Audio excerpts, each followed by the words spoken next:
I thought it was importante to do so. I thought it was very importante. Let me change the kitty. Got to change the kitty cat. The pussy cat.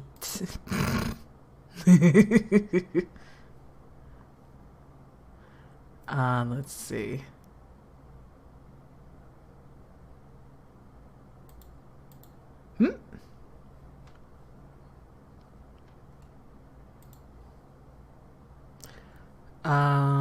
Oh yeah. Let me pull this up.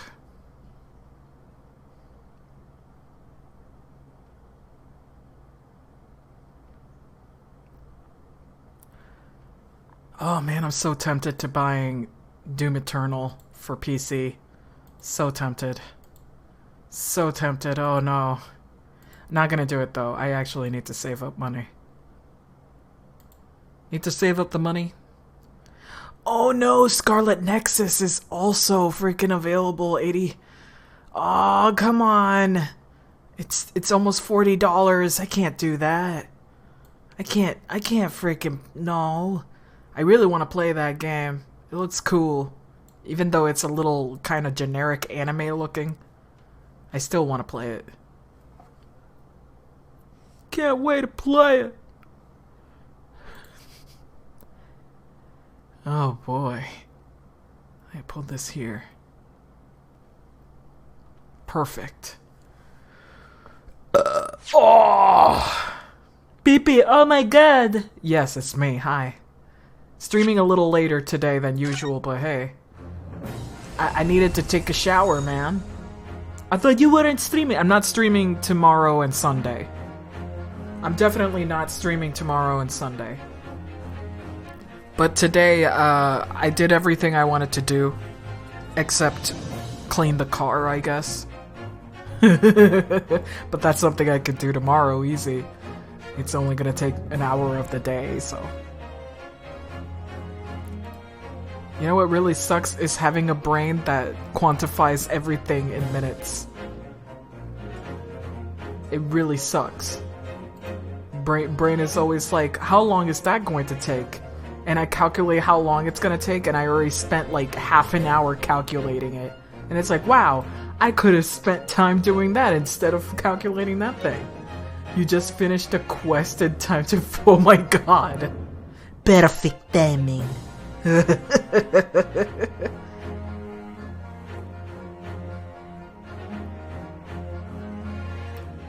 Oh my goodness.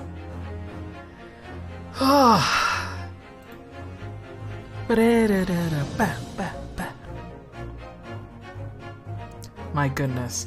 We're gonna stand here for a bit, for just a second. My sense of time is bad, so 10 minutes can feel like an hour to me. Oh man. To me, time goes by way too fast. Especially when I'm arting. When I'm arting, it's the absolute worst.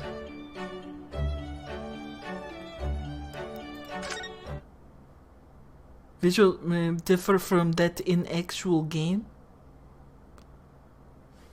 By the way, I heard that this doesn't spoil.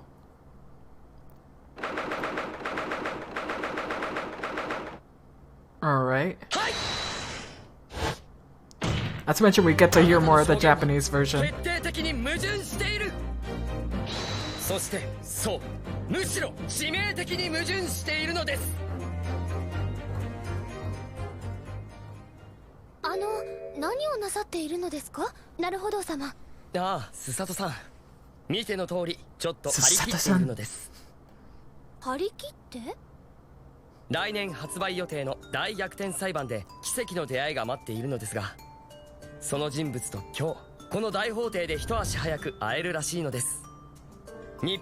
it's adorable. She is 16. I always voiced her like a grown-ass woman, but that's the air she has. 先ほど見物したロンドン島恐怖展もそれは恐ろしゅうございましたから。佐藤さん、ロンドン中の催し物を調べ上げていますよね。明日見て回る恐怖展の予定もかっちり組み上げてありましたもん。別に恐怖限定でなくてもいいと思うけど。ところでさっきから何か聞こえませんか？そういえばこの大法廷、幽霊が出るという噂がございます。 By the way, I appreciate how legible that Japanese writing actually looks. That's really good. 何者だなるほど。どうやら全て見えたようだ。我が名推理が囁く真実。君の正体はズバリ殺害されたイタリア人のコック長だ。え？自分が死んだことにも気がつかず大法廷をさまよっているとはね。死んだなら死んだらしくその辺に転がっているがいい。死人め。おおまさかあなたはあの世界的な名探偵シャーロック・ホームズ様。We hear his actual name. ご存知なのですか？もちろんでございます。シャーロック・ホームズ様。シャーロック・ホームズの花瓶でお取り寄せして。処方さ。ほんの初歩的な推理だよ、ワトソン君。本に書いてあった通りです。 Oh my god. This is ありえ great. ないことを消去すれば後に残るのは真実だけなのだよ。それも本に書いてありました。でもさっきのべらぼうな言いがかりは何なんだ？名推理と言いがかりは紙一重の運次第なのだよ。 His voice is very nice, 書いてあ yes. りませんでした。どういうことですか？殺されたイタリア人のコック長って。実にいい質問だ、コック長。 My dear Cordon Bleu? 始めるとしよう。シャーロック・ホームズの推理を。僕はね、つい先ほど電報で事件の通報を受けてここへ来たのだ。大法廷にてイタリア人コック殺害さる。大法廷。イタリア人。そう、僕の完璧な読みに間違いなどありえないのさ。異国の技物、刃物 Oh, come on. コック長に間違いない。キラリと光る五つ星は生前の腕前を物語っている。一見かなり東洋人っぽいが地球規模で見れば気にはならない。そして背中に突き刺さったナイフ、とっくに死んでいる証拠だ。ゆえに君はどこから見ても And a chef. Naruhodo, you're now Italian. You're now Italian and a この chef. 大法廷には幽霊が出るという噂らしいよ。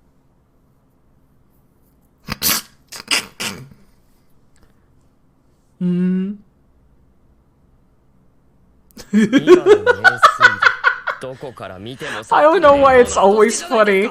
Every time there's a silence in the room, it's always funny. Hello there, そのナイフを Kogo. 見れば明らかだろ。あ、これおもちゃです。ロンドン東京府店の売店で大はしゃぎで買って Oh my god! まさかとは思うが、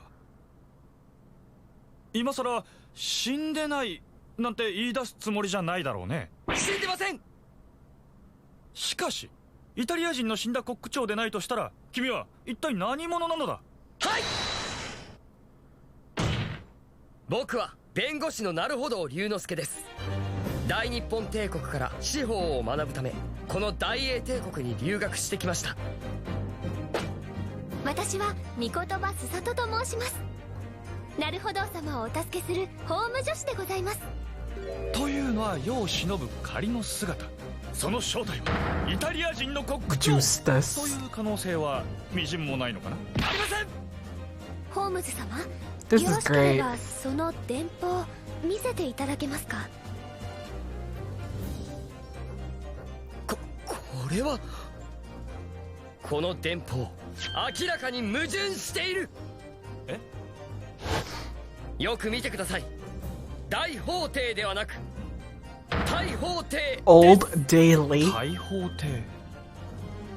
あ、そういえば裁判所の近くに大砲亭というイタリア料理店があるそうです。陸軍に伝わる恐怖の大砲で焼いたピッツァ。 He's Jared too? Yeah. Listen, of course he is. ADHD brain. あなたは事件現場を完璧に読み間違えたのです。大英帝国の電報なのに日本語のネタってどうなんだ。それでは今回はこの辺で。今度はゲームでお会いしましょう。次回もそれは見事な名推理を披露させてもらおうかな。僕だって大法廷に立って怪事件を見事料理してやります。ではコック長君、うまいカルパッチョを所望するよ。だから僕はイタリア人でもコック長でもありませんから。Wonderful.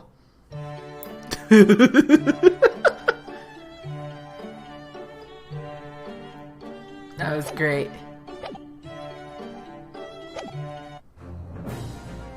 I want to, and I can't stress enough, shove Herlock into a locker.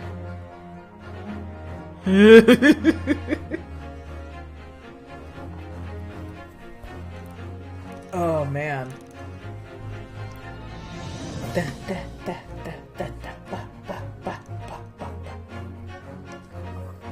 Boy, I'm tired. I really am. I am exhausted today. I am dying to go back to part-time. I really am. This month has been gruesome when it comes to work.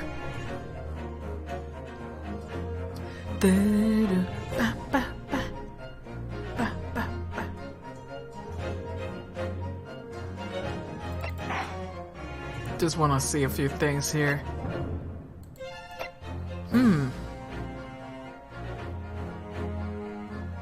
When are you able to get part-time again? I have no idea.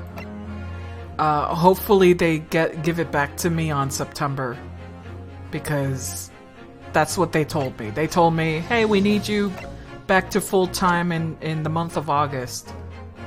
And I was like, okay, I could use the money. And it was nice to get a nicer paycheck, but I also just want to do other shit.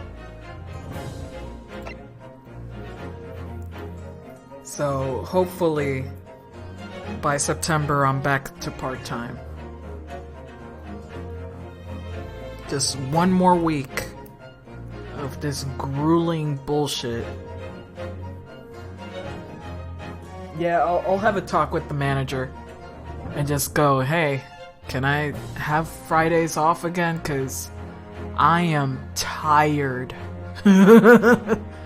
Legitimately, working Fridays has sapped my energy greatly.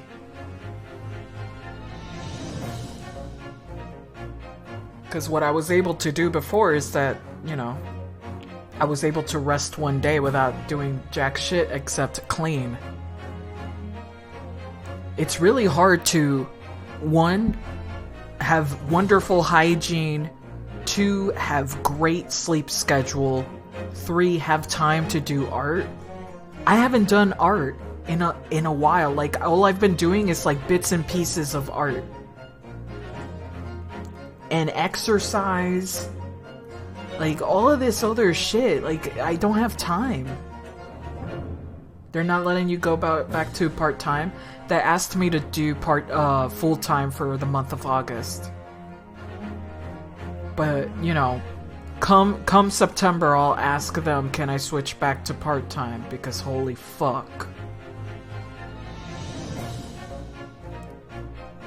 They also said that they're planning to go back to the office during the month of September, which I'm not going to fucking do. I'll just quit the job, honestly. I could give less of a shit. I'll just, you know, go one day to the office and leave my stuff there and leave and never come back. I'll just be like, yep, can't go back. See ya. Don't wanna beat ya. Steal some staples? For what? I have no use for it. They'll have use over there. It'll be useless to me. And to be nosy, but what is your work? Customer service representative. Thank you for calling. That kind of thing. May I have your first and last name, please? That sort of shit. It is too much. I work at a call center. I mean, remotely. Do you do the voices too? Yes, I do. Because you gotta sound nice. And if I sound like this, you know, I just sound like an asshole. Which I wish I could be, but I'm also handling calls from people who are like plus 80 years old. And sometimes it's some youngin' going like, my daddy died. And I'm like, my condolences. Which is the fakest motherfucking condolences ever, but I gotta do it because the calls are recorded.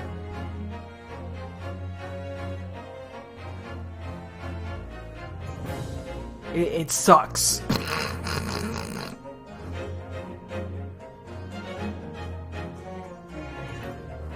Oh man.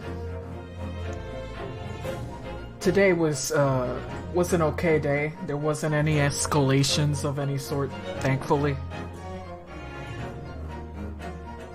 Hello, Bex. Hello. Hello there. Just talking about my general work day and how much I wish to go back to part-time.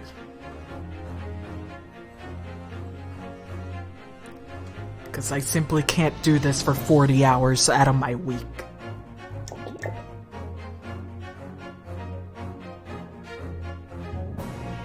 I do have horror stories of the customers here.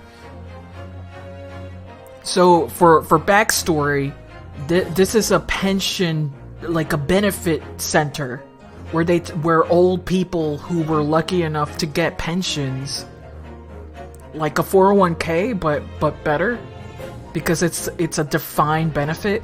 Like, for those who don't understand this, 401ks fluctuate based on the stock market. So, say if you freaking put $10,000 on your 401k, and the 401k tries to match it up, so you have like at least, you know, $20,000 in there, right? But if the stock market crashes, guess what happens? That goes down. So it's a pretty shit system. But it's at no cost to the company. Sometimes the company will also try to match up what you're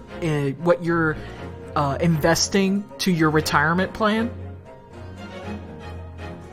And that's why they prefer to give people 401ks than actual pension plans. So where I work, we handle and administer pension plans for these people who were lucky enough to even have them in the first place. Like, I've seen people who only get $100 a month, but bitch, I'm not gonna get shit. I'm not gonna get shit. So I get people who are like, I only get a very small pension of like $2,000. And I'm like, bitch, $2,000 is my paycheck. And that's before taxes. So in reality, I get like $1,700. Anyway, these people are very entitled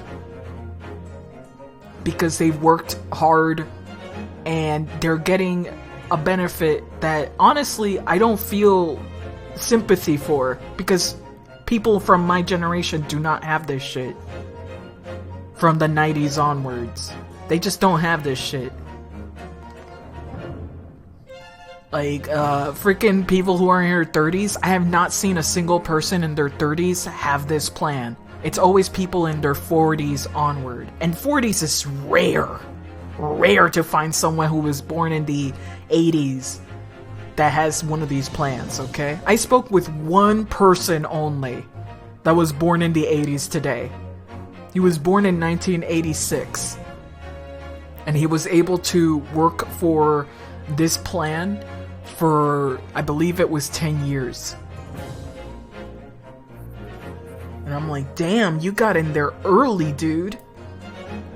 He's only getting like $70 a month, by the way, because he only worked for around 5 years or 10 years, something like that in the plan. But they have a total lump sum of almost $30,000 at age 65 for free. So if they get to live for as long as 20, 40 something, they'll get that. I mean, it's gonna be taxed. It's gonna be taxed, of course, so they're gonna get like, you know, like 22,000 instead. But that's still like for free. 22,000? That's basically what I get a fucking year. I feel like we won't get pension stuff because it's so fucked. We won't get pension. We won't. The world has gone dry for people like you and me. And for older people, to be quite honest. So here's the thing. The reason why there's no pension plans is because it comes at a loss at the company. So if the company goes bankrupt, guess what? They still have to pay your pension. So it is at a net loss for the company, and that's why they stopped doing this shit. Because they can already, you know, people are already desperate enough for jobs, so they don't have to offer it anymore. So today I got one person who called, not because they were a participant of the plan. This is the freaking, the gall some people have when they call into this center. This one freaking lady, she's going like beep boop beep boop. Hello, I have somebody who worked at this company, and how come you're contacting us now after 15 years after they died in 2016? And I'm like, well, ma'am, we were researching, and we went through Berwyn research for next of kin. So if you happen to know the spouse of that person, if they were married at the time before death, or during the death of the participant, we would like to know who that is, so we can pay out benefits. Okay, but that means their child doesn't get anything, it's only the spouse? Really? That's how it works? I'm gonna get a lawyer. And I'm like, yeah, that's how it works. That's how it works, bitch. It's on the rules of the plan. Do you want the plan rules, madam? We'll give you the plan rules, because they signed off on this shit. And she's like, no, this is not fair. His child should be able to get this pension. I'm like, ma'am, it's called a pension plan. It is not life insurance. What you're thinking about is life insurance. This is something his father worked for himself. Literally for himself, and he had the choice of putting his son on, but he didn't. So in the plan rules, it stipulates that the wife or their husband would be the one to receive the benefits if they exist. Yeah, if the person dies before getting the pension, what happens? It depends. So here's one situation. What if the person dies before being eligible for a pension? Because you at least need to be 55 years or older to qualify for retirement. So if they die before that, what happens if they're married? The wife would be contacted, and we will then explain that, hey, my condolences on so and such. At the time when they're eligible for 55 is early retirement. Marsky, 55 is the earliest you can do for retirement. it will be greatly reduced, but you can start your pension at 55. It will just be super reduced, like 50% reduced. So what we have to explain to them is that, hey, you can start taking it at the moment that they would have been eligible, or you can wait until age 60 to 65 to start the pension that you would be entitled to. And that's it. That's what would happen if they died before getting the pension. We would just contact the spouse. And if there was an executor or executrix that went like, hey, the will says that the pension has to go to the children, then we would work with the children. But if there's no will, or anything like that, it goes to a spouse. And if there's no spouse, well, nothing is to be paid. Whoopsie doopsie. Nothing is to be paid. Even if they have kids or siblings. It's not life insurance. Learning pensions with Pixie. Here's the thing. It's a private pension plan. And depending on the pension plan, there could be different rules. So this is just like the basics. So this lady was pissed, man. I'm gonna get my lawyer. Now I'm like, okay. Sure, go ahead. I mean, your son definitely knows better. He absolutely knew that he was not eligible, and that's why he didn't call. But you, madam, you fucking boomer, you had the gall to call and try to frickin' get your way with this. That's fine. Because guess what? There's statutes. There's government freaking shit all over this mess. Like, they wouldn't do pension plans because the laws are so fucking complicated. Like, they already covered all their bases. There's nothing you can do. The only time I would see any, like, legal action is if there was a miscalculation. Or like, they had the wrong information, or they gave the money to somebody that wasn't supposed to be receiving pension. That shit has happened. And I've seen it, and it's a wild ride where I just feel so detached from these people, because these people are getting like 6 figures a year, you know? I just feel like we're worlds apart in terms of like class. This is really one of those jobs that made me very, very upset. Just at how things work in general. Getting yelled at by someone that gets 5 times more a year than me is so weird. Like, I could not give a single shit. I just don't give a fuck. I don't give a fuck. This is my money. These $50,000 is my money. And I'm like... Oh yeah, $50,000? You mean almost 3 times my annual pay? You think I feel sorry for you? For your money? You think me feel sorry for you? You think? You thought? Now, that's not to say that you don't get calls from people who are financially in big trouble and aren't getting that amount of money, but for the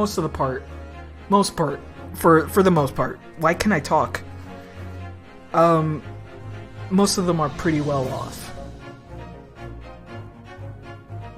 They're pretty well off. 2 houses in each coast, kind of well off. Some people that call just go like, This pension isn't getting any benefits. Why should I keep it here? I want my money now. Why can't I just give you my account number? And I'm like, because this works like Social Security, sir. We need you to write off on these benefits. It is not a cash account. If you think about it, pensions are mostly for the rich and high-class people. It really is. It really is. For people who are upper middle class onwards.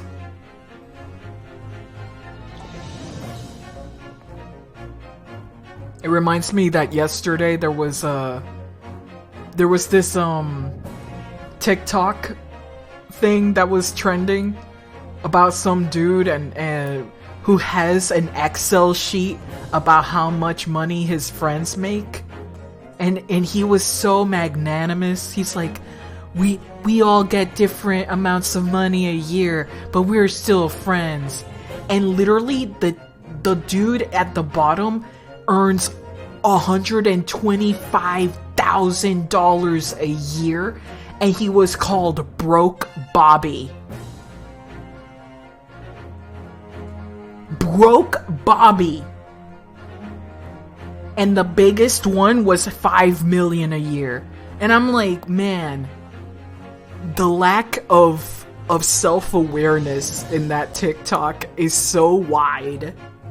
The lack of self-awareness is like, we get different amounts of money, but we're still friends. And I'm like, really?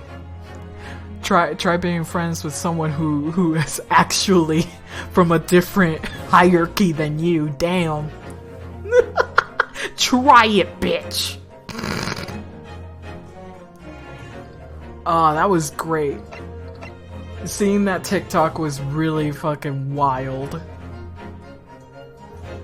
Just wild as fuck. Also, calling him Broke Bobby. Oh, that's awesome.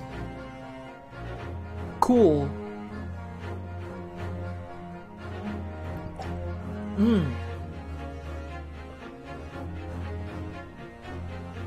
Oh my god, this water is so good. I think we waited long enough, have we? Let's continue.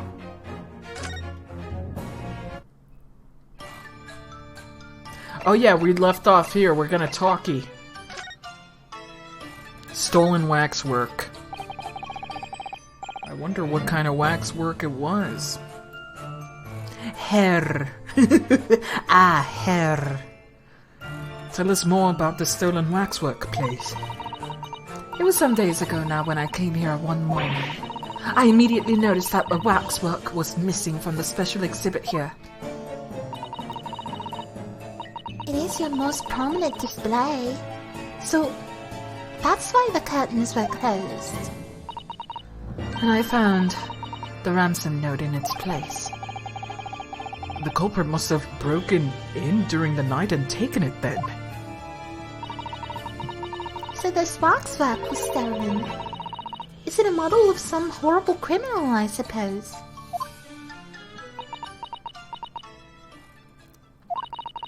Of a particularly horrible criminal. In fact,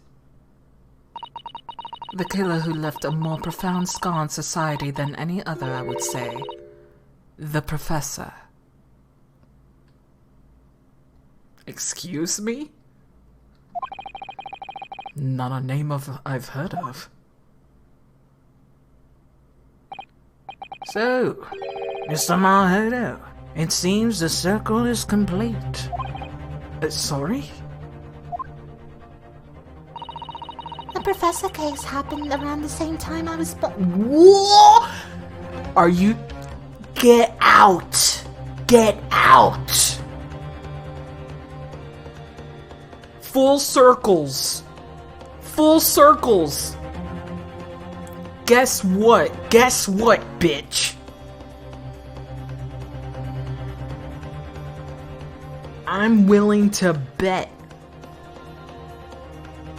that this is all have to do with the sequence and Van Sykes. Freaking, come on, man.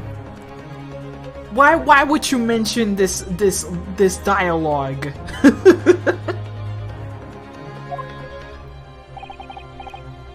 Indeed it did, Iris. 10 years ago, a series of murders that rocked the capital. 10 years ago? Yes. At exactly the time that Barak von Sykes graduated from university, in fact. Well, shit. Well, fuck. There you go. What? Surely he's not saying. So the big event that changed Mr. Reaper's life. Was that too, eh? Big bro got big murdered.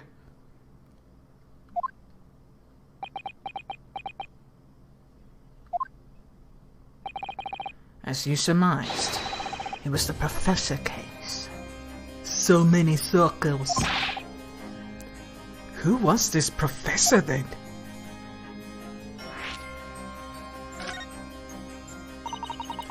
It was a series of gruesome murders that had all of London gripped in terror a decade ago. After 5 victims were killed, the man was arrested and put to death. Also, what are you sharing? Us right now. The big conspiracies. Oh, whoops. Come on. There it is. This is all of us right now. What is going on? Who's this big professor dude?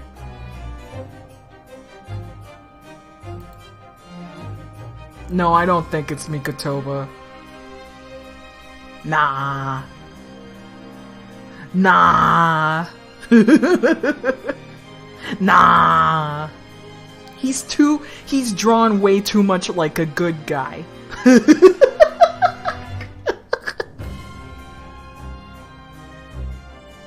Mikotoba is alive, the professor is big dead. Exactly. Professor's big dead. Also, I just, nah.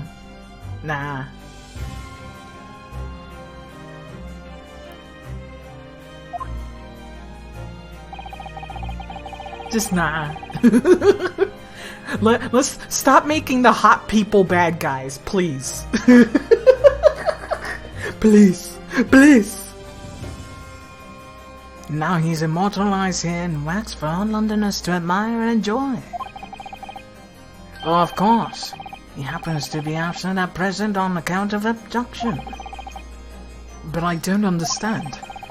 How is this all related to Lord Van Sykes? You must first understand, my dear fellow, why is that professor in such infamy? It was due to the victims he chose, some of the Whitehall's finest. What do you mean, Harley? Those murdered by the professor were some of the highest members of the British aristocracy. I can't say that word. Members of the nobility, even royalty. Ah, yes. Eat the rich, eh? Can't feel bad, unfortunately. Eat the rich! It sent shockwaves through the country's administration. Members of the... wait, of course!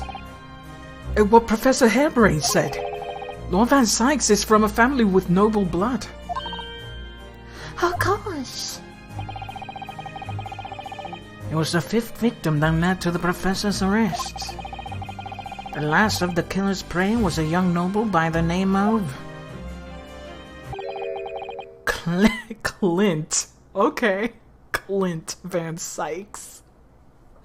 Man, these names sure are evil. Clint Van Sykes. No, I don't believe it. Van Sykes. The only way to mask the disgusting taste. It tastes of spoon-fed. Clint. Klimt? In Japanese, it's Klimt. He drinks to forget, huh? Big pain. Big pain. So what I want to know is how a Japanese man goes into this shit. I really hope it's not Mikotoba. Fuck off with that. Don't. I want daddy to be good. Please. Please, video game. Please. You can make the judge hot and evil because he kind of looks evil. The more I think about it, the more the Japanese judge is kind of designed to look a little evil. But Mikotoba, please. He's soft. He's round. He has a cute mustache.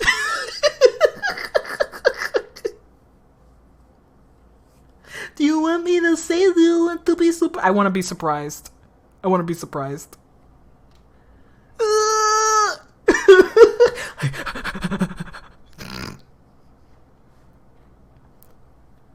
I'm sure you can piece together the rest yourself. In the wake of his older brother's murder. Okay, brother, see? Hey, I fucking knew it. Not a dad. Big bro. Big bro. My brother, Aniki, was murdered. Big murder. The young Barak pursued a career as a prosecutor, and eventually became the Reaper we know today. No dad. Big bro.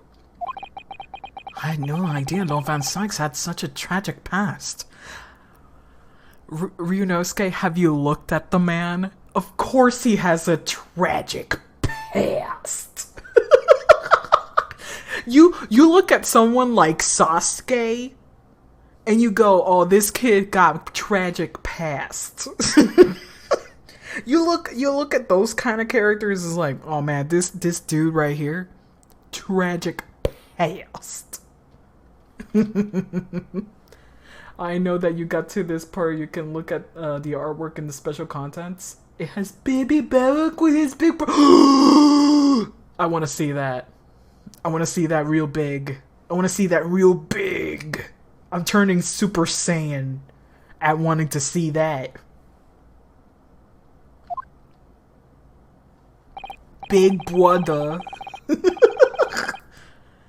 Well, I'm afraid that's all I can say on the matter. For the time being, at least. After all, I have work to do. As a waxwork exhibit. Be careful though. I'll see it later then, when we're closer to the end. I'm afraid I shall have to excuse myself as well. Oh yes, of course. It's been a pleasure. Thank you.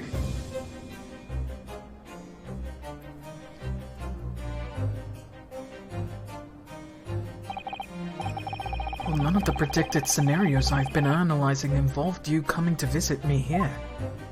Who's this? Oh! It's been too long. It really has. I'm delighted to see you, Barak. Oh, well shit! Well shit! This is a completely separate scene. I feel like this is one of the few times in these games where we ever see this happen. It's been 10 years. Does Barak suspect that Professor Hairbrain is the one behind all these murders? He's been in Germany though. I wonder how he's going to handle this. And here we are, meeting in prison of all places. I can't forgive myself for what happened to Mr. Asman. I just can't. I still can't believe it could happen. Tomorrow the court will decide. Yes! I have a young Eastern man acting for my defense. He seems reliable enough, though. Ass man. It was an accident. A terrible accident. He assures me he can prove it. I must warn you. Oh, Oh, I know. I've heard already. You're going to be prosecuting, aren't you? Yes. Since I returned to England, I have heard lots of stories. Baroque, are you really... What? Never mind. I know that you have my best interests at heart. My friend is on trial. I wouldn't entrust it to anybody else. Of course, I fully understand. Thank you, Baroque. Until tomorrow, then. I'll see you in court. Friends!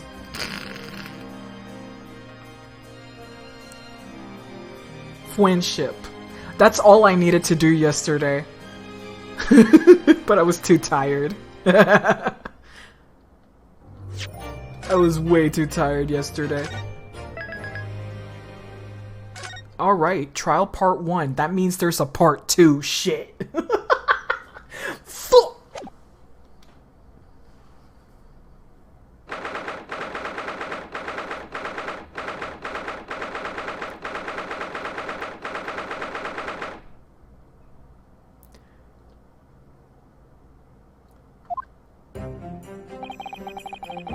I can't believe it's been 6 months since I last was allowed to work in court. And now here I am, back at the Old Bailey. Ah, Mr. Naruto! Good morning, Professor Hairbrain. I don't understand. It doesn't make any sense. The atmospheric pressure in here is off the charts. I never felt anything like it. It's crushing me. I feel it every time I'm here.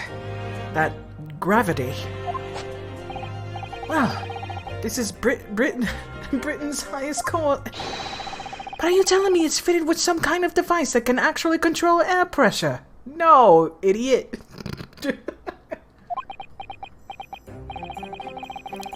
I think it's probably all in the mind. Ah, yes. Well, you won't let me down, will you, Mr. Naruto? Let me see. Let me go to the court record. 33 and 33, yeah. Oh shit! We have him here! Apprentice of Lord Van Sykes, whose face is always covered by a mask. He has the air of a completely unassailable man. Unassailable, unfallible, unflappable man.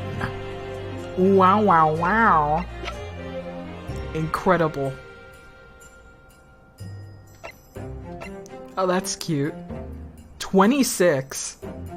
The proprietress of Man and Two Spells Museum of Waxwork and the latest in a line of artisans privy to the secret of Two Spells' technique of capturing the perfect likeness.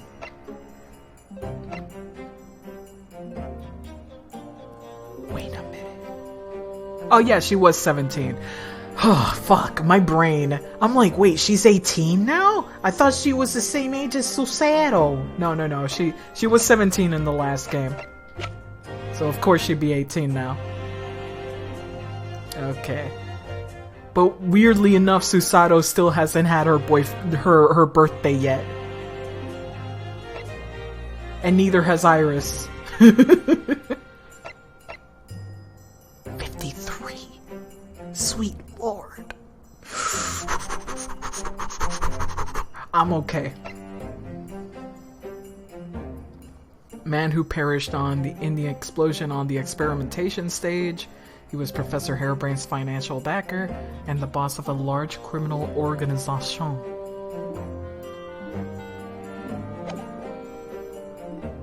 There you go. I'm counting on you today's trial to save my life! To save the secret of my super high voltage instantaneous kinesis machine from being made public! Yes, I understand. I know what I have to do. Something tells me that the secret to the machine is... Mr. Hairbrain, you're putting a little too much importance on some stupid ass secret. We'll see. I have a feeling that the secret has to be blown out. Every time there's like, big secret, you have to not tell the secret, that's usually going to be the evidence.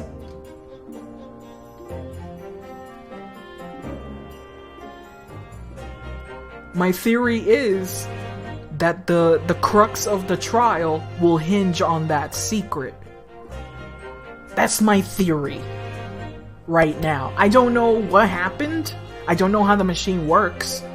But he doesn't want you to tell the secret of the machine? Of the whatever, however it works? And I feel like that needs to be presented in order to clear him of murder. You see? I think that's what's gonna happen. It's very clearly going there. I have to establish that the explosion 2 days ago was nothing more than an unfortunate accident. I don't think we do.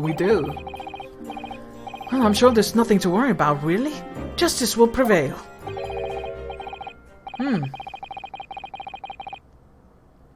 With the most tiresome case here, is that Barak? Oh no, it's just Sholmes. Okay. How come you're here? Go back to sleep. Mr. Sholmes, I didn't expect you to see you here. Yeah, me neither. That's very mean, Runa. Leaving me alone at home with Hurley. It took me at least an hour to wake up. Oh, there you go. Okay, I will forgive the game for this. He's like, how come he's here? It's because of Iris.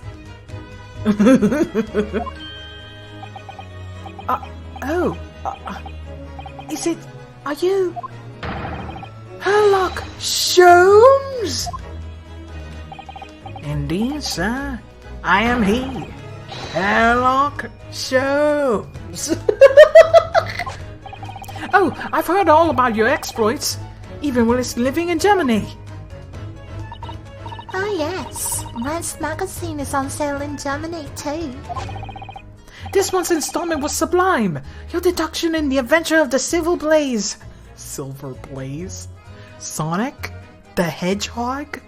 Silver the Hedgehog? Blaze the cat? Was wonderful. Sonic? Ah yes, a memorable case indeed. It concerned a snake, I seem to recall. Always a snake, huh? You don't remember shit, do you? No, that was the speckled band. Well, thank you for coming. I do appreciate your support. Sorry to disappoint you, my dear fellow, but I'm afraid I can't stay. Oh. I have urgent business at Madame Two-Spell's. You mean your waxwork job? No. The waxwork abduction, of course. Madame has engaged my services. Ah. So you're really trying to get the bottom of that ransom note, are you? A week's wages depend on it, as does the safe return of the waxwork, naturally. As such, I intend to give it my undivided attention. Oh, well, never mind then. I understand. Of course, with my skills of observation and reasoning, resolving the matter will be as easy as the proverbial pie. I shall return forthwith. For until I solve the case, I shall have no money to afford the pie of any description. We get it, Sholmes. You're broke. You're broke. That's great. Ooh, then you must absolutely give it your full attention, Hurley. I won't pie. Quite, Iris, quite. But life is riddled with irony, you know. Whenever I give something my full attention, I have a quite insatiable desire for a pie. One of the universe's intractable mysteries, you might say. You just hungry. Ah, yes, quite, definitely, absolutely. I totally understand. Is someone a little starstruck? I wish you the very best of luck, Professor Hairbrain. Oh, why? Thank you. Smitten. Before I depart, Mr. Naruto, a word in your ear, if you please. Let me whisper in your ear. Oh no, Starlight. What's this about? I see you have remarkably little grounding in science. I feel I ought to inform you. As compelling as this super high voltage instantaneous kinesis hypothesis may be, a practical implementation, such as was attempted by the professor at the Great Exhibition, is quite impossible. Okay, this is actually really good. I love this. But the professor said the demonstration was a success. Yes, it would appear that he fervently believes it was. I've read the Professor Bunnybrain's paper about it too, Runo. And I have to say, I'm sure it can't be done. It could barely be done theoretically, let alone practically. I can't believe the game is actually going with real science. Thank you, game. None of this hologram shit from investigations, which was completely impossible to happen from a little fucking phone. Do you guys remember that? Boop, boop, beep, boop, little thief, big hologram, and I'm like, bitch, that doesn't work. Like, at least freaking Athena's hologram shit is a little more practical if she was wearing goggles. Like, you know, like freaking virtual reality, like goggles or something where she can see and manipulate the hologram in front of her, but nobody else can see. Unless they also had those hologram goggles. But this shit, I just got here and we talking about holograms. Bitch, because science! Because science, man. Science. I don't even know why they couldn't just given her a laptop. Or at least, you know, like, because big brain. Because you can have like a laptop that has like a reflective film where you can see, you know, through it, kind of. And that's probable science. It kind of exists already, actually. But this shit right here about dismantling your particles and shooting you out from a beam to reconfigure back, that shit is just not possible. And I'm glad the game is giving you that conundrum instead of rolling with it. Thank God. So he's completely barking up the wrong tree. But how could an experiment that had no possibility of succeeding in fact succeed? That's contradictory. And it's that contradiction that will be the heart of the trial, I have no doubt.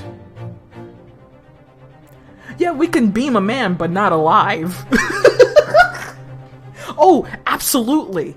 You can actually destroy a complete thing and let them become its most simplest of chemicals and components. Absolutely. Absolutely. It takes a lot of work. A little more work than it's worth, mind you. But sure, I can separate water from a human body.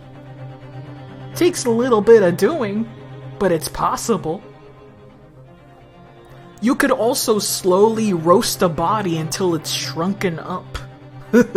Which is really fucked up, by the way.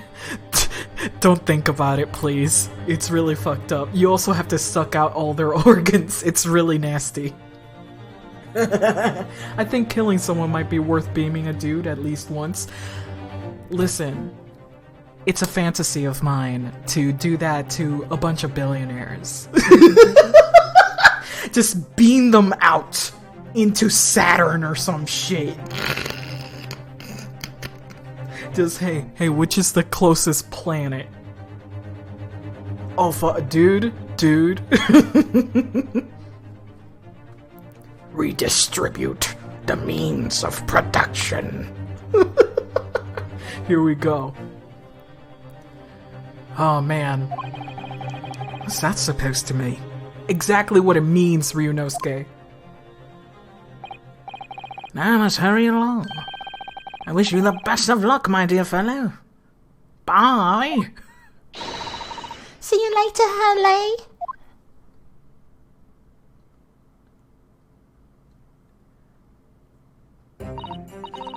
Well, looks like you'll be on your way, Runa. But chin up, you can do it! Also, here's the thing. The sun is actually a lot further away than you think. So the best we could do, really, is that they will hang out pretty close to us, unfortunately. They need to get further and further away. It would take years and years, decades even, for them to leave the Milky Way.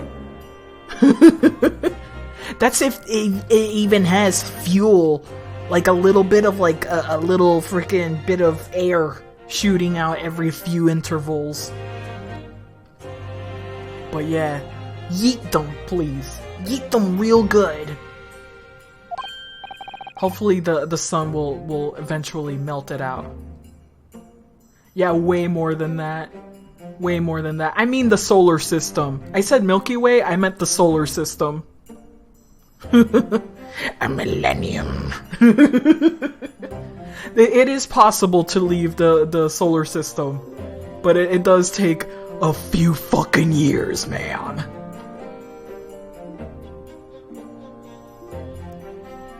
Quite a bit. Doesn't it take like 40 years to get to Mars or some shit?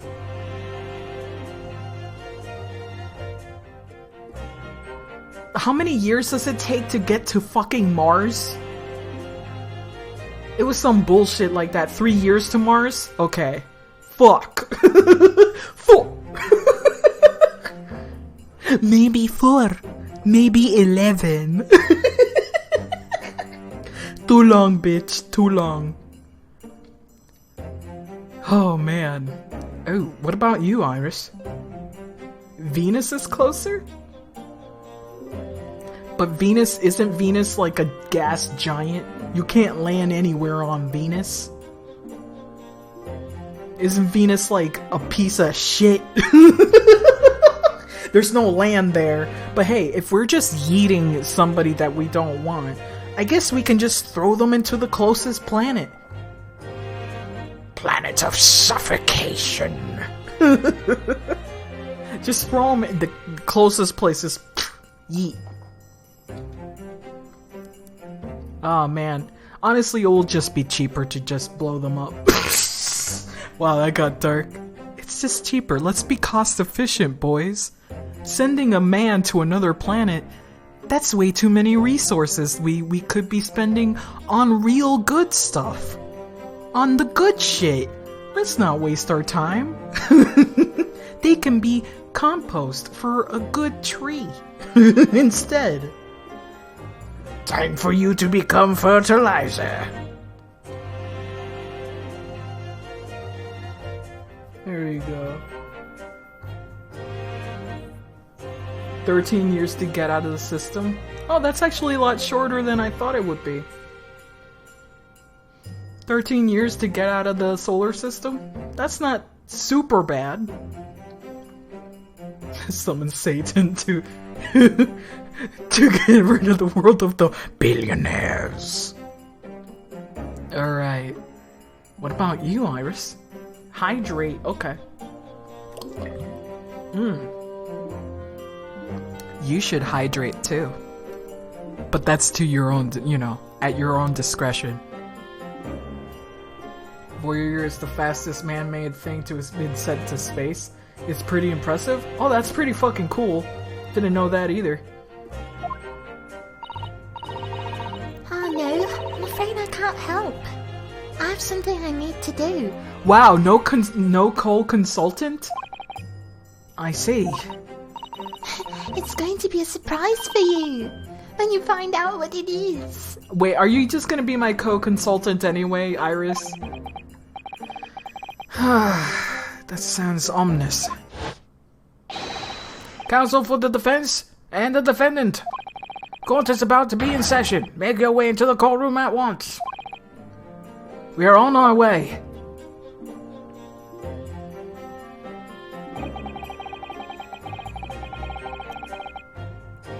An experiment that the laws of science say can't possibly succeed. And a scientist who's convinced that it did. That's the riddle you have to unlock here, Ryunosuke. That's the key to the case. Interessante. Voyager 2 left in 1977 and officially left the solar system in 2018. Woo, baby!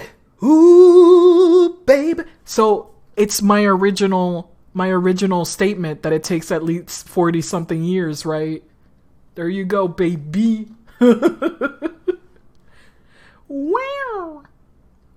To be fair, that's a ship that was made in the 70s. In the late 70s. Oh, we lost contact with Voyager 2 because it's too far away. That's kind of sad. That's kind of sad. Voyager, you're gonna be away for a long, long time. Oh, man. Oh, I forgot that I'm still wearing that shit. In the name of Her Majesty the Queen, I hereby declare this court to be in session.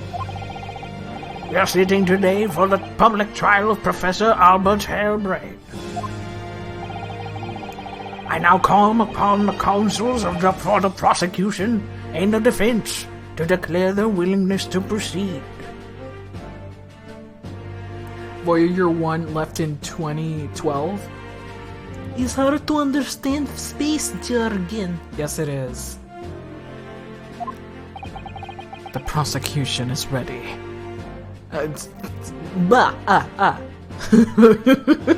Every time, this dramatic man. The defense is ready, my lord. Wow, he has no co-consultant. I'm 6 months out of practice, and what's more? Yeah, no co-consultant. I'm without Susato-san today. Or Iris. Ugh. Is it just my imagination? Or does the air in here feel even more oppressive than usual? So, I must say I recollect the victim of this case all too well. Mr. Odie Assman. Mr. Assman is well known as a financier, though that was merely a front to his diverse criminal activities. It was only a month ago that the man appeared in court prosecuted by you, Lord Van Sykes. But the jury unanimously found him not guilty. Because every member of the jury had been bribed, by the sound of it. Look at how handsome he is. Look at how handsome Mr. Ronaldo Hodo looks. So handsome. Looks great in that suit. In that pea coat. These powerful London criminals are prepared to go to some extreme lengths to keep their freedom. But 2 days ago, on the 21st October, Mr. Assman met his end. He became... No, I'm not gonna go there. The work of the Reaper, was it?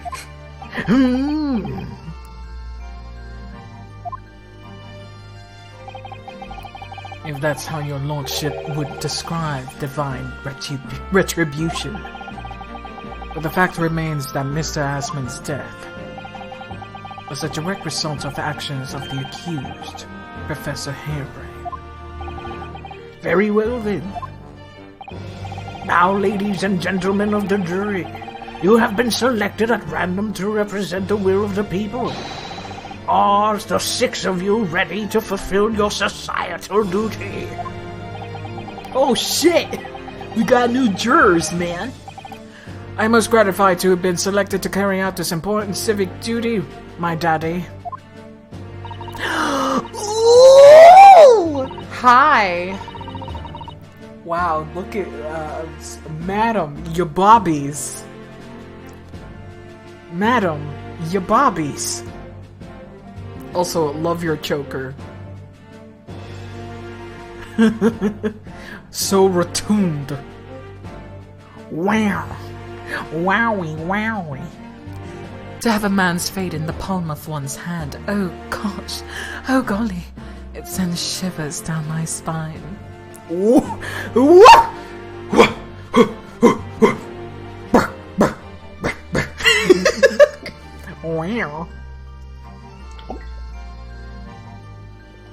Amazing. Let me drink some water. It's getting hot in here. A magician. Oh, who's gonna bet that this guy's gonna be very important to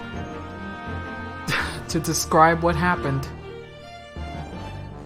Of course, a magician. Science, experience, magic, conjuring tricks, courtroom trials. Oh, nothing more than performances. Whoa, holy shit. Someone upstairs just went bananas. I don't know if you guys heard that, but that was really loud.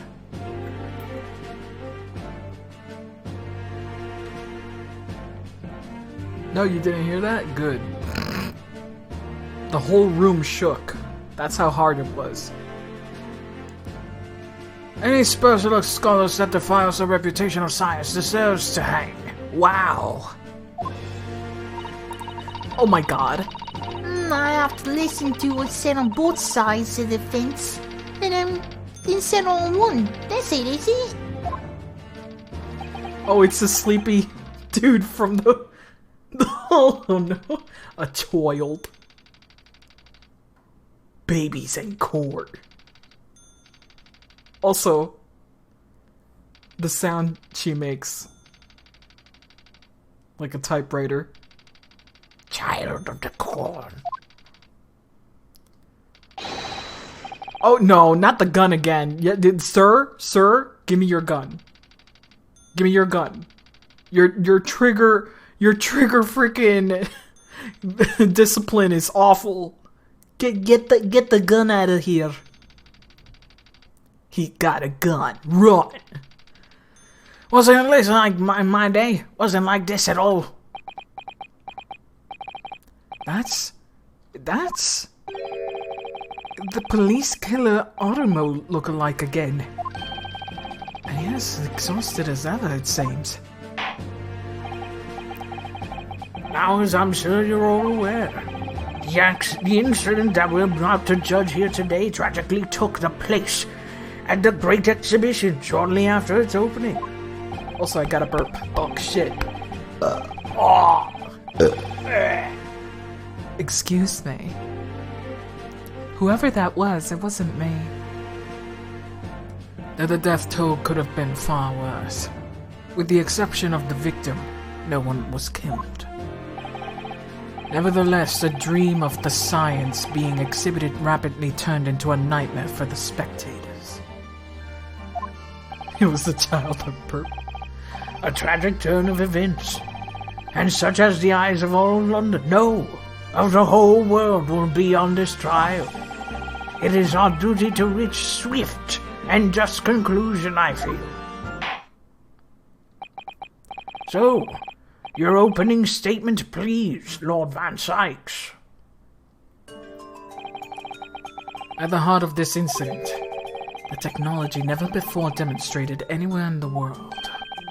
One of science's latest developments, I take it. The government is keen to capitalize on the Great Exhibition to improve Britain's technological advantage. The technology being demonstrated by the accused was described as super high voltage instantaneous kinesis. Good lord. It's designed to disassemble human subjects using extremely high voltage electricity and beam them instantly to another location where they're subsequently reassembled. Is such a thing within the realms of possibility? Nope. No, it's not. Well, I don't believe it, that's for sure. Disassembling people with electricity? My goodness, how shocking. Ha! The whole idea is absurd. The hypothesis will never stand up to scrutiny. It's true. Sir, I believe you're a fellow of the Royal Society. Are you not an expert in your field? I am, and my word is on a matter that can be considered final. Instantaneous kinesis is poppycock. So this experiment and Mr. Sholmes are in agreement. It's impossible.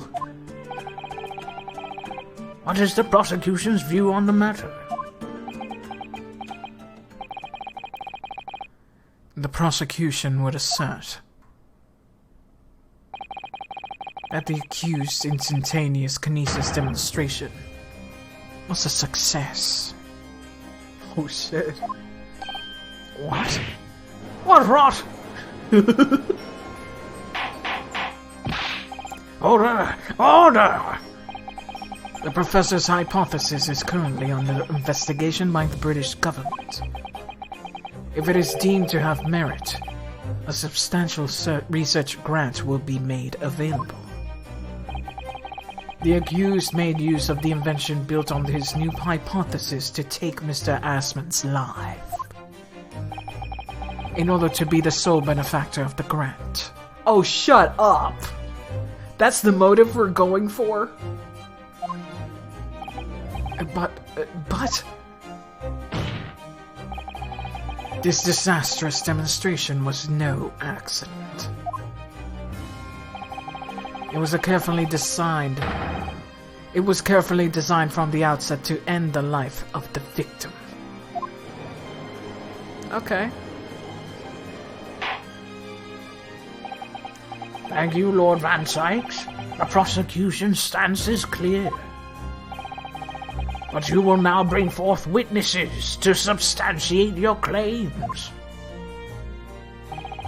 Kill men, get money. Dude, that's like the fantastical modus operandi we all wish to have. Gladly, my lord. Yeah, take off your cape. Bailiff, show the first witnesses to the stand. Oh boy. Witnesses, state your names and occupations for the court. Yes, sir. Tobias Gregson, Detective Inspector, Scotland Yard's Homicide Division. I was on duty on the demonstration on the day in question and in charge of the following investigation.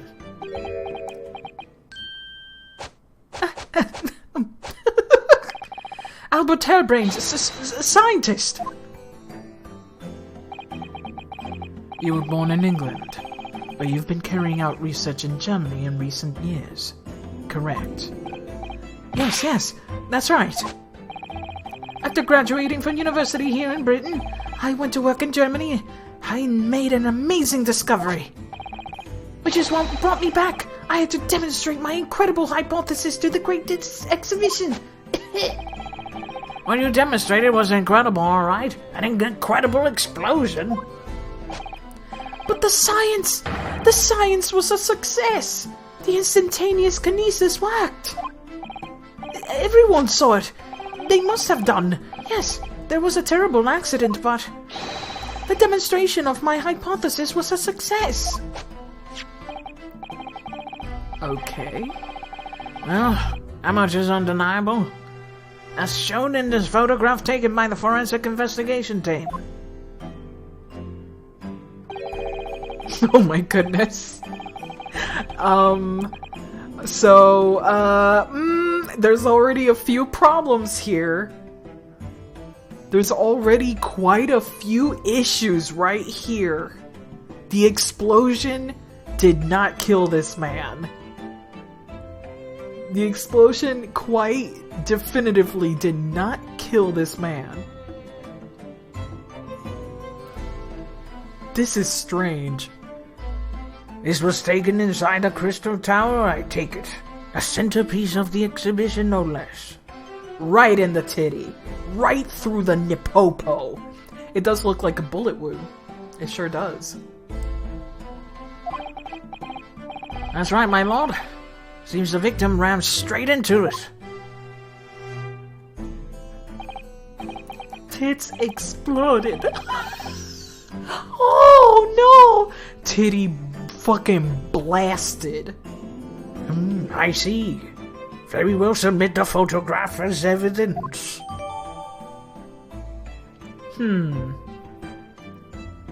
A stab wound to the chest.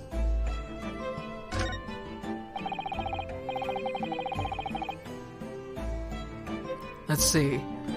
As the court heard, the victim of the incident was Odie Assen. There have been a number of allegations made against the man, and putting them aside for the time being, it was a man who financed the research for the experiment and the demonstration itself. I see. So to summarize the situation, the defendant is accused of taking the life of the man who funded his work. Would that be correct? Oh yeah, that's because of the implants, the really cheap implants that she had. Exactly. But it couldn't be.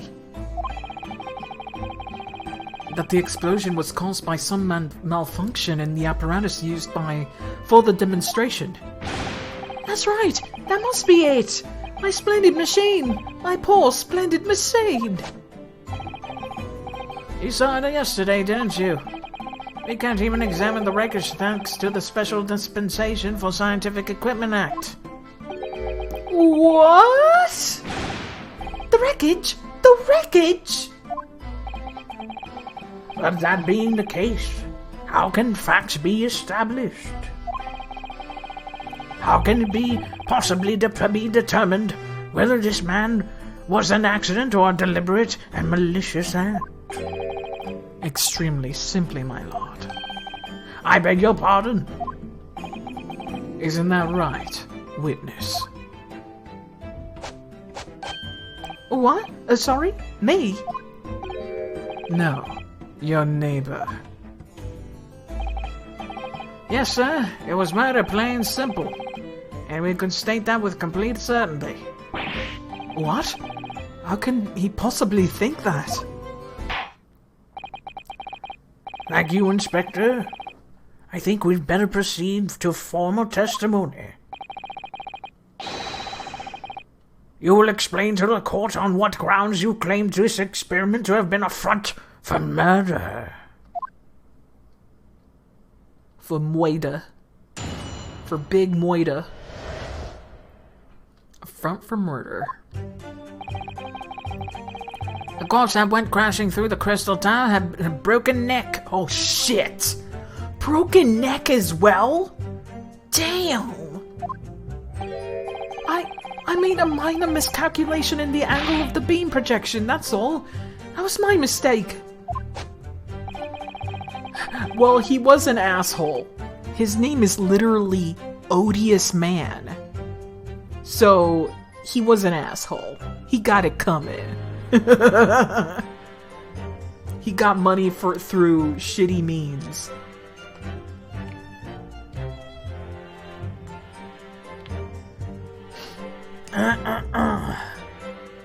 Well, the post-mortem examination revealed another injury.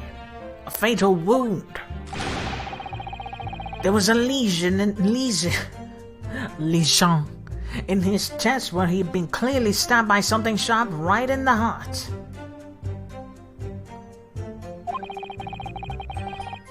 So the victim was killed before he went anywhere. And this fellow's the only one who could have done it. Okay. An extraordinary business. In addition to suffering a broken neck, the victim was stabbed in the heart. Information I would really like to have had heard from someone other than the judge. And coroner says her death would have been all but instant from a wound like that. You could say, in fact, that the victim was killed twice by the accused.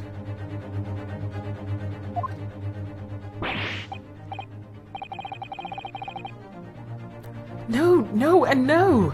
That couldn't be further from the truth! I have here the experiment plan document that was submitted to the security team. Oh shit, okay.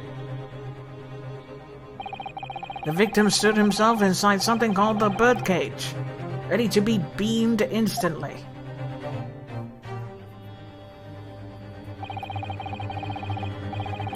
The second level of the Crystal Tower about 25 yards away.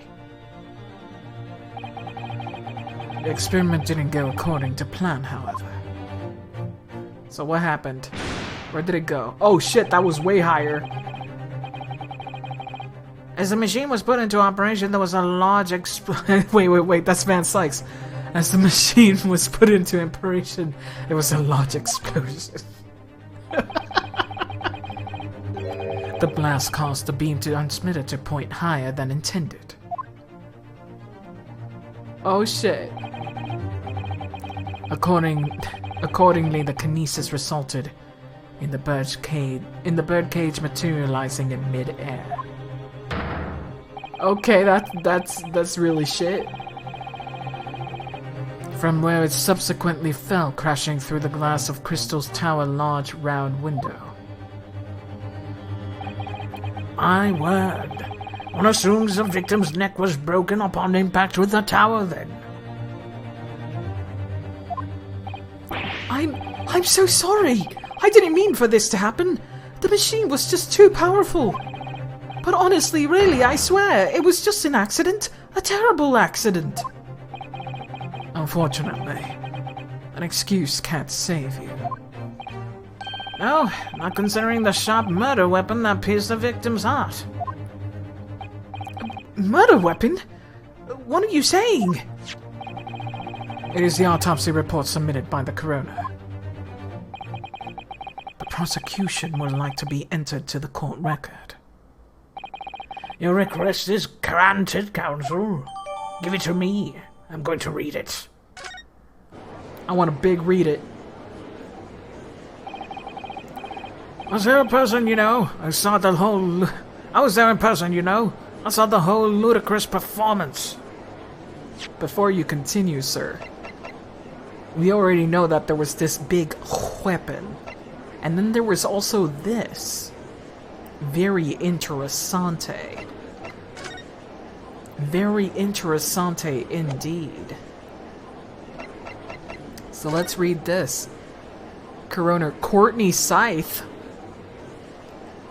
Victim, odious man, 47, British. Time of death, around 2 p.m. Hemorrhage of a wound to the chest that pierced the heart, inflicted by a sharp implement. Additional observations, a broken vertebra, most likely resulting from the impact after a sudden fall from considerable height.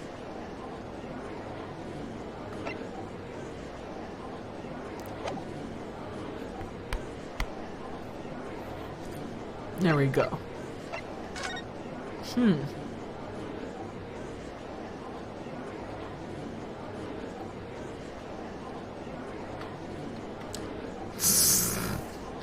What you say? You only ran well. 'Cause it's what you say?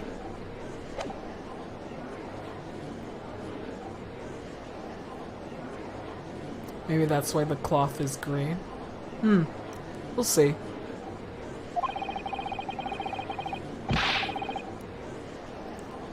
And the only other person on stage with Mr. Assman was that disgraceful excuse for a scientist. Then really, by all accounts, it must have been him. Hard to think otherwise, really. Very well, counsel for the defense, proceed with the cross-examination, please. Oh, yes, my lord. I need to focus here. It's been a while.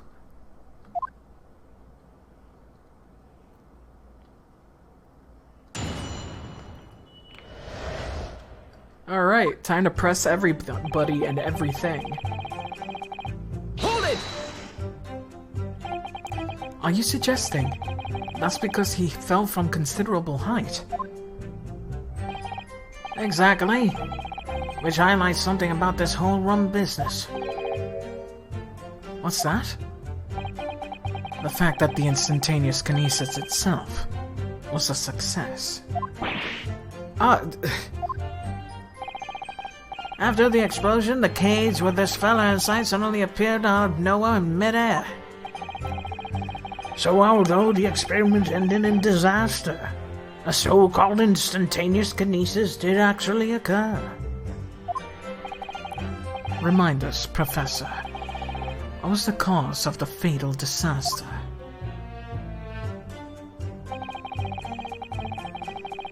You're not gonna tell us more than that, eh? Hold it! So the angle of projection is critical, is it? And you calculated it yourself, personally? Absolutely! The calculation is far too complicated for anyone but me to carry out. That's highly, conceited. Only. You got it wrong, didn't you? Yes, that's right. That's the point. The calculation is so complicated, even I can make a mistake. Do people fall for that brazen confidence? I should try it. I took into the account the subject's body weight, height and weight, the wind direction, the ambient temperature. I considered every possible variable, so I just don't understand how could this happened. Obviously then you had to include the weight of the clothes Mr. Asman was wearing at the time, I suppose.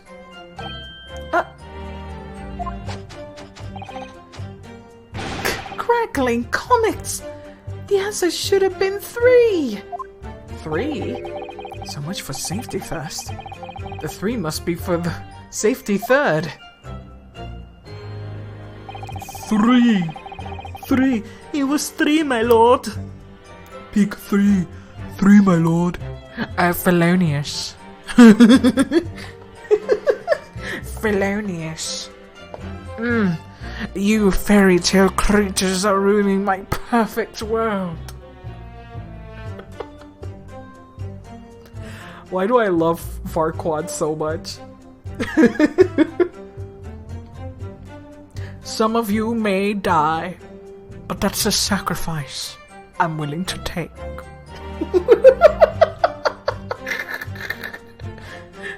He's very memeable. Yes, indeed. Extreme memes. Kiss me! Kiss me! The ogre! He has so many memes! He has so many memes! The ogre is in love with the princess!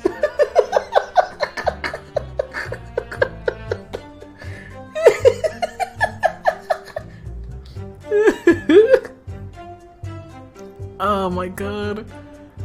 He has a lot of little touches here and there that are just so freaking memorable.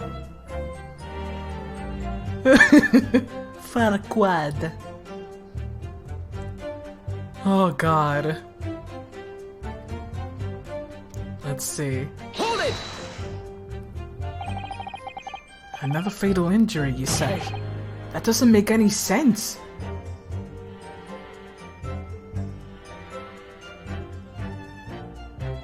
I think it's just because he was meant to be a really mean joke.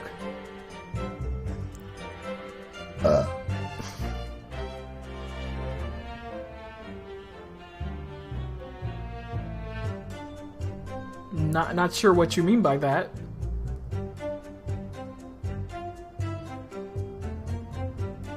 A mean joke. I mean, the whole movie is a hit at Disney.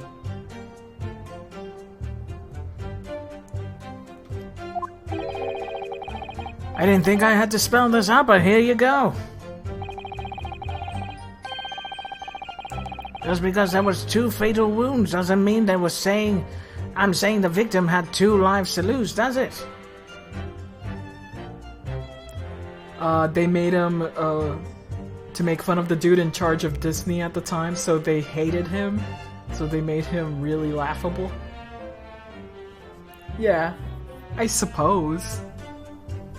But I think they did a very good job, at least the writers and the people who designed it did a pretty good job in not making it that obvious to make him look like, what was the dude at the time? I forgot his name, because I know who they're making fun of, but it doesn't look like a one-to-one exact replica of that person who was in charge at Disney at the time. I think they just did a bunch of other things with it that really worked. Michael Eisner? I think it was. I think it's Eisner.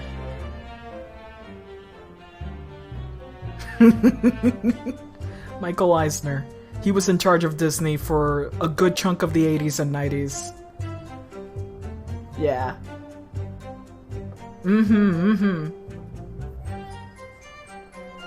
Daddy Eisner. In charge of all of your childhood dreams. You owe it to him, to Daddy Eisner. Daddiest of daddies. I'm actually referencing a video, don't worry. When they talk about freaking Michael Eisner and his history with Disney, Lindsay Ellis called him the daddiest of daddies. Simply because of his super capitalist practice.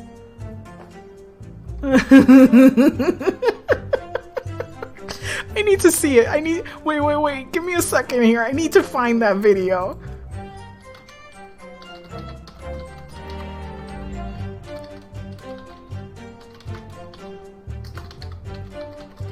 I need to find that clip. I need to find that fucking clip. Shit. I don't even remember where to get that clip, actually. Fuck! I found it. It's Daddy of Daddies. Here it is. Disney Company was because of his unwavering fealty to the Regina Georgia Hollywood CEOs, Michael Eisner.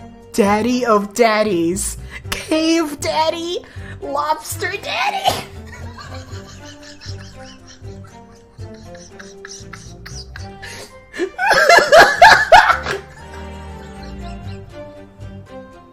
Daddy of Daddies! Michael Eisner! These mega capitalists.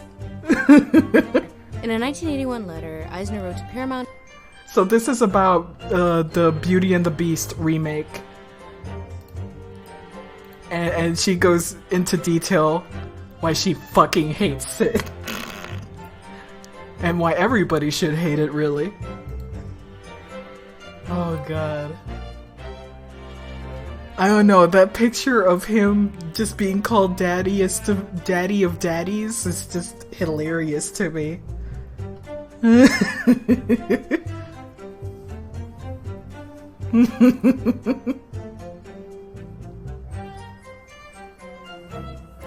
Ooh. Because it's more of an insult than anything.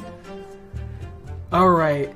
So just because there were 2 fatal wounds doesn't mean I'm saying the victim had 2 lives to lose, does it? Too right. Obviously, at first we thought the bloke had died due to his spine snapping in half as well. But you're saying that's not the case. You found it, eh? Yeah, it's a pretty popular video. It's very good to watch. Very good watch.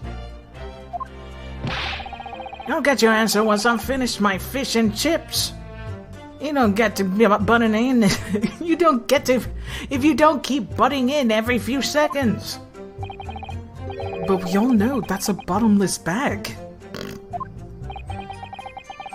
The victim plummeted 30 feet into a glass tower, and it could be reasonable to assume that's the cause of death. Right. That's what we all thought. But it was a red herring, wasn't it? Yeah, but when was he stabbed? Can you guys prove when he was fucking stabbed, though? Hold it! The defense knew nothing about this crucial information. The prosecution received this report from the forensic investigation team only this morning. It was the first we knew of it as well. I can only apologize for the impossibility of informing the defense. Sarcastic and insincere. Thanks. So what of the nature of this sharp object? Among the accused tools that were in use of that demonstration, one is of particular interest. Fuck off! Get out of town! That's the thing that was shot at him? I thought that was burn marks. This. So that was the thing that was used to shoot off the bow. I mean, it does have a notch. Ah, yes. That will prove to be a screwdriver. Let's see. It will appear to be some kind of screwdriver. Couldn't it become so? Ah! There it is! My trusty little companion, Andrew! Hey. Andrew? Of course. Ah, do you know each other already? He's one of my dear friends, like all my tools. I've named them all, you know. They're one big happy family. That is, okay. Andrew is the screwdriver. Andrew's my flathead screwdriver, of course. His brother Michael is a crosshead.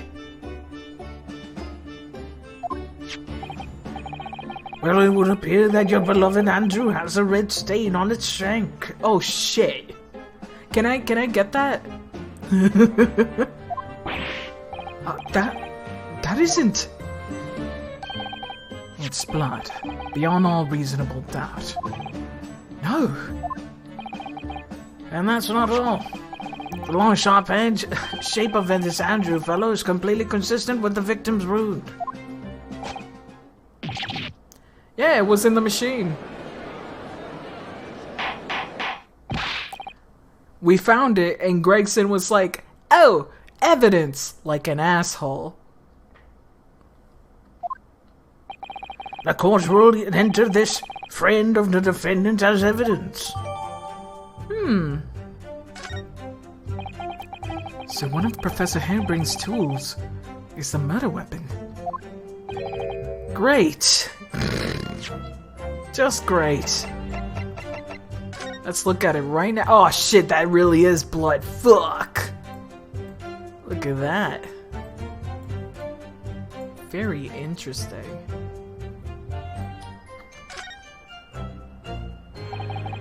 I've seen this unusually shaped handle before. It's the same screwdriver that was lodged in the grill on the floor of the kinesis machine. Which would be important information, so I should definitely take note of it. Yeah, it was on the remains. It was not shoved on the victim, which is very strange.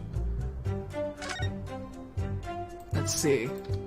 And now the blood. Fuck! Fuck! I clicked the mouse, and it was... No, come on! Capital A for Andrew, I suppose.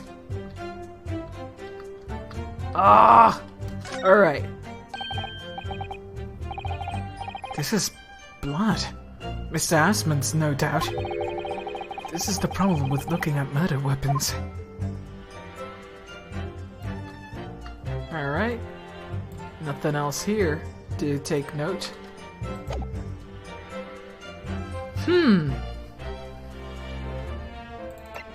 It was not found in the victim. That's very strange, eh?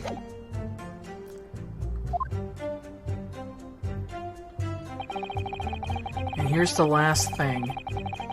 Hold it! What grounds do you have for saying that? You really need to ask. Only 2 people in that public experimentation stage in front of the whole world.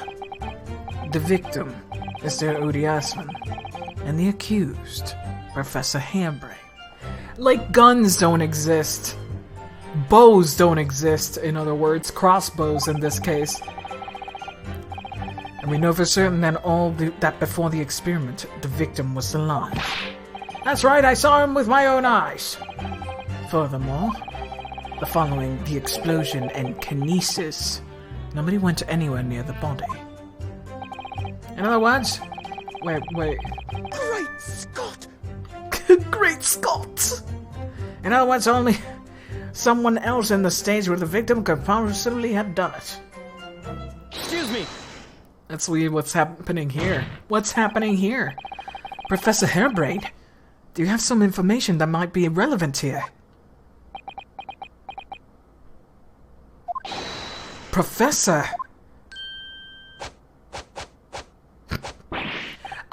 Sorry. I was just calculating the optimum coefficient of electrokinesis to separate the molecules in the human body. And the witness stand is the best place for that. It seemed as though you might have something to say about Inspector Gregson's last remark.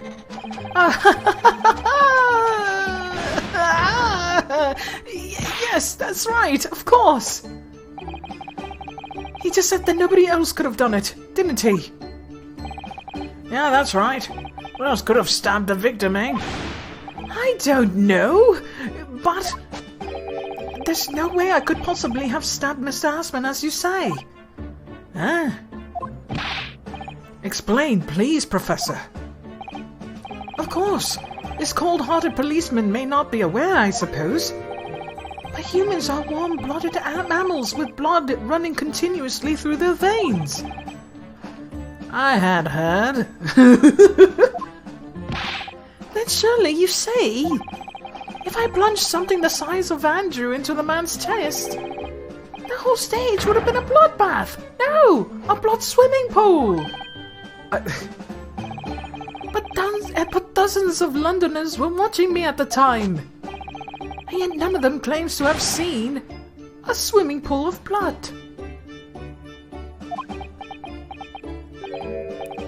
Well, no, I suppose not.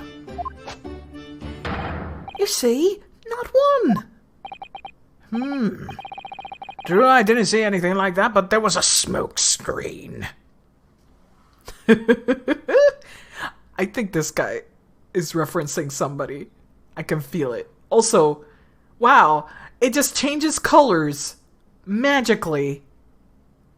Magically changes colors without adding anything to it. That's kind of cute, though. That's awesome. This is really cute animation. Color changing myth. Ah, yes, I call this the gay liquid. He's making funny liquid. Very detailed face.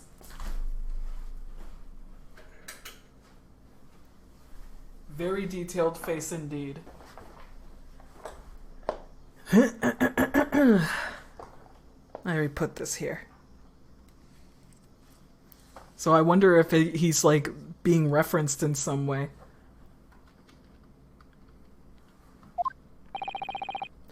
Well done, Professor. That was a great counter-argument. He's making the gay agenda potion. Soon the world will be cloaked in the gay agenda.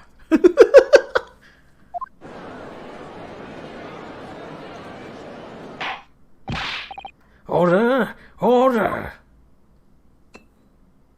Give it to Kate Blanchett. Pray forgive the discourtesy. If I savor a drop from my hallowed chalice to accompany my old friends to a deucing.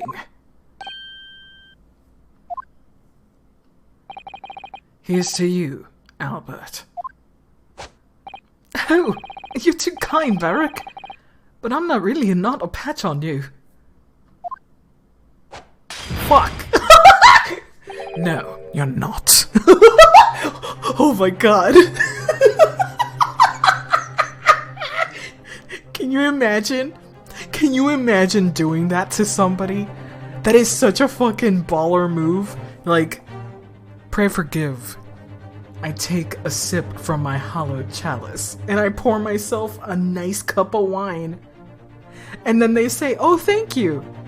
No, don't thank me. And I just throw it on the floor, right in front of their feet. That would be such a fucking baller move. I would love it. I would love that kind of drama. No!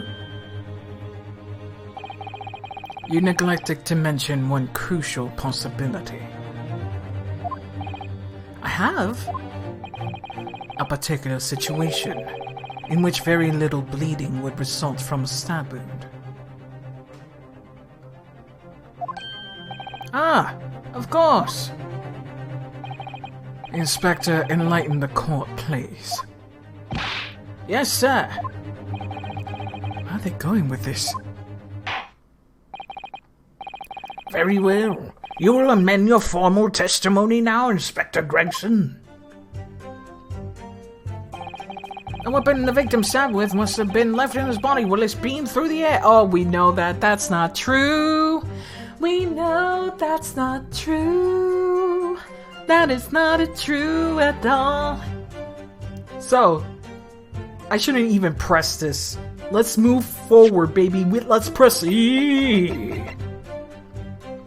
We saw it in the remains of the kinesis machine. So, no. Big no.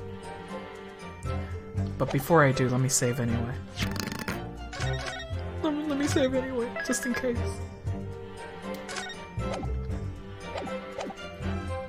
Okie dokie, now we're ready to press E. Objection!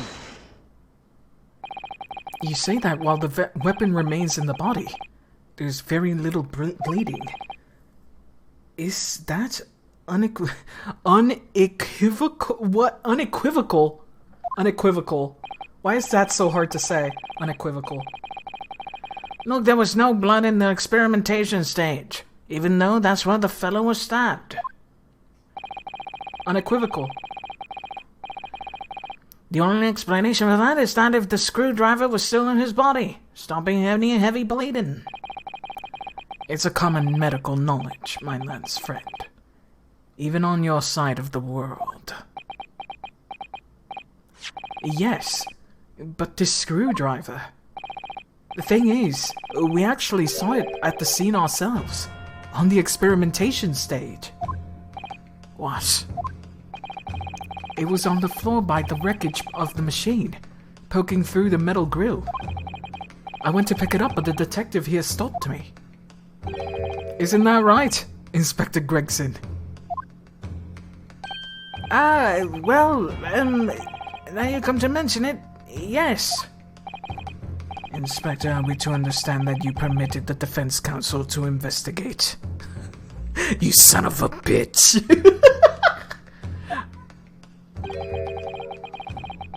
That you contravened the Special Dispensation for Scientific Equipment Act. No, not at all. I wouldn't do that. I just let him look, nothing more. It was very clear that he wasn't to touch a thing. Yes, that's true. This screwdriver was in plain sight, on the stage. But it shouldn't have been, should it? What are you getting at?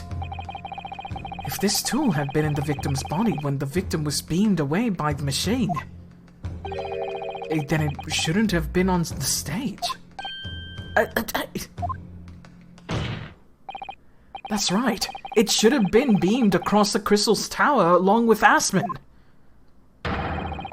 And been found still lodged in the victim's chest.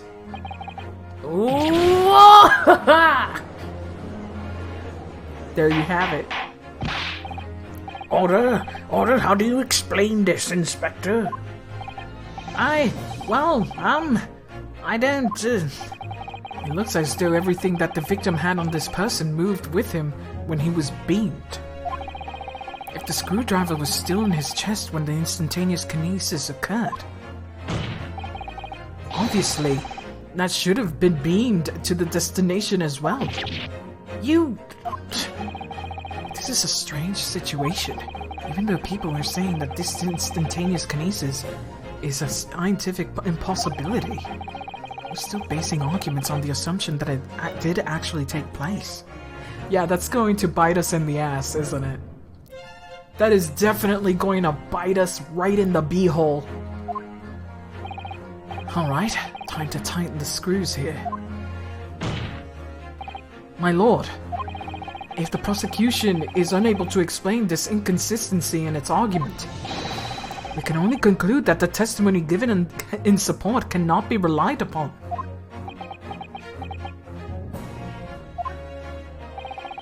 Van Sykes is stumped. Hold it! Oh shit. Who said that? The professor. Hold it! Do you have something to say, witness? What the fuck? We were winning this. Shut the fuck up. Yes, I knew it. It bears out. The equations hold. Listen, Arhodo, don't worry. What? About what? Without delving into the details, there is no inconsistency. Motherfucker. Shut the fuck up, Albert! What? An Avenger had been launched in Mr. Hansman's chest. My trusty too wouldn't have moved. Motherfucker.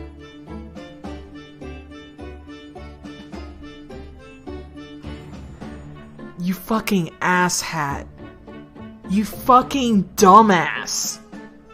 You absolute dipshit. In that case, his clothes would have stayed there too. His glasses would have stayed there as well. His freaking Albert piercing would have stayed there.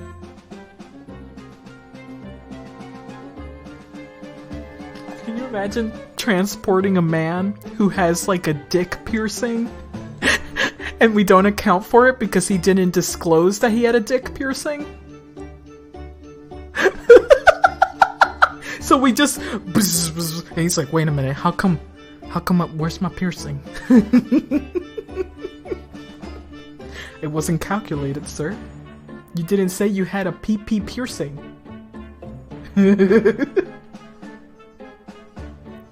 Oh my god. Andrew remaining on stage is consistent with my calculations. What? What? Oh boy. God damn it, Albert, you fucking asshole. You dumb of ass. It would seem your illusions have been shattered. Clearly we should hear the accused explanation. Fuck. Or should we say, this brilliant scientist's explanation?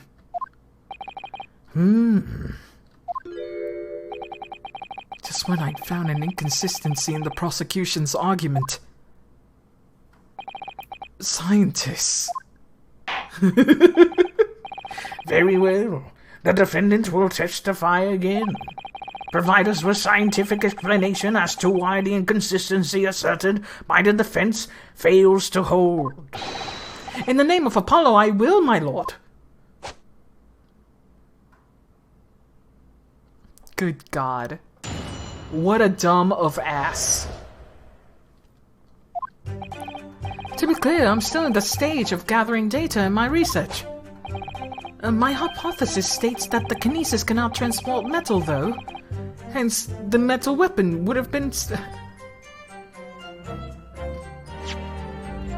Puta, ¿de qué está hecho esa cosa entonces? ¿De qué está hecho? Are you telling me he's all made of plastic? Are you telling me he's a fat wax figure? Give me... What the fuck? You mean the glasses are not made of metal, bitch? What the hell are you talking about? Let me put the emote off. Here you go.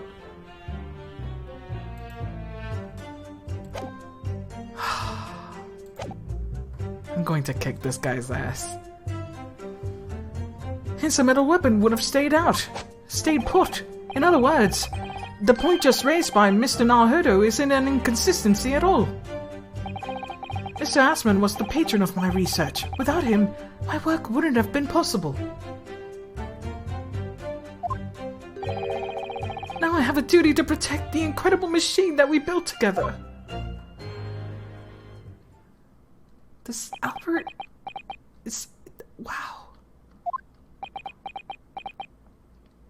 Freaking a defendant incriminating himself so hard right now.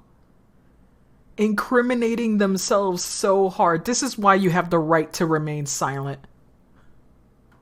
Listen, you are dumb of ass. Go to the gallows, dude. Good God, this is of your own making. So the thrust of your testimony, Professor, is...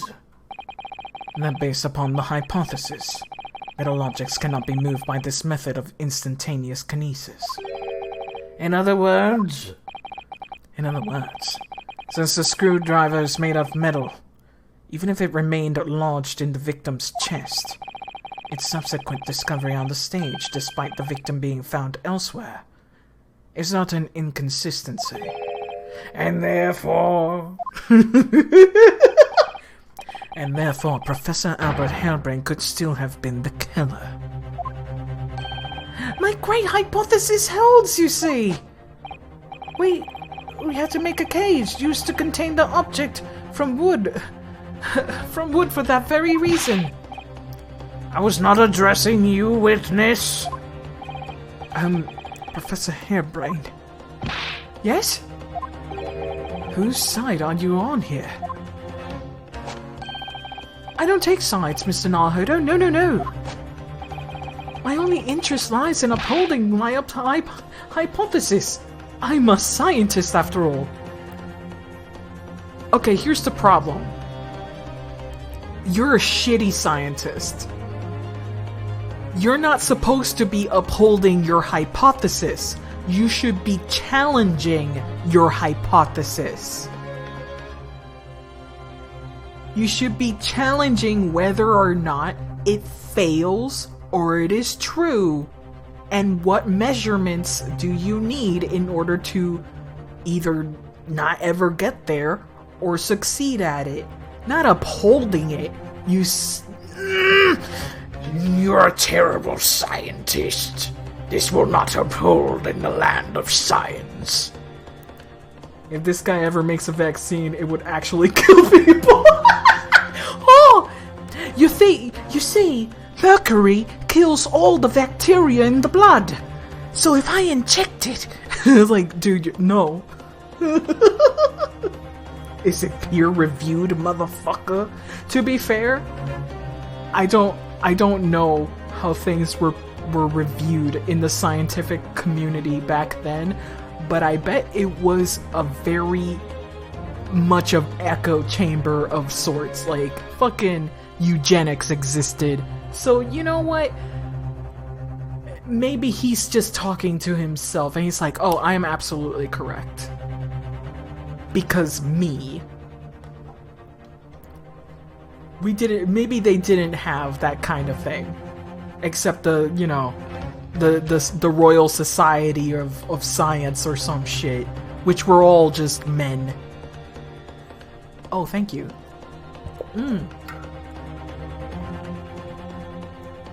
White old people who are too rich. Let's see. The white men. Oh.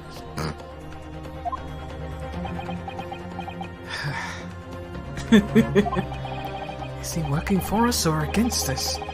It's very hard to tell. Let's see how you cross-examine this testimony, my Nipponese friend.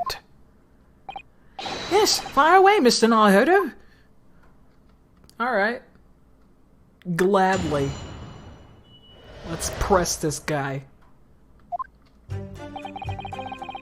We really have to just go, hey, your science experiment just didn't work, asshole. Hold it! Fuck your hypothesis. And yet your retort to my argument wasn't lacking in confidence in any way. No scientist can find the truth without first finding self-belief. Those were the words of a certain scientist I hold in the highest esteem. But you realize that disproving my argument puts you in a very precarious position, don't you? No scientist should strive to protect himself more than he strives to protect the truth. More words of the great scientist, you know. Sure. Words that are causing me a lot of trouble. Who is this scientist? I'm afraid I couldn't tell you, Mr. Naruhodo. But as soon as I remember the magnificent genius name, you'll be the first to know. It might be worth keeping the names of your idols to mind. You're wasting your breath, my learned friend. This scatterbrain even forgets my name at times. Also, your bobbies. They're so well shaded. I forgot how well shaded his bobbies are. Like, damn. Look at those bobbies. There's an escalator to take in order to go up. Sir, your titties. So Von Sykes really did have a friend once. But I didn't notice hell freezing over. Them moves. Let's see. Hold it! Your hypothesis states it.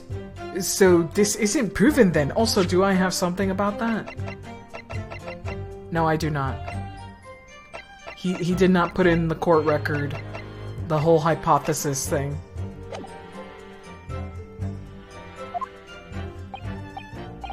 No, of course not. It's merely a hypothesis, but a good one, based on thousands of calculations. Even a very good calculation can be off by one number.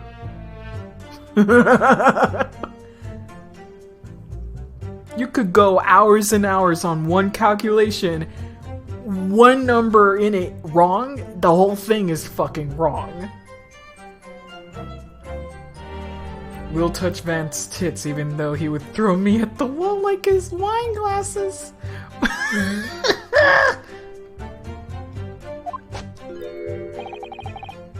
But it is widely known that metals can't be decomposed by electrolysis? Are you sure by that? Yes, of course. So I am right. My hypothesis is clearly correct. You're actually wrong about that. Metal is able, like... What? What are you talking about? You just need to add water, idiot. How do you think rusting happens? What is about incriminating himself that makes this man so happy? It's the why reason why the birdcage was made out of wood, you see.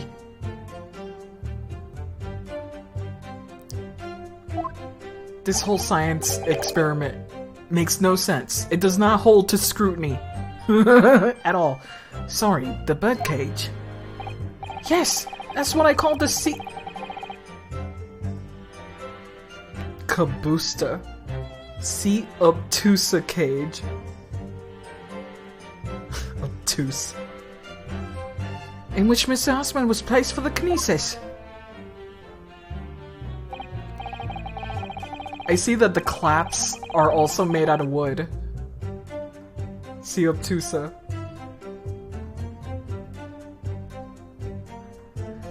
Ah, the jail cell in which the victim was detained.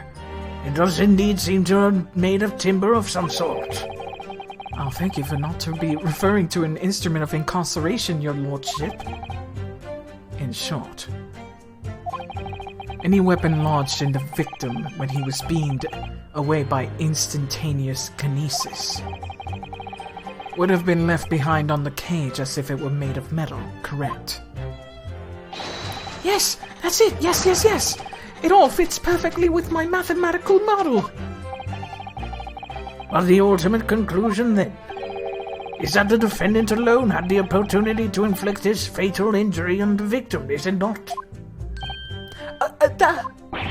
Ah, indeed, sir. Someone beam me out of this nightmare.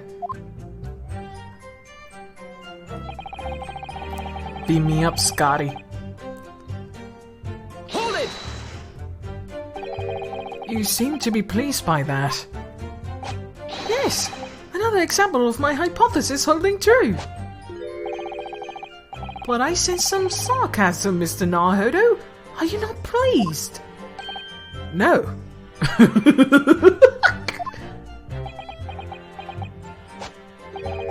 I knew it. At the end of the day, I'm the one responsible for Mr. Asmus losing his life. The advancement of science is no excuse, I know that. No, you're quite right. Tell the court, did you have a closer relationship with Mr. Asman? Oh, well, no, not really. I mean, I've only met him 2 or 3 times. And we only ever discussed my hypothesis and the project. And the research grant, of course.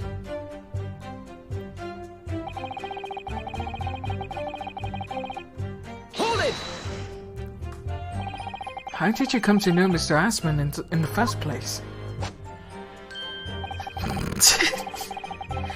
A year ago now, a small provincial science journal published a little paper about my work. That's the science journal? It's so tiny. It's so tiny. That's a scientific journal? Good gracious. I should need new spectacles. Small. I might have had an extraordinary hypothesis and great promise, but at the time I had no money. I had to eat tiny little meals at a tiny little cafe and drink watered down water. Watered down water. Watered down water. Watered down water. Watered down water. I'm sorry, but that broke my brain. Watered down water. Water squared. I'm sorry, but saying watered down water fucks me up. Like water, but it sucks. It's time for me to be watered down water. Yeah, that's some delicious watered down water. Out of my tiny little glass. But Mr. Asman read the paper and came to visit me at my tiny little laboratory. And offered you some money to help you fund your work. Exactly! That's exactly what happened! I handled the theoretical side of things, and Mr. Asman provided me with an engineer for the practical. And the 3 of us produced a fantastic machine together! Okay. Where is that engineer? The machine that you brought to the great exhibition to demonstrate. We had to apply it to the government for some sort of inspection to be allowed to exhibit, I think. I didn't stand all that side of things. Mr. Asman took all care of all of it. He was a wonderful man, really. I owe him everything. This is why you don't base somebody's entire character based on favors. Let this be a lesson to everyone. Just because they were nice once doesn't mean they were always nice. Or are a nice person.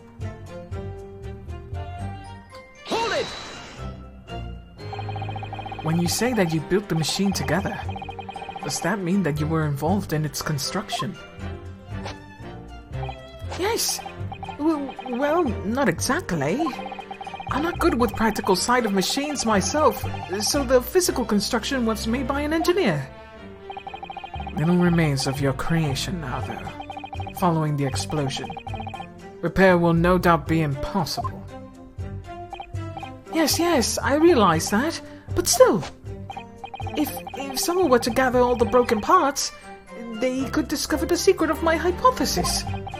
But Miss Asman and I toiled over the machine for so long, we put our hearts and souls into it. I have to protect our work. So what's left of the machine must be kept safe.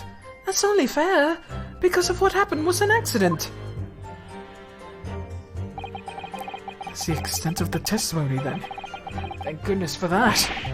I don't want him doing any more damage. He's already basically proven that he could have been the culprit. It seems as though he really cares about his defending his hypothesis. Still, I wonder, what if his hypothesis is just fundamentally flawed? Alright, gathering data in my research. States that kinesis cannot transport metal. Here's the metal weapon. Let me save here.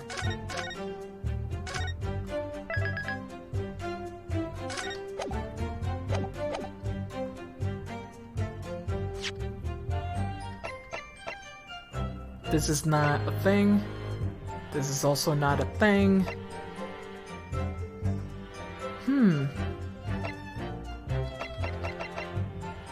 Interesting that we also have this here.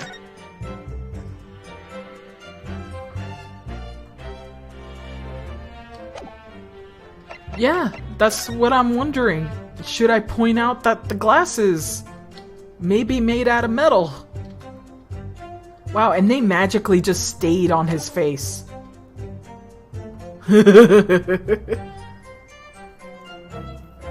Yeah, I kind of want to point that out. Not gonna lie.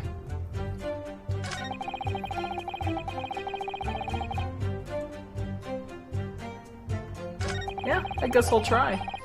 Because nothing else here I can point out, really.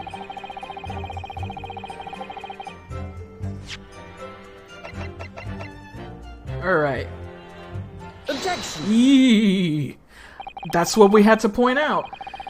Thank God. Thank God. Okay, the game is just being practical. Thank goodness.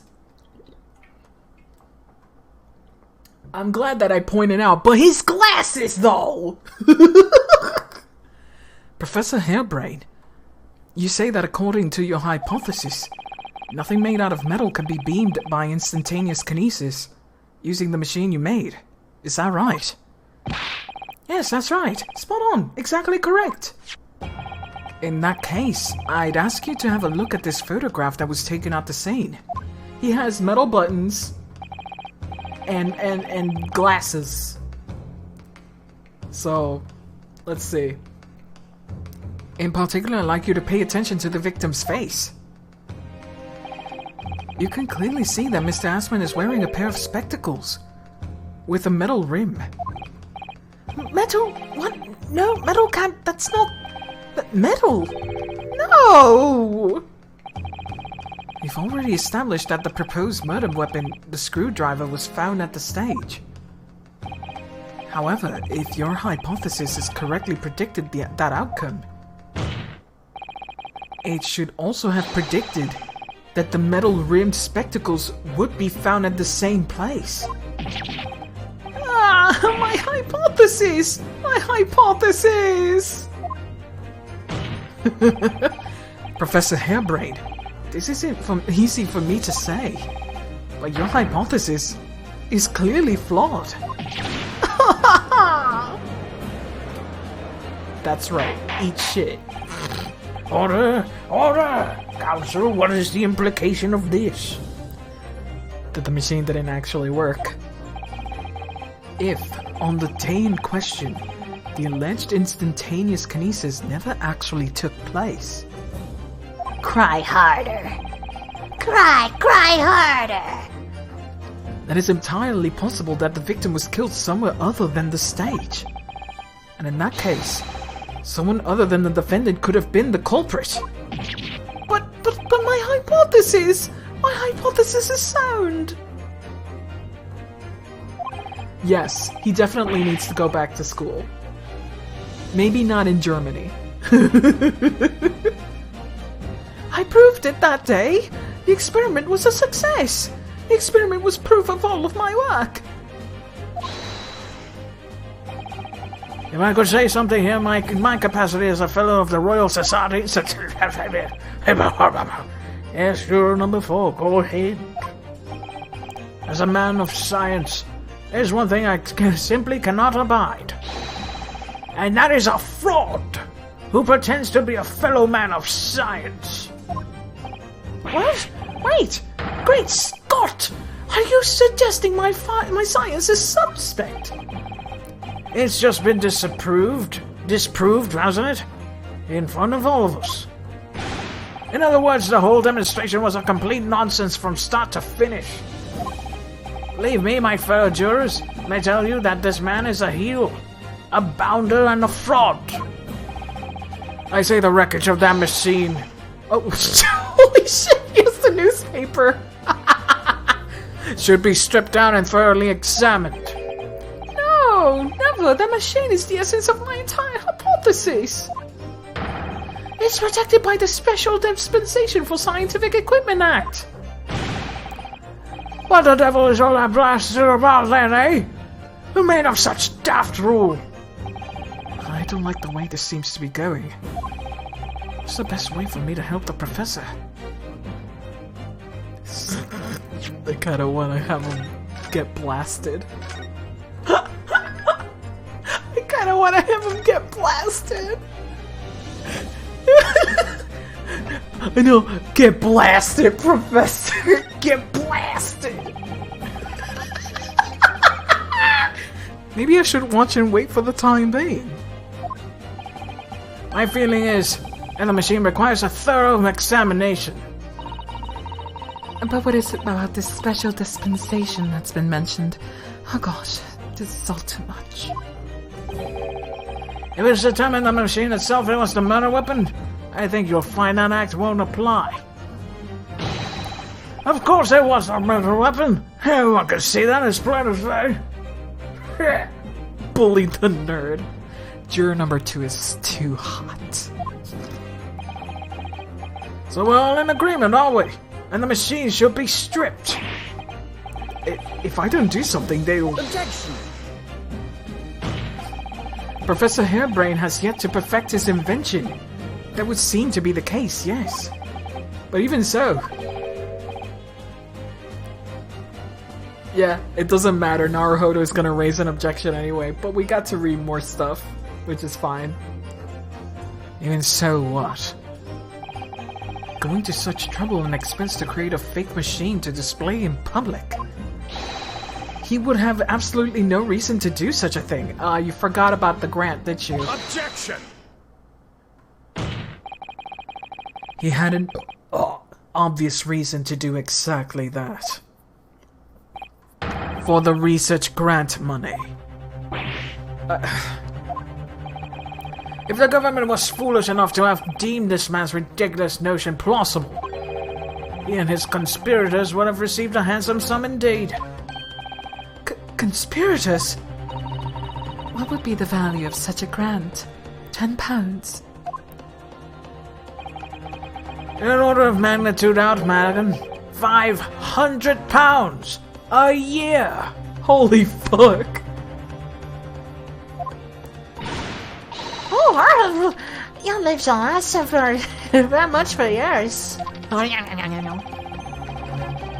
The Society has noticed an increase in bogus public demonstrations in the field of science recently. And plenty of scientists arguing with each other to get the largest slice of the founding cake.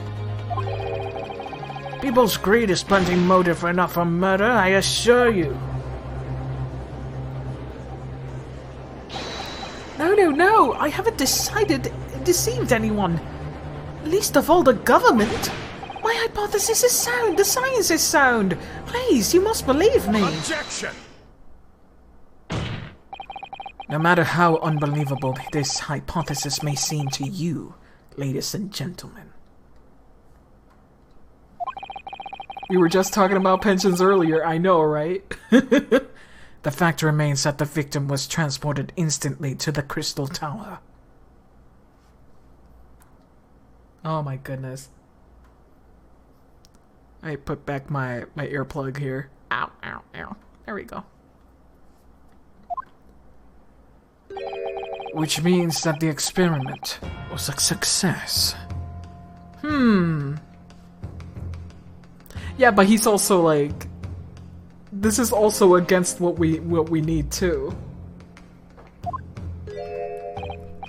Ah, Barrack! And therefore, the only person who could possibly have committed this murder is the accused. See? See what I mean? Barrack. Yeah, he would definitely go to jail even if it was correct. I mean, he did say so as much. He said that he would pay the due for the accidental murder. For the accidental manslaughter. But he doesn't want to go to the gallows for murder. He never intended to kill anybody. So, that's what he's actually going for. He's going for accident. Where is this heading? I have no idea. My lord, if I may. Yes, Lord Van Sykes. The prosecution would like to summon new witnesses to the stand. New witnesses? What would be the nature of their involvement? They were spectators of the demonstration at the exhibition, who were occupying special seats. Eyewitnesses? Very well. The court grants the prosecution's request. I should very much like to hear from the eyewitnesses to the incident. The prosecution's stance is clear. This experiment was no... Postiche? Postiche? Wow! Big words from big man. Postiche. Wait, am I pronouncing it wrong? I probably am. I'm always pronouncing things wrong. Wow. Big words. Bigger than... The bigger your titty, the bigger words you may use. Postiche. Postiche. Why are you saying... French. Motherfucking French. It is French. Postiche. Postiche. Fucking... By the way... Postiche. Oh my god. Oh, that's great. The accused killed the financier's victim there on public stage, before the very eyes of the spectators. Now, my learned friend. Oh, great, I'm not Nipponese this time. Oh, yes! It's time for you to make your own stance clear. There's clearly a flaw in the professor's hypothesis. I can definitely see that. But where does that leave me? A failed one? It feels that way, doesn't it?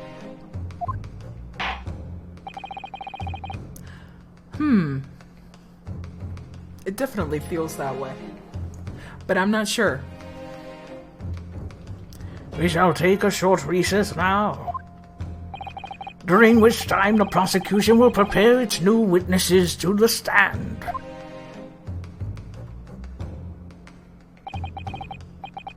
As you wish, my lord. Good.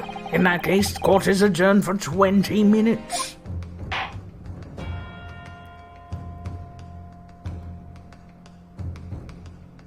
Oh shit, that was a pretty short part. I did that in under an hour. Or like 2 hours. That was weirdly short. Speedrun. Really? 2 hours? Come on.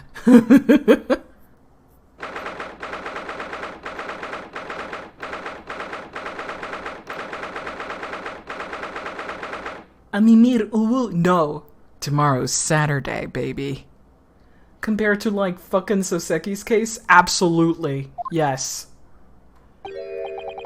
Mr. Naohiro.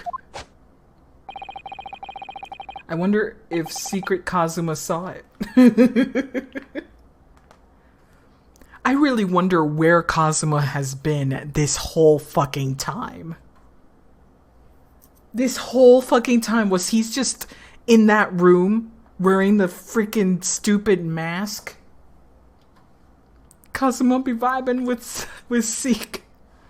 Oh man. I mean Sykes. We were pronouncing his name wrong on purpose. With the bats. What on earth were you playing at just now? Or rather, what on earth were you playing at all along? My hypothesis! My amazing hypothesis! You've been picking holes in it from the start! Yes, you fuckface! Sorry about that. Yeah, I don't like him either. I'm sorry, but your hypothesis is not supposed to be upheld, idiot. As a man of science, you should be looking for the unexpected. New things should excite you, not freaking upset you.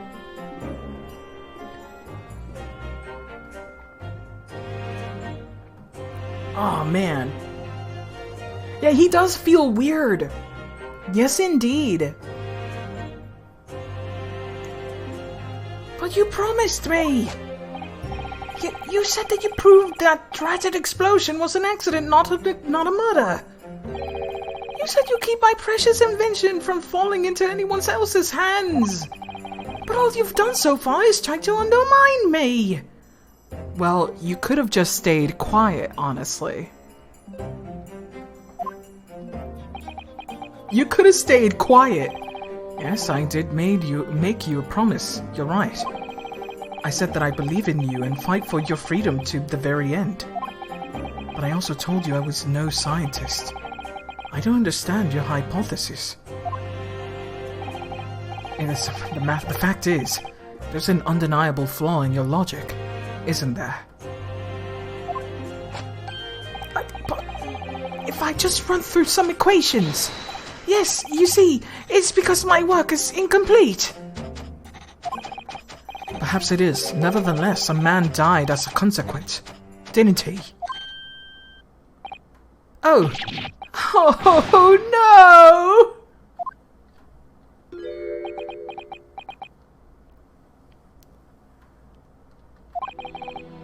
You're right. You're so right.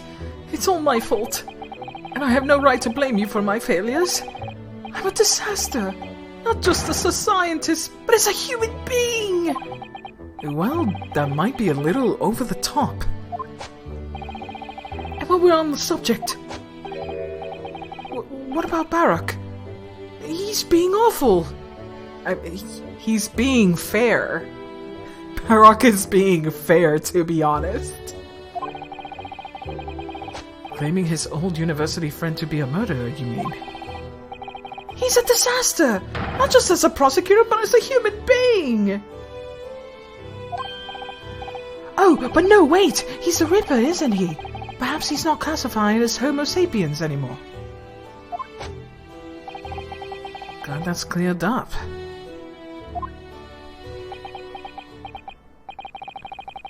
Can I double-check something with you? Ah, yes, what? The machine and the demonstration you prepared, they were based entirely on your hypothesis, I presume. There was no trickery involved.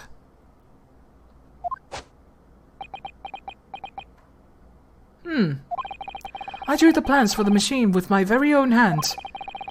Every line was painstakingly drawn from the firm belief that my science was the only future. Yeah, but you had no hand in building the machine. Just because you made the blueprint doesn't mean the engineer couldn't have just added a few more nuts and bolts to it. Did he?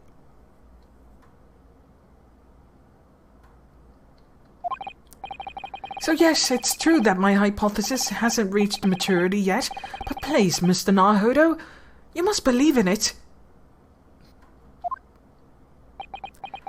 Ryunosuke, follow your gut. Alright, Professor, I understand. Counsel, defendant! The prosecution's witnesses are ready to take the stand. Court is about to be in session again. Make your way to the courtroom, please. The engineer is having a little fun, doing some improvisation. It all hinges on that demonstration.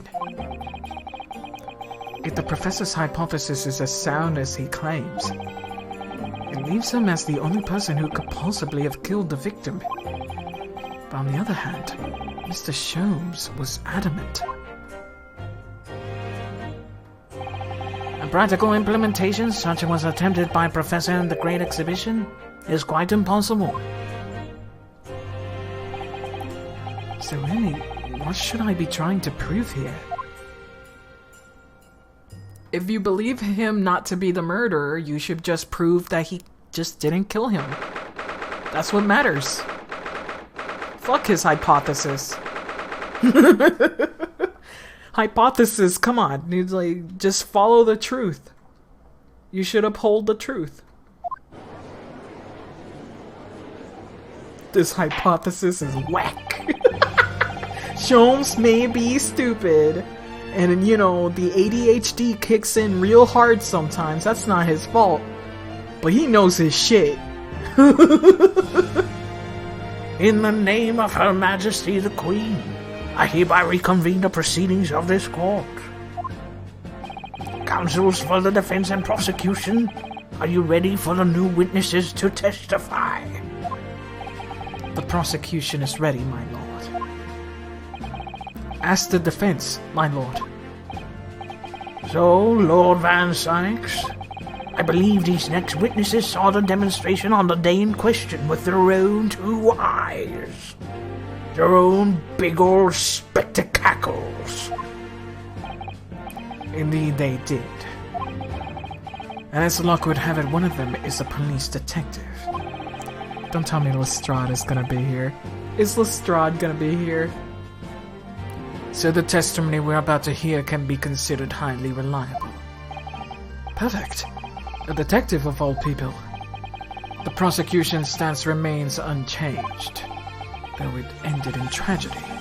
The demonstration on the day in question was scientifically sound. And consequently, the sole person with the opportunity to have committed this act of murder is the only other individual to have been present at the stage at the time.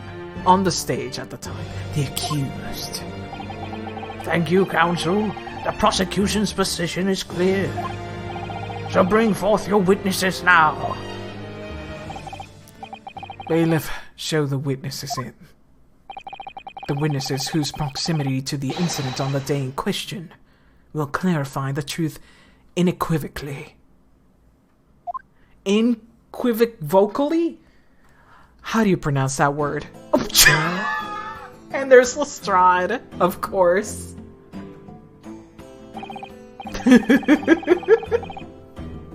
Wait, give me a second here.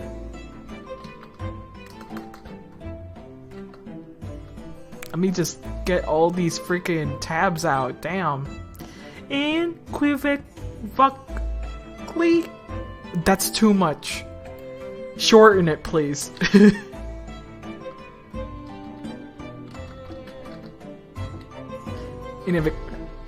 What? Hydrate, motherfucker.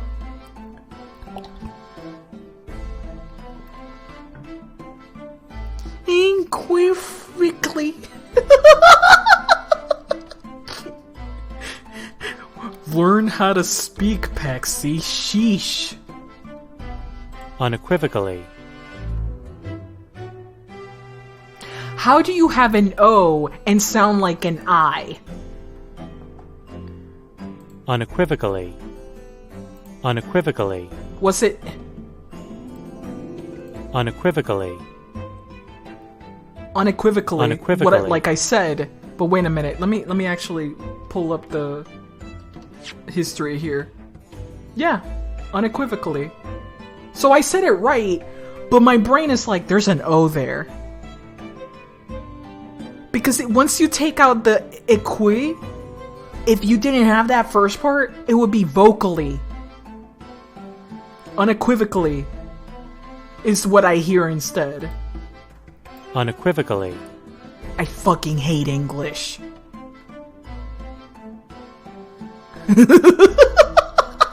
I hate English so much. In Spanish, you can put two words together, they do not change the way you pronounce it. You can say para y sol. And you want to say sun, or what do you call a parasol? It's the same word in English, same word in Spanish, parasol. Same. It does not change because you had, parasol, parasol. It stops the sun. It doesn't change. Oh my god. Paraguas. Yeah, para agua. Stop water. Paragua. But whatever. English, you and your silly ass rules. Holy shit, go take a shower, you stinky.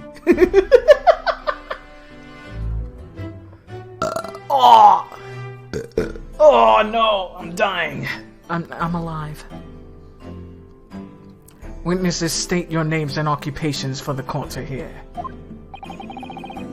My name is Balthazar Loon. He has a balloon. He has a hot balloon on his head. How is that working? How is that not burning his head? How? Balthazar Loon.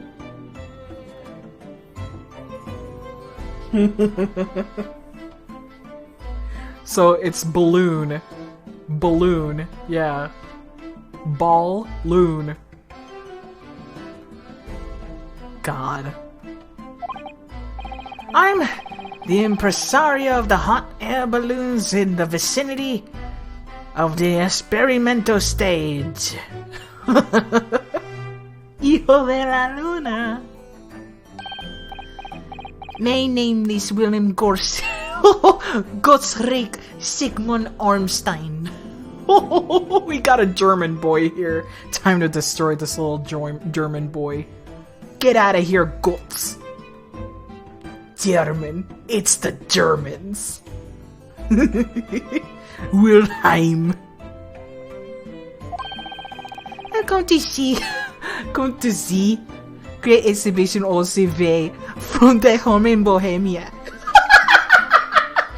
OCV. He huffed and he puffed. And he blew up. Italian accents. It's really just that. It's really just the three little pigs from Shrek. He's so mean. Oh, say ogre. He's so monstrous. He's so huge.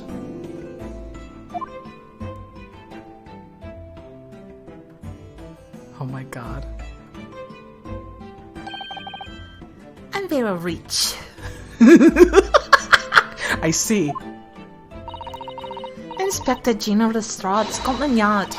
I'm a great detective. Even Sherlock Holmes agrees. I was on security duty at that exhibition, and I got to go up and see the balloons. It was amazing. Adorable. Gina again. But she did mention that she's seen the disaster from up on a balloon, actually, didn't she? Jeff Bezos' ancestor. And she clearly loved every minute of it.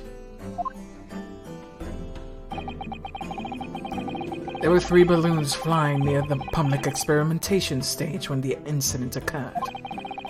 2 of these witnesses were in such a balloon at the time, and saw the events unfold from the skies above. They make it sound like we were in the clouds, but it was only an altitude of circa 60 feet, very low. Well, you can't see nothing if you fly too high, can ya? 60 feet? About 18 meters then. Naruhodo is like, oh goddamn, gotta convert to metric. Gotta convert to metric. Yeah, it's not high at all. Thank you for your introductions. Now you will give your formal testimony to the court. Kindly describe exactly what you witnessed, especially those of you who had a vantage point above the stage. Here we go. Viewpoint for 60 feet up. It was an incidente terribile. I am only grateful that my balloons were not damaged. Is he Italian? Incident.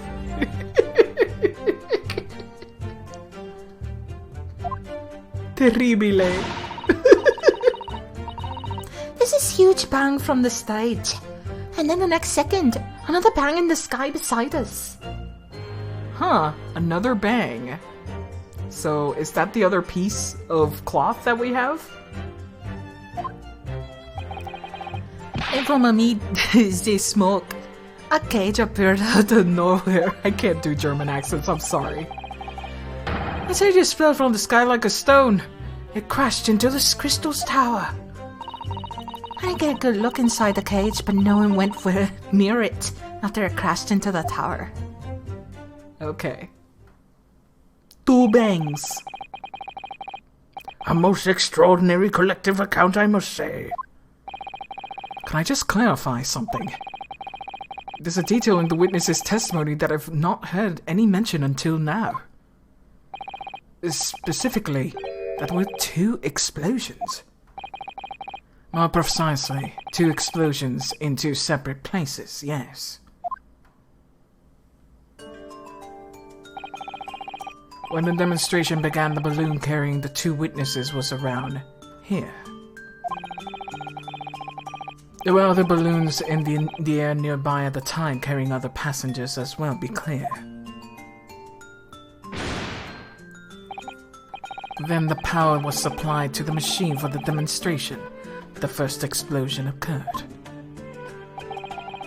The so-called birdcage that contained the victim disappeared from the stage and a moment later. Holy shit!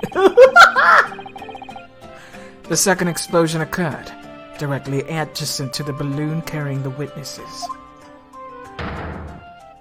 Jesus! The bird cage appeared at the site of the explosion, subsequently to pummel it down into the crystal tower. Yep. I was very surprised. Suddenly a cage appeared before my eyes with a person inside. With a person inside. The blast was so hot. But I didn't want to miss a thing, so I kept my eyes wide.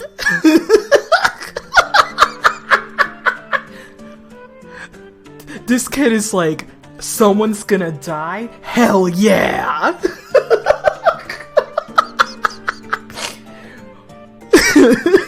Poggers.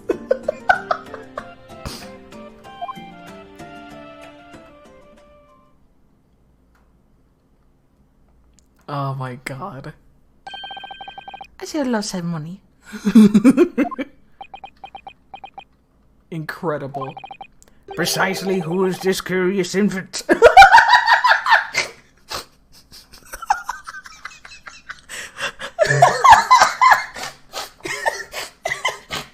I'm so glad Judge did not say child. He just called him a baby. Who is this baby? What is this child? Who is this fetus? I'm told he's a young noble of Bohemian royalty. Apparently he disguised himself in order to steal unnoticed into the great exhibition. Ja, I'm here in London to sightsee with my elementary school. We will have to benefit this child's viewpoint in the testimony. Do we really need that? Oh, the freckles! They're kinda cute. When I remove my vest, this is what I look like. I see, child, I see. Ah, yes, I see. A delightful face, I'm sure. Ja, everyone says so. Great disguise, then. It is cute. Yeah, it's actually really cute. Put the mask back on so I can kick you out. The point is, the testimony of these witnesses further substantiate the facts for the court. Namely, that despite ending in an explosion, instantaneous kinesis was successfully demonstrated. And furthermore, that until the arrival of the police, no one approached the crystal tower where the victim fell. Therefore, only the accused, who was with Mr. Assman on stage, could possibly have committed the murder. Yes, thank you, counsel. The prosecution views on the matter are quite clear. So, the defense's cross-examination now, please. Yes, my lord. I have to cross-examine a fetus.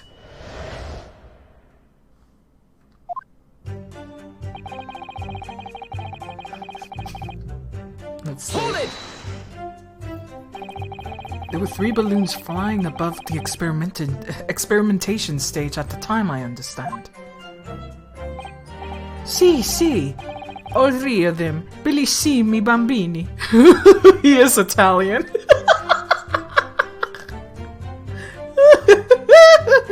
My bellissimi bambini.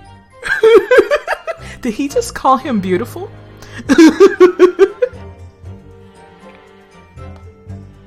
Beautiful man? Did he just do that? What does bellissimi mean? We all know that Bella is Italian for beauty, but beautiful, but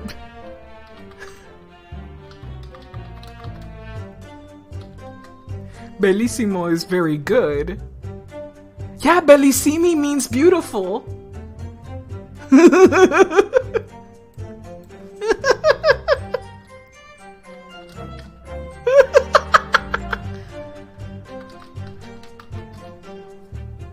And Bambini is a young child.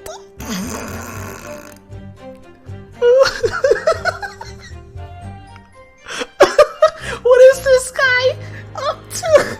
Bambini, beautiful child. Let me give you a balloon. Here you go. They're very probably, signor. Some people even take pounds for one ride. £10? That's more than my annual stipend. Damn, you get paid shit. 20 pounds a month. That is my pocket money. This child is too rich. Child, give me your money. Royals have all the luck. Yes, they do. I got up there for free, I did. Play the old I work for Her Majesty's police card, you know? We must rob the detective have so on the luck? If they're so popular, why would you only be operating in such a small number of balloons though? Because if I have too many in the skies, they will crash into each other. The operators for the balloons were decided by lots, with each operator manning a particular area. Mug the ankle biter. Child, give me your money. See, and the zone above the public experimentation stage is the most profitable. And the other impresarios, they hate me. God, I can't handle these accents right now. It's really hard.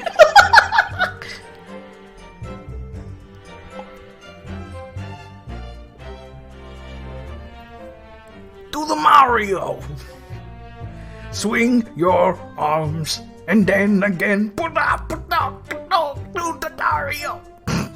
I am God. Thank you, witness. I think the court has a clear picture of the arrangements for the balloon rides at the exhibition. Perhaps we could hear more about what you actually witnessed of the incident. Right. I can feel you there, my lord. They are, like, Italian, fucking German, which I'm terrible at, and then this girl, I can never pin down her accent right. I know it's supposed to be Cockney, but I hate doing it. I hate doing it. It's too hard. Oh, man. Hold it! This is gonna take a while. So you actually saw the incident happen from up in the air? Yup. Ain't an amazing what a detective gets to do, eh? I'm telling you, Otto, being a lawyer is a monk's game. You should join the force and we'll be flying together. I wish you didn't become a cop, to be honest. I know that's in the original story, but I really like you, Gina. If only you stayed being a mugger. You know me so well. Yes, well, anyway. Gina loves to abuse her power. Can you tell us exactly what you saw, do you think? Everything! We saw everything! 'Cause we were all above it all.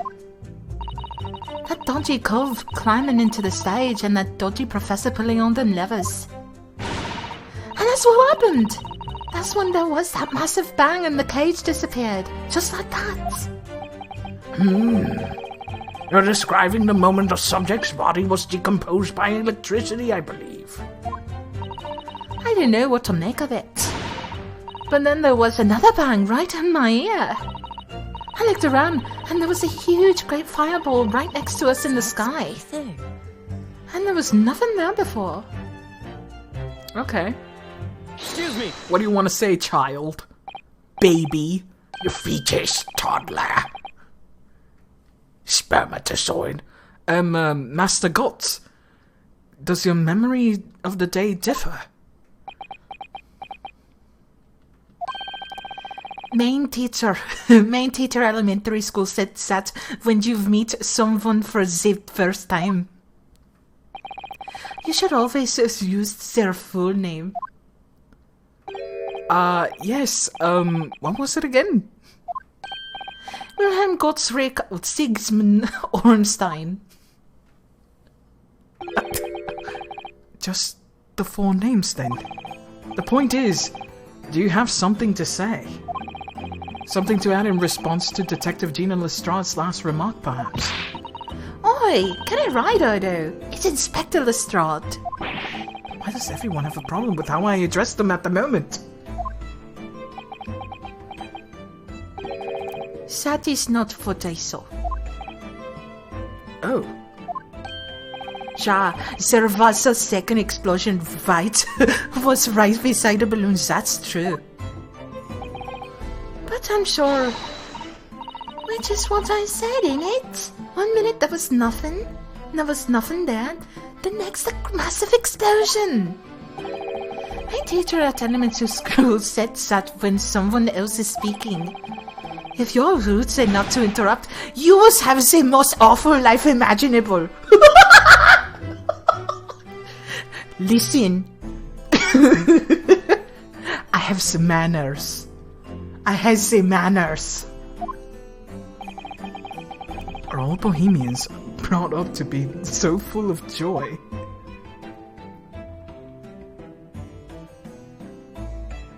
Cursed by a child. Just before the second explosion happens next to a balloon, I clearly witnessed a green balloon flying in the sky. A green balloon? Huh? You what? I never saw nothing like that. Well, I did. I saw it. And you can't say I didn't. I will complain to the court.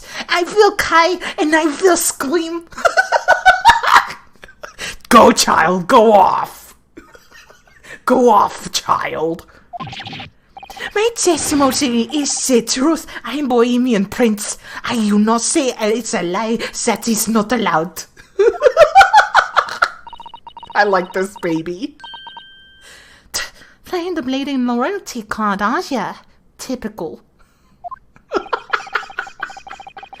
Says the orphan who likes to remind people she works for Her Majesty's police. In that case, young man, I must ask you to amend your formal testimony.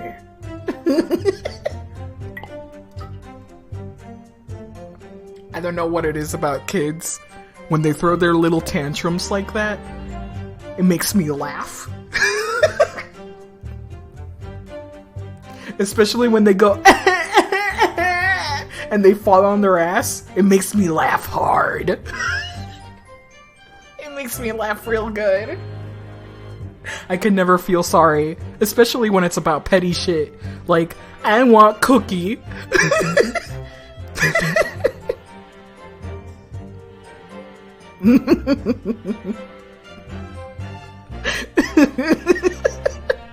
It just makes me laugh a lot. It's like, cry, baby, cry. I can always muffle my ears. Cry harder. You know what Vine drives me crazy to this day?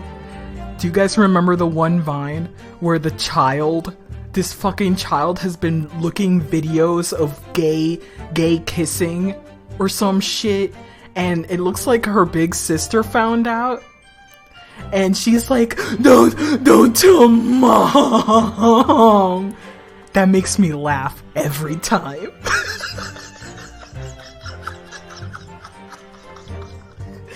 It drives me nuts. What were you looking at? No, don't tell mom. The power. This child is gonna remember that forever. Why were you? I'm so glad it didn't happen to me either, dude. This would have been so embarrassing. So scarring. Why were you watching that? Please don't tell mom. Don't.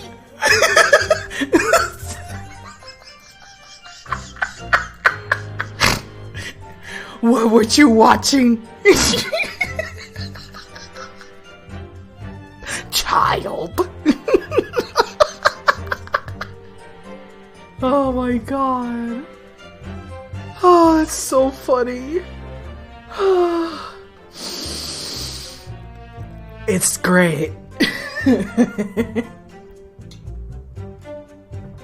Oh my god.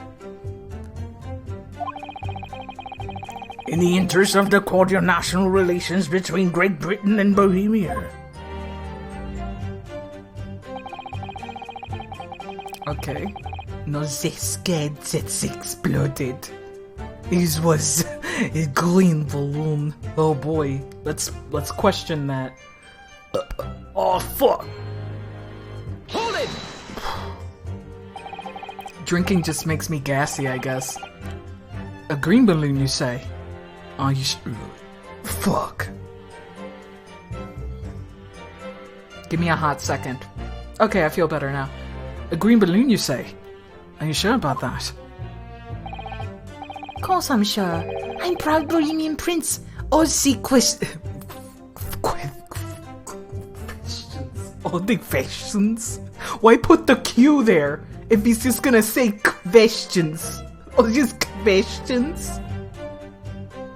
I'm making me boring. I think you mean bored. Hey, he knows German and English, and so do you, Naruhodo. Shut the fuck up. You know Japanese and English, just stop it. You know how hard it is. English is very annoying. The language of my countrymen is far Superior. You know what? I almost agree. Almost agree. Almost. Das Omen. Anyway, almost agree. The language has more sense. This kid has more confidence than me. One of my favorite things about Germany, and its language specifically, is how some things are worded. Some words are so fucking stupid. Like dictionary. Also, butterfly in German is hilarious. Butterfly in German is hilarious. Spicksterling. It's something like Spicksterling or something like that. Schmetterling, yeah, Schmetterling. Everybody else is like mariposa. And freaking butterfly. And then Schmetterling. Fucking Schmetterling. Also, dictionary, I think, is Wordboken. Wordboken or something like that. It literally means word book. It's so dumb. I love it. It's the best.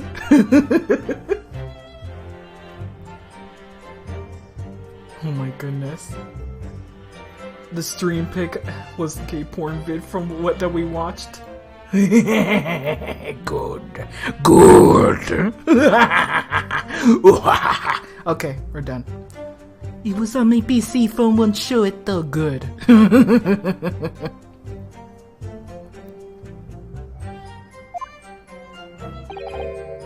Hagaso, it is very wrong to lie. Lie? Flying balloons never explode. For the same reason planets never explode. It is logical. Please tell me that doesn't mean logical. If you insult me, you insult all of Bohemia. Madai! I will have the army come and shoot all of your stupid balloons out of the sky. All of them. Damn. Commit crimes.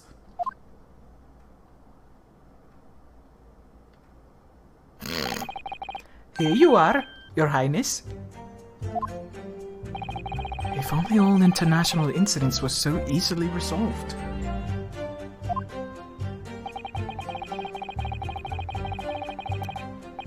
Now that peaceful relations have been restored here in the courtroom, perhaps we could return to the testimony. Did you also see the moment the cage materialized, Mr. Loon? No. I did not see the explosion. The explosione. Myself, however.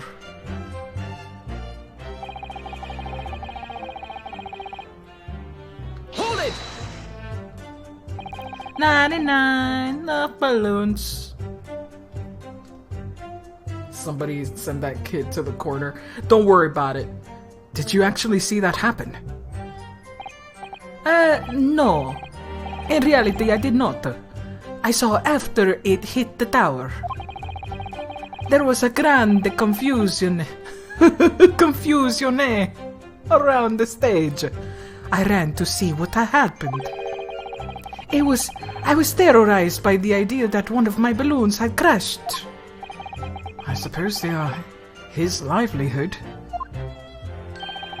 But then I looked up at the sky and all my precious balloons were still there. I saw it though. I saw this man slam into the tower. After all, I'm a detective now. And tell us what you saw, Inspector Lestrade. That's what I'd like to hear.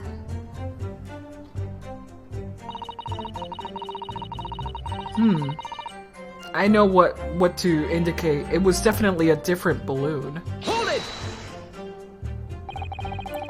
Was it you who gave the order to keep people away? Use your head, Aldo. That could have been me. I was up in a balloon, weren't I? Right. So, because I wasn't available, it was the boss who had to leg it over there. He was getting shoved and kicked all over the panicking spectators as he tried to seal off the stain. It was a real sight of the whole, I can tell ya. Amazing. She had a blast. Poor Inspector Gregson. So anyway, I couldn't see the cage that was well because of all the smoke. And I didn't really want to see, to be honest. I was scared on me wits. Keep it together, Inspector. Wow! At least she doesn't like the idea of watching a dead body. The jail for the baby. Oh my god. The prosecution really is asserting that the demonstration was genuine. But what if it was actually some kind of switch-around trick instead? That would mean that the victim was never actually on the stage in the first place. The two explosions would have thrown everyone watching into a panic for sure. I think I need to find out more about what exactly people saw at the time. Alrighty then. I think we're ready to get this part right here. Green balloon that was next to us. Oh, they say time. Let me save. Not sure if I have to present it here. It seems that I have to present it here.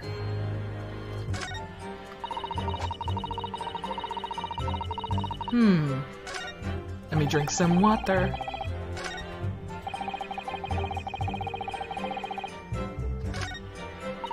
Okay.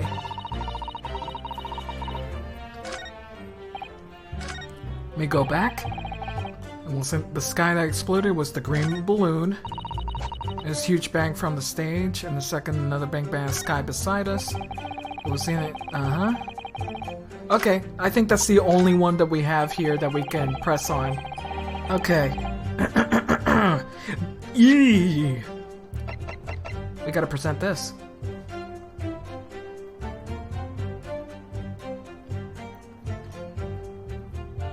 Objection! Fuck!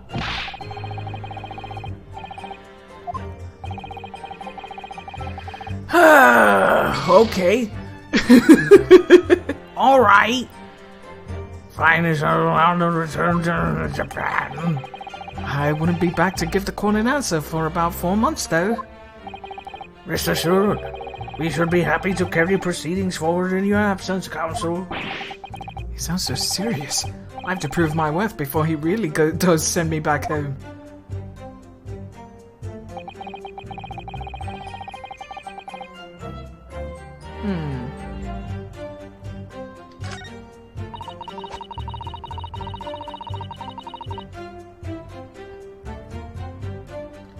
Interesting. Let me look at the court record. So, torn piece of canvas-like material backed with rubber that was found under the experimentation stage. Scorch marks at the edges. Is this a case of me showing this to the wrong statement?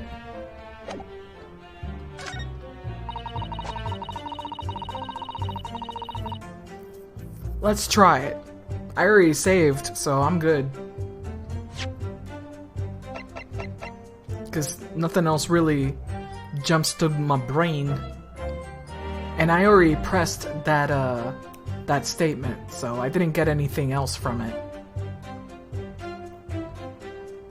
Alright, let me... Objection! Fuck! Okay, let's think about this a little further then. Fine!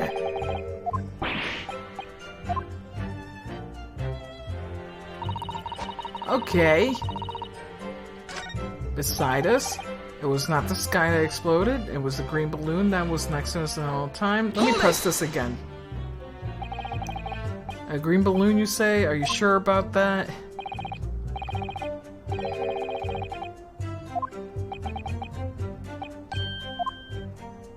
Let's see.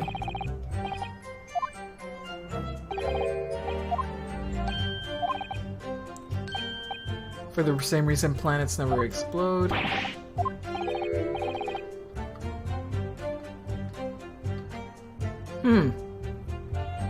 I could not present anything at that point.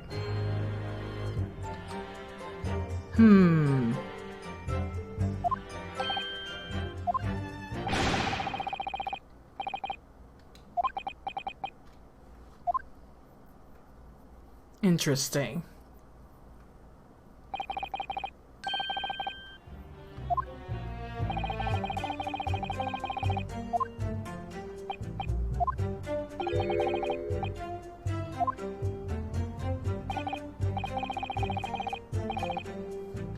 How did you not see the explosion yourself, dude?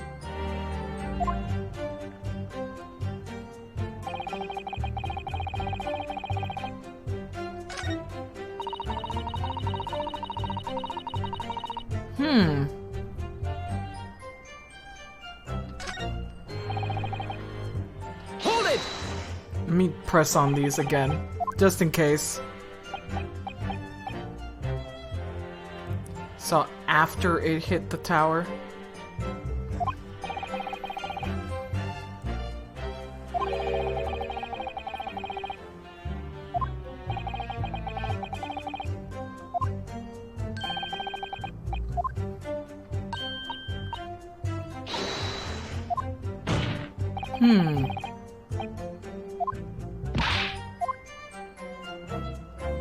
Weird.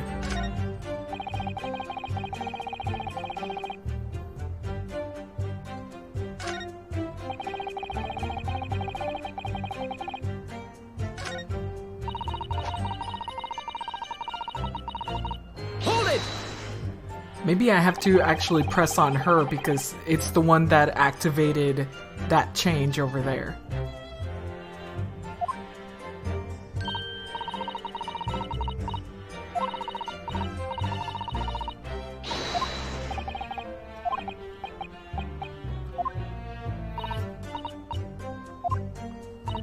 You saw everything except the green balloon, though.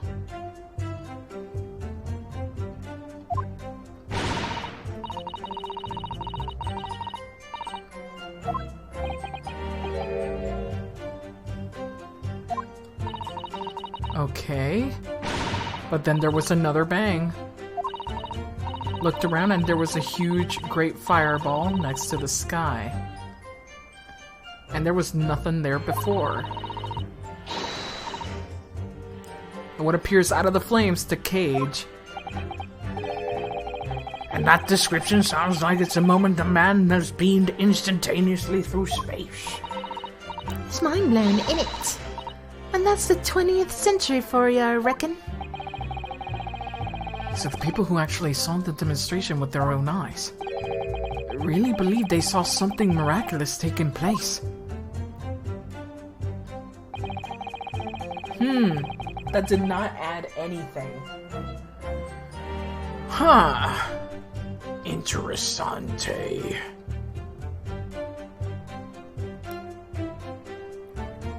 Do I have to challenge his notion?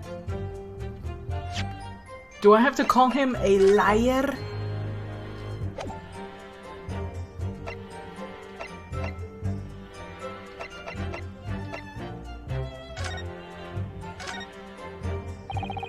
Every article on the front page is news about the Great Exhibition. Public experiments to demonstrate the brand new scientific ideas, cultural exhibits from around the globe. It's also positive and hopeful about the coming century. You must all see it properly before too long. Okay, that gave me fucking nothing, thanks!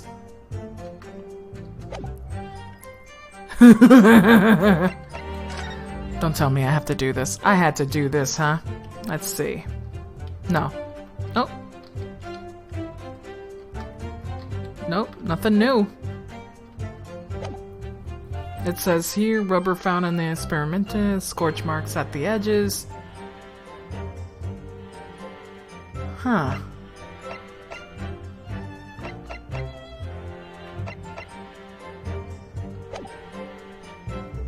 Yeah, this is a bit of a stump. This is quite a bit of a stump. I already pressed everything twice, I think. Let's see, the cage fell from the sky like a stone and it crashed into the crystal tower. And then lastly, I didn't get a good look inside the cage, but no one went near it after it crashed into the tower. Yeah, was. Huh.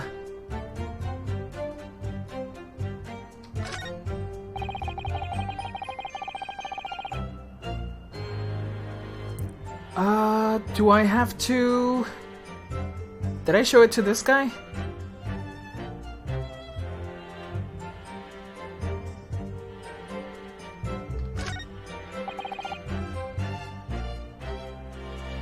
This is weird. I already showed it to that statement, and this is the first statement. The balloons were not damaged. Is this the one that I have to show to? Because there is damage to one balloon.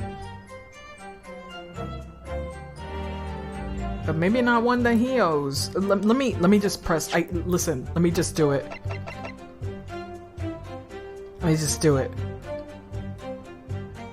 Objection! Are you fucking serious? There is one balloon that was damaged. God, I had to, like, really dig for that one. At least I figured it out. But holy cannoli, that was, You had to go around for that one.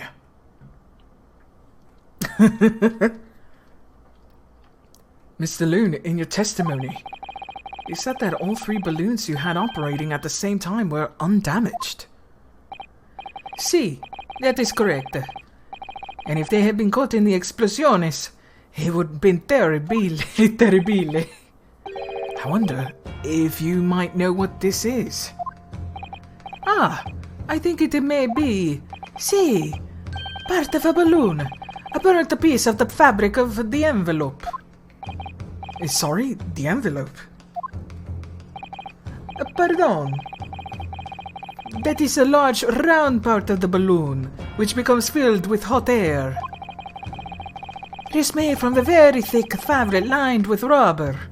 You do not want it to rip when you're in the sky. Just as I thought. This piece of cloth was found near the experimentation stage. In other words, as Master Gotts just testified, a green balloon did indeed explode that day. Eh? If all the balloons in the sky above the experimentation stage belong to you, Mr. Loon, then your statement that they were all undamaged clearly contradicts the evidence. No! No, seriously, how do you have a little fire? If a balloon exploded that day, maybe everyone on board was killed. Oh no, having to spend 10 whole pounds for the experience, how awful. Seems to me like there's close to 50% of the time anyway. Come on. The instantaneous kinesis did occur, but after the explosion on the stage, the point of materialization shifted to the location occupied by balloon. Shut the fuck up. What is that hog pog of bullshit? causing the balloon to explode. Yes, eminently plausible. An unfortunate traffic accident, as it were. But it changes nothing about the pertinent facts. He has not been a single moment, not a single bit of racist. Not a single bit. Not a single bit. I hope Kazuma has been whipping him like, hey, hey, hey! Never use that. Don't talk like that to me, ever again. Yeah, he hasn't said Nipponese. He said learned friend. Wow, character development. Growth.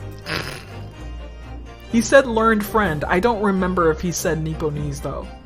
Maybe he has. Actually, even the professor, not professor, the scientist, even he hasn't used that word. He said East Asian, which is appropriate. We are learned friend. Wow. Wow. Wow. This I cannot accept. Why not, Mr. Loon? You're suggesting that I'm a liar. That the person's died in a balloon incidente. There's no need to get fired up, Mr. Loon. The victim was the sole fatality that day. That's right, and I approve it. Balthazar Loon is not a liar. There was no such balloon in the sky. It is non possibile. Wait, come on. Are you French? Are you Italian? He is Italian. I mean, come on. But non-plausible? You're saying it's impossible. Why? This court has more important matters to discuss than the number of balloons that were operating that day.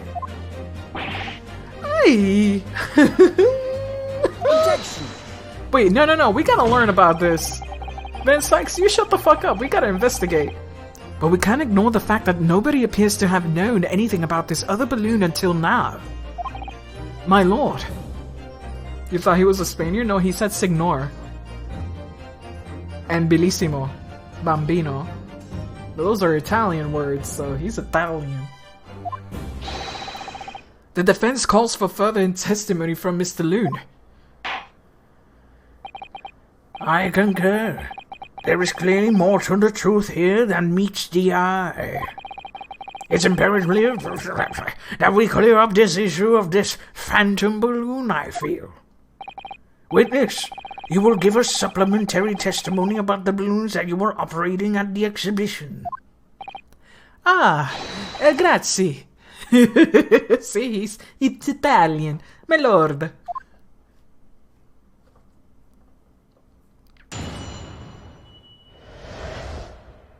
Alright. Balloons. As I said, Balthazar Loon is no liar. Every balloon I had in the sky landed safely. All 3 of my balloons were carrying passengers. If they fell to the ground in an explosione, what a catastrophe!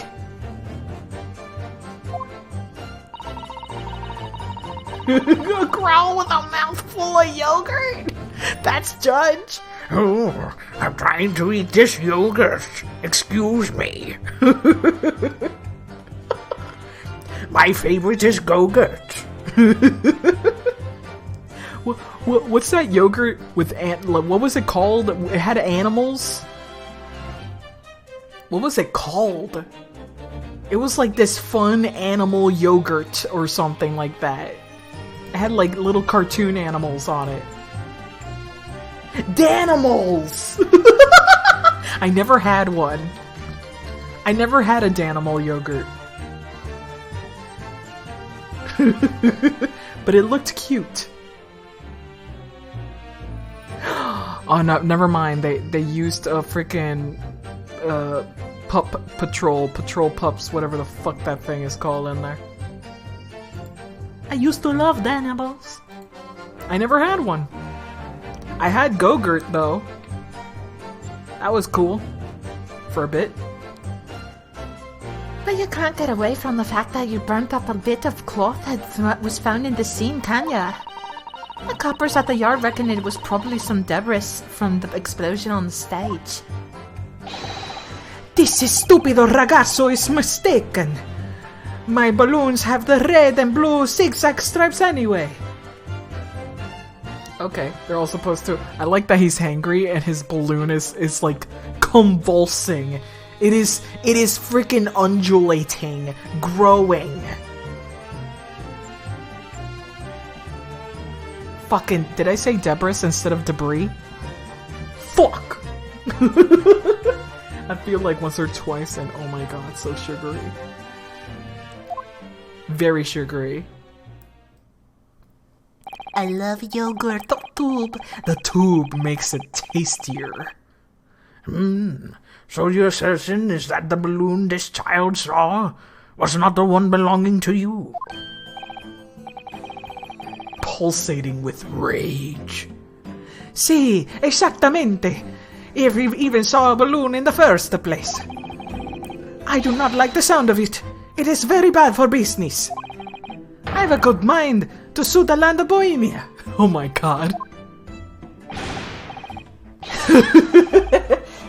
If you attack us, we will fight back. Will be war. Out war. Over balloons. There will be war. No, he means war. Not vor. But you know, the accent. It will be war. Oh, that's war.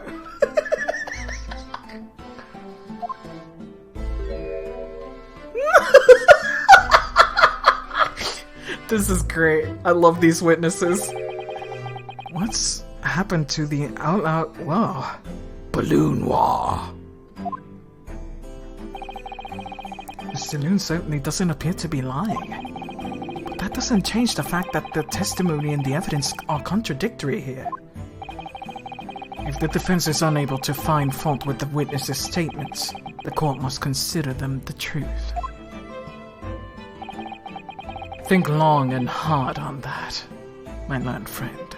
Wow, he really is not saying Nipponese anymore. Look at that. The situation has clearly changed now.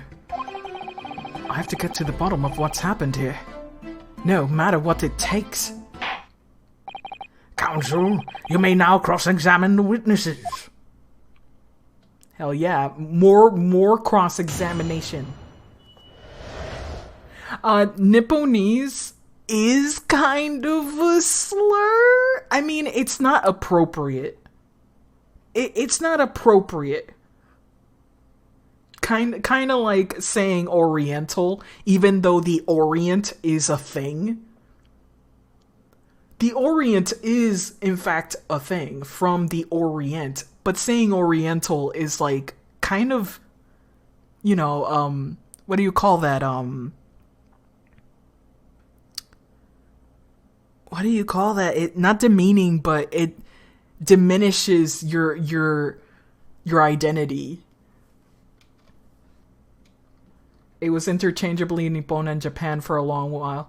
Not derogatory, just it diminishes one's identity. Your form, oh, you're an Oriental. A little bit dehumanizing, a little bit. Yeah. It's like saying, oh, an African. And I'm like, dude, Africa is a huge motherfucking continent. Where? Where, bitch? Where from Africa, bitch? You mean Egyptian? You mean... Yeah, it's like that. It's so general that it just erases a part of you. So, Nipponese, while not a slur, we shouldn't be really using it anymore, really?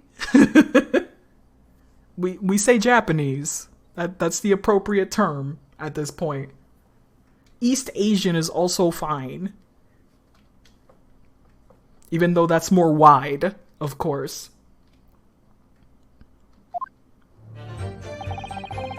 The point is, he's not saying that anymore.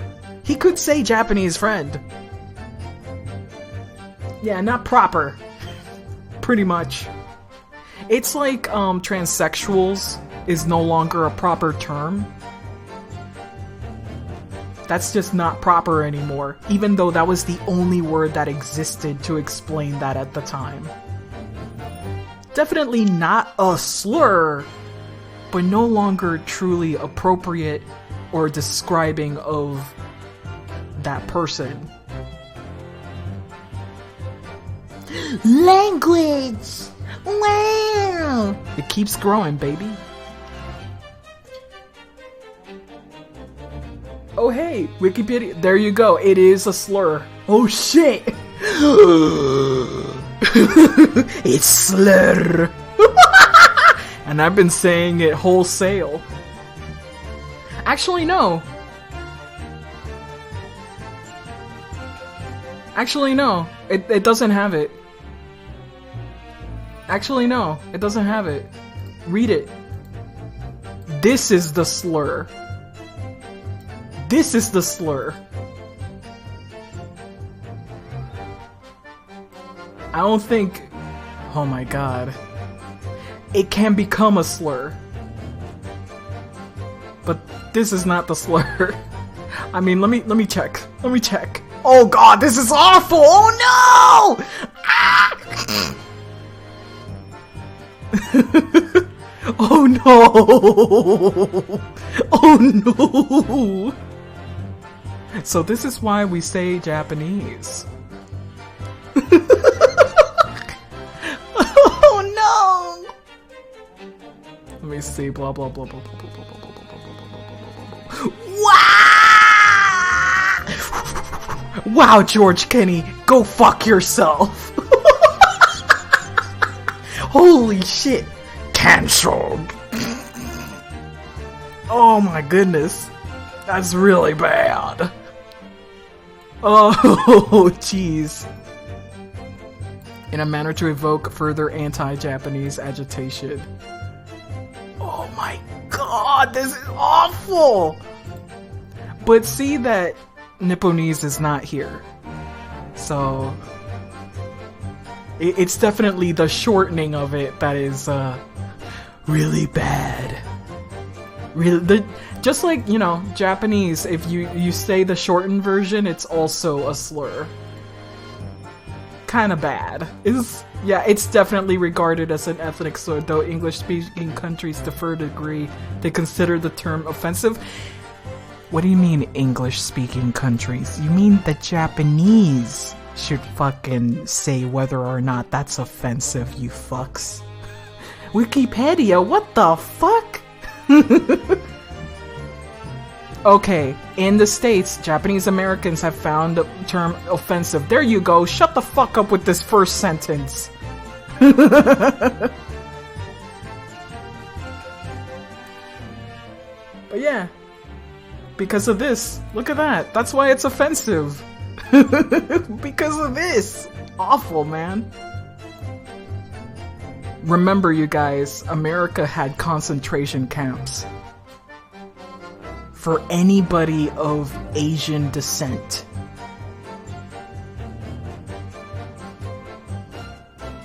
Woof.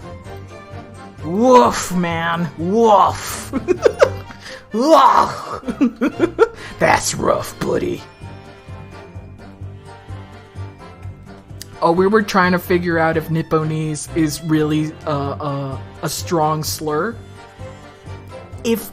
Oh man, if this game was not like, was really trying to make him racist, boy, he would be using the shorter version of that word. That's for sure. The sentiment is still like, you know, he does have a little bit of hatred.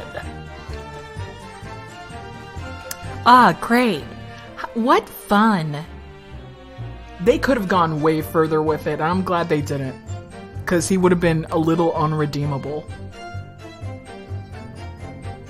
My school is one of those camps on the field trip once. The whole place was heartbreaking. Aw, that sucks.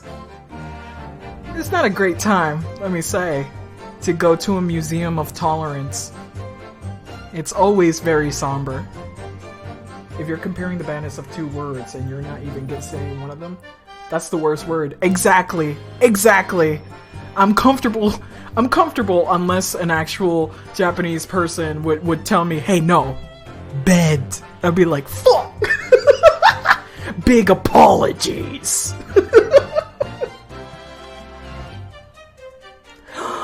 Oh no. Oh yeah, that's true. Yeah, JPN would be the correct way to shorten it.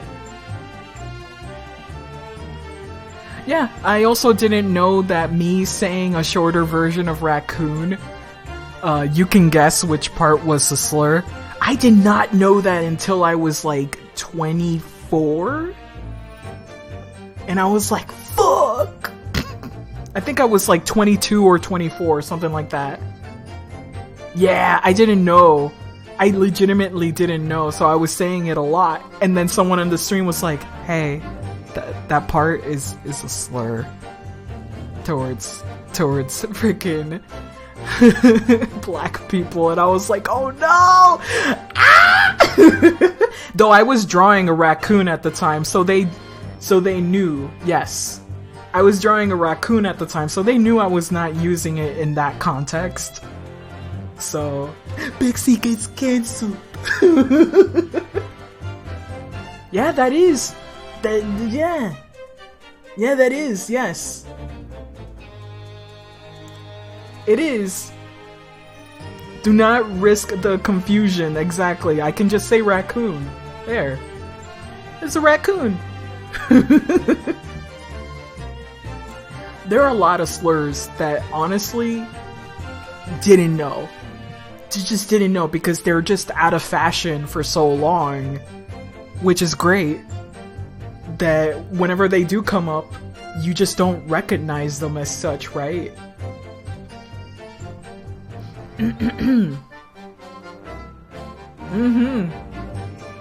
Oh, there's so many. There's so many, it's really upsetting. Hey honey, new slur dropped. The DLCs of fucking words.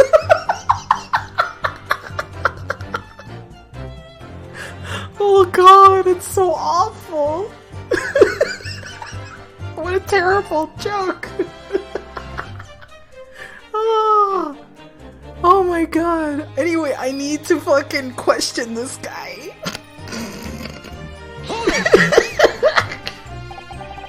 One time in college, I saw a slur that starts with the P, and I had no idea it was a racist word for black people, and and that's what I meant in college. Oh no! Oh! Why is Karen on the list? That is not a slur. Karen is on the list? Fuck y'all Karens. All my homies hate Karens.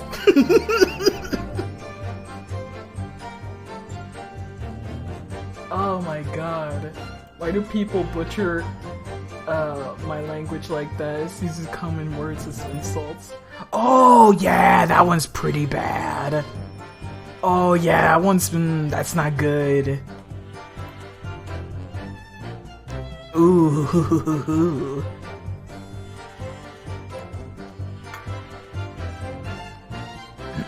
Like it looks like an innocent word, but in its context is historically pretty bad. Pretty bad. Let me put this here. You know what's really tragic? And I'll stop this subject. It's kind of concerning how, like, you know, I always felt like America really likes to be dodgy about its very racist history. And it still is very dodgy. But I feel like sometimes there is people here who want to speak candidly for the betterment of everybody, right? Like, they do want to have, you know, make reprimands, they do want to give the land back, etc., etc. Like, I can see that happening. Like, they will admit that, yes, America has a very, very racist history. But you know what's not the same?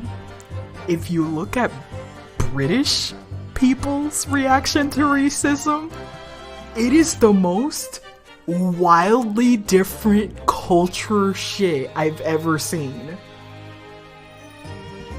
They get so pissy being called a racist. Like, don't get me wrong, there's plenty of Americans who also get pissy when they're called out on their racism, but in like British television and shit, they get so fucking pissy. They'll deny it till their last breath. And deny it in the face of a black woman, too. Like, I saw this interview, and this woman was like, it's racist. And she's like, no, in front of a black woman! I'm like, bitch, who gives you the right to say whether it's racist or not in front of her? In her face! It is the wildest cultural difference I've ever seen. It's pretty wild. In France, it's not racism, it's anti-Semitism and Islamophobia. I mean, that's racism too, but you know. Deny it's racist, and that old doll won a toy contest in Australia. That's, I can already imagine what it looks like. I can already imagine what it looks like. Yeah,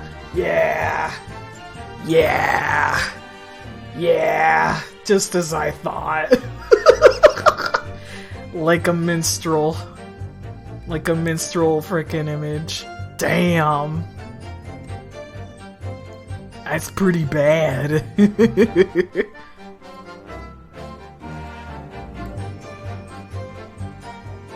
Oh man.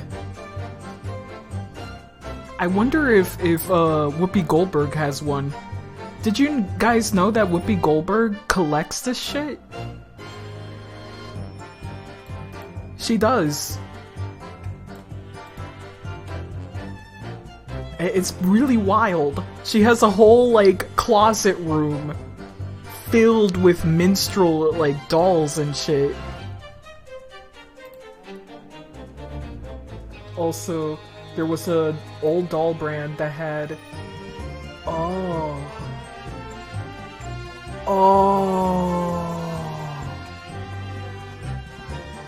Yikes. Yikes.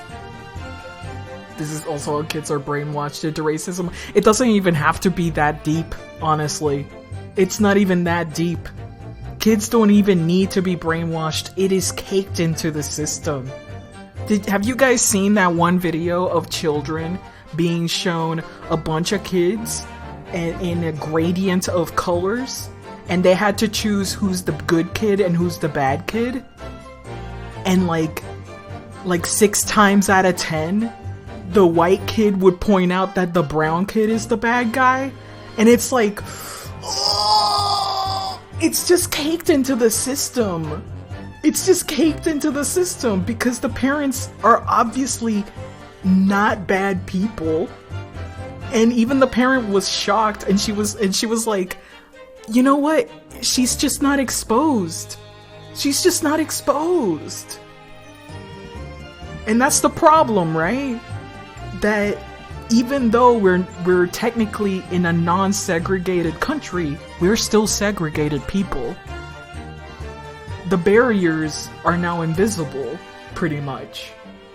So it's just caked into the system, unfortunately.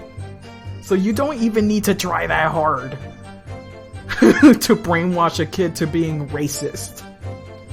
It just happens naturally if the kid isn't interested in learning better.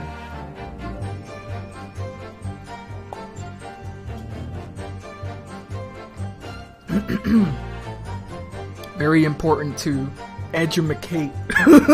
Education. Very importante, please. It's just passively omnipresent, absolutely. And you know, when you're of a privileged person, of a privileged background, you don't really feel it. You just don't. You just don't feel it. You can't see it.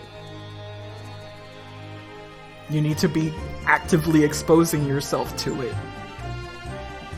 Very interesting. And sad. Just very depressing shit. Anyway. I'm glad we had this conversation. But let's get back to the show. This is wacky investigation times. Hey! Whee! You couldn't just have forgotten one, maybe. Signor.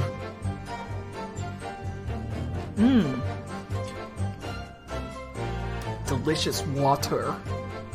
I'm still learning, guys. I will make mistakes, as I am not an omniscient being. I am always learning. Signor, I may not have noticed if I have given 100 lentils, and one was missing. But we are talking about the 3 enormous balloons. Do you believe that I could make a mistake about something so grande? So grande and expensive. Oh. Wow. I took the liberty of having Inspector Gregson check this gentleman's warehouse. I have the report here. It clearly says a total of 3 balloons. Being biracial makes that whole experience interesting, and maybe even more alienating, unfortunately. Pretty alienating for a lot of people. It would appear no mistake has been made then. Surely Miss Lestrade could have been sent for a much menial task. What? Me? I'll tell you what I told the boss. East End kids like me can only count up to 2. Oh, time for some edumacation, Gina. Time to learn what goes after number 2. Honestly, that ain't true. But the boss bought it. Said I had to cut myself in that case. Gina, never mind. You are a genius. Never mind. You are smart. Very, very smart. Very edumacated. She said it's not true, but he bought it.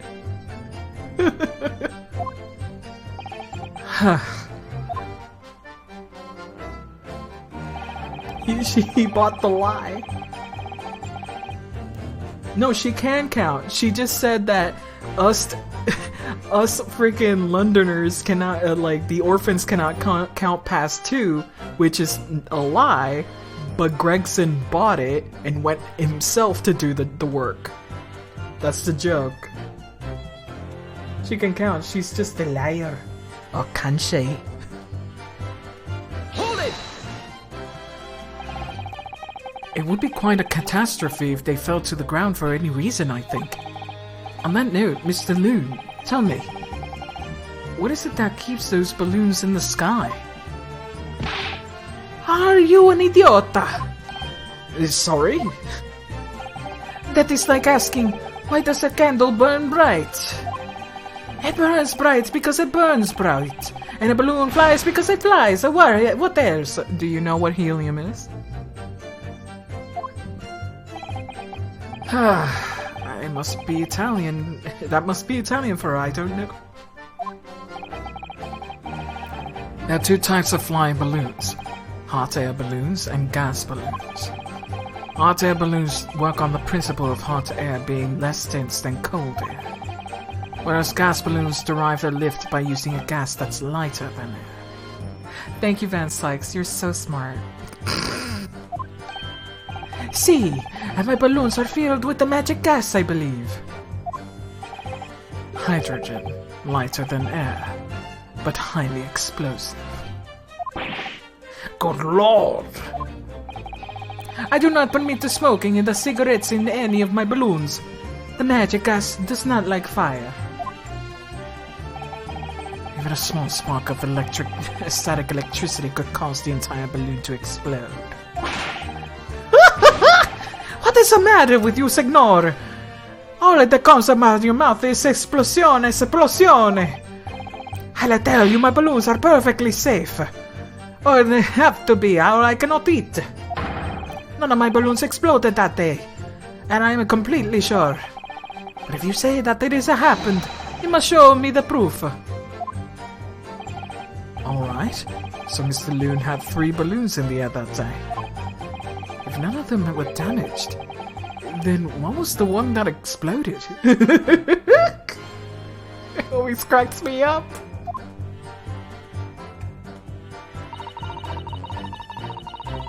Okay. Hold it! It's a very good face, okay? It's very good, it's adorable. I was surprised to find a piece of fabric still at the scene, actually.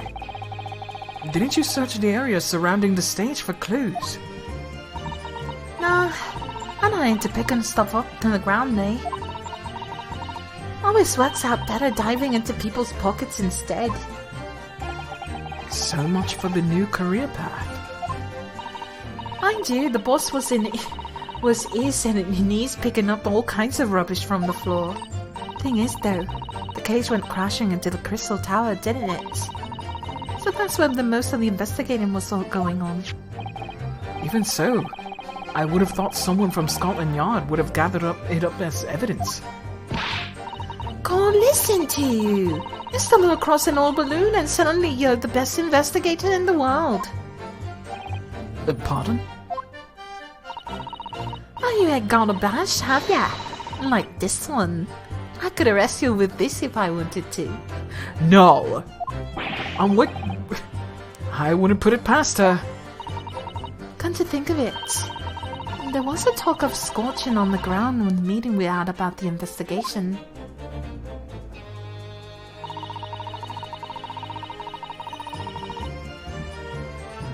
A-Cab Gina.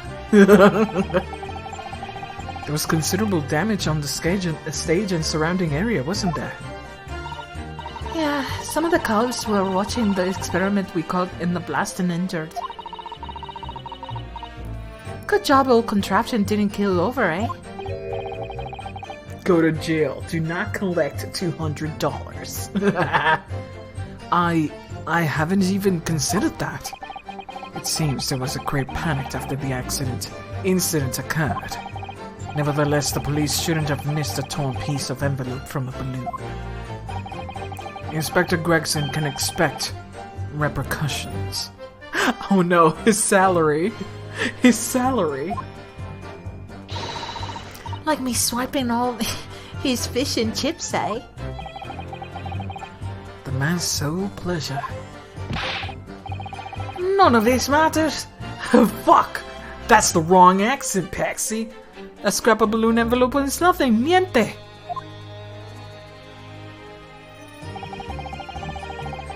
Alright. Oh no, he's getting gumshoed. Yes, he is. Hold it! You mean, the color is wrong? Si, signor. I do not have any green balloons in my warehouse. And yet, a piece of green cloth was found at the scene. No cursing back. You know, I can't do that. I need a timer. It doesn't work right now, sorry. I need a timer for how long I can go without cursing. Bad word, illegal, go to jail. Bad words. Okay. And it's unmistakably from a balloon. You need a swear jar in real life. I really do. Use an egg clock. I don't have one. Well, I don't know how that can be. For the sake of argument, let's say that green balloon did explode above the stage. You couldn't therefore conclude that it happened on the day in question. Why not? There have been recreational balloon fights over Hyde Park operating from before the Great Exhibition. One could have exploded at some earlier date. Unfortunate. as I'm sure you'd agree. You believe it may have been from some earlier balloon incident that predates the exhibition? Sí, exactamente. As the Signor says, it's not from one of my balloons. Clearly, this little ragazzo from Bohemia is mistaken from what he saw. Oh my god. Here we go. Here's the little... Here's the boy. Excuse me. Look at him huffing and puffing. His master Wilhelm Gesrick Sigmund Ormstein. It was on the tip of my tongue. Ja, something's very wrong. It's not what I saw. There was green balloons there. I swear it. I swear it all over Bohemia. You speak as much bad language as you like, but it changes nothing. If you do not have evidence, ragazzo, then I must tell your parents to punish you, eh? Perhaps we will let the judge decide when it comes to punishments.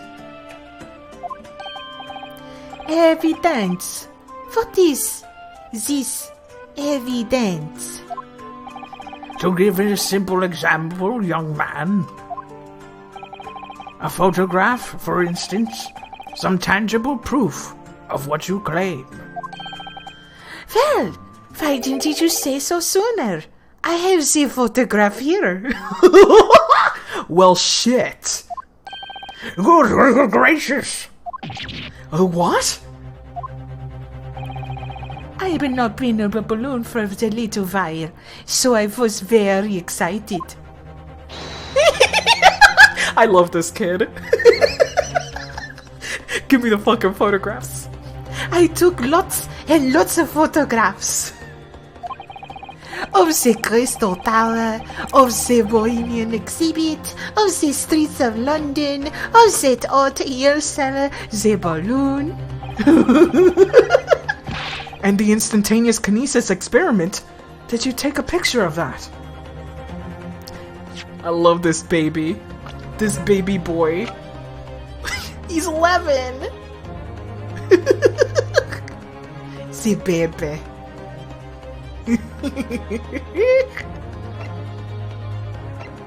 The 11. He looks like he's freaking 7. Yeah, 7! I would have said 7. Man, this kid, when he hits 13 and over, he's going to have a shitty growth spurt. It's gonna suck. He's gonna be having body pains. He's just... becoming a freaking beanpole of a person. Oh man. Ja, one picture. Only one? Damn it. Really? You did take one. But all I wanted was a riding balloon. I was not interested in boring experiments. Never mind that. Can you show us that photograph?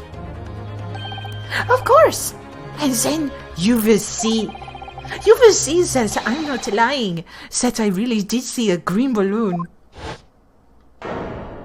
Well, shit.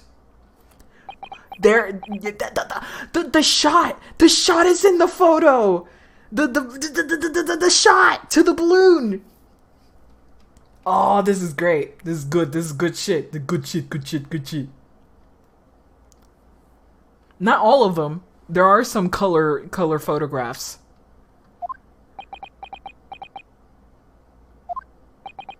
I mean, it is black and white, but that's not important. We don't care.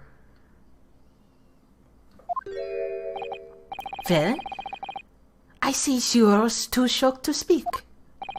Yes, I think it shocked is indeed the word, young man.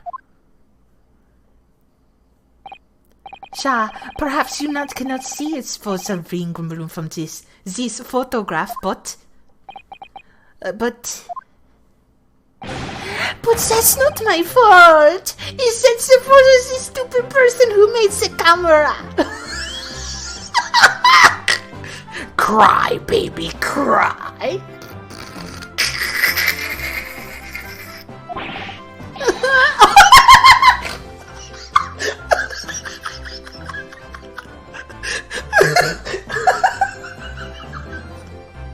Cries in German. Cries in German.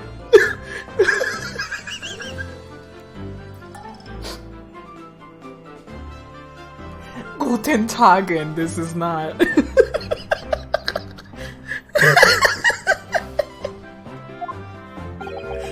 That is one very bohemian sounding cry.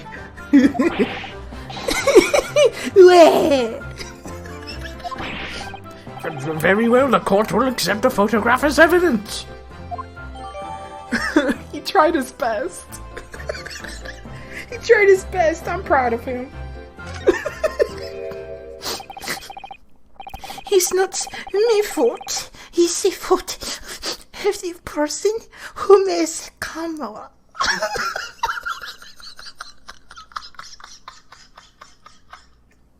Eat shit, kid.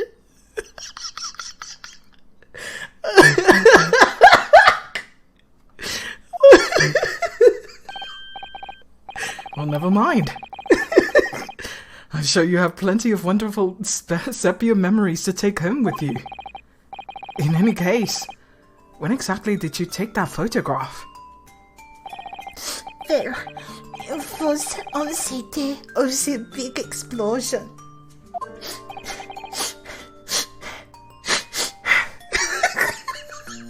I'm sorry.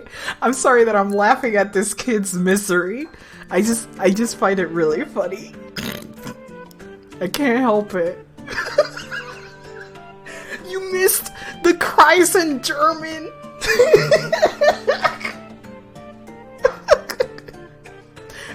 This German child. Oh shit, what is this? It was exactly like that. Literally like that. Crying in German. Oh my god. Coca-Cola in Fortnite, Yuppie. Meine Mama hat mir einfach erlaubt, dass ich Cola trinken darf. Wie cool ist das bitte? Jetzt zocke ich Fortnite und trinke Cola. Ich spiele Fortnite und trinke Cola, yippie. Meine Mama hat mir irgendwas, dass ich Cola trinken darf. Yippie. I love it.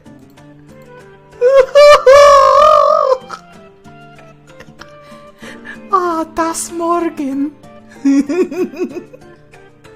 You pronounce German words well? It's not that hard. Ich spiele.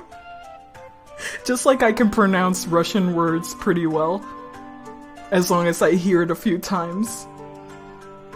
It's a fun language. Those two languages are fun, but also very hard to learn.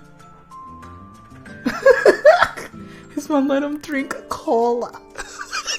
And drink Fortnite, yippee. It's English words, yeah, and French words. French words are hard. No puedo con los no... Meine Mama hat mir einfach erlaubt, dass ich Cola trinken darf. Wie cool ist das bitte? Jetzt zocke ich Fortnite und trinke Cola. Yippee! This child is so happy. French is Spanish in cursive. Oh god. Oh no. I'm still not over the soupçon. The soupçon. Whatever the fuck. The soup con? I'm still not over that word. It fucks me up. Soupçon. Soupçon. Russian cursive is just squigglies. You don't say. Soup con. Oh, yeah, crouton. Yes, give me that crouton. Vinci precision to release Servosis burial at the bang. And she puffed, and he huffed, and Bruce all the way. I can't handle this child. It's so fucking funny. I don't know, P-Bug, were you here when I was, like, laughing really hard at a child witnessing murder? I don't know what's wrong with me. I'm sorry. I must look like a fucking lunatic. I just showed up a minute. No, not today. This was a long time ago. I was watching the trailer for Final Fantasy 16, and there's one scene where the child witnesses his, like, friend or his father dying in front of him, and blood splats in his face, and I just bursted out laughing. Because, I don't know, I guess I'm messed up, guys. I don't know. It just fucks me up every time. It's a popular clip. Oh no! I screamed laughing.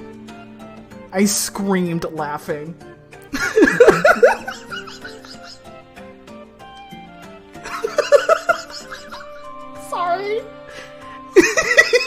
And every time I see it, I laugh the same way. I don't know why. Wait. wait. Give me a second here. Final Fantasy. Fuck. Final Fantasy. What the fuck? Oh my god. Give me a second here so I can find the trailer.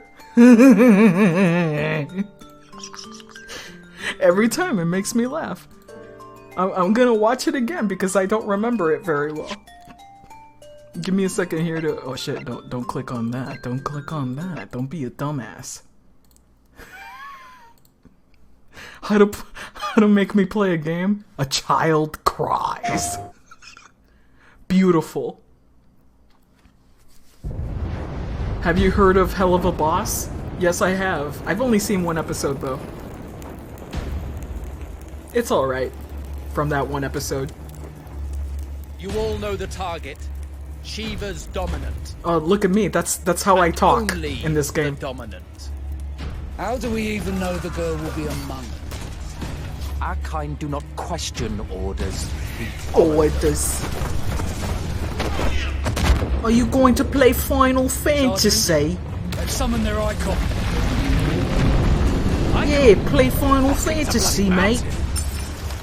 In it.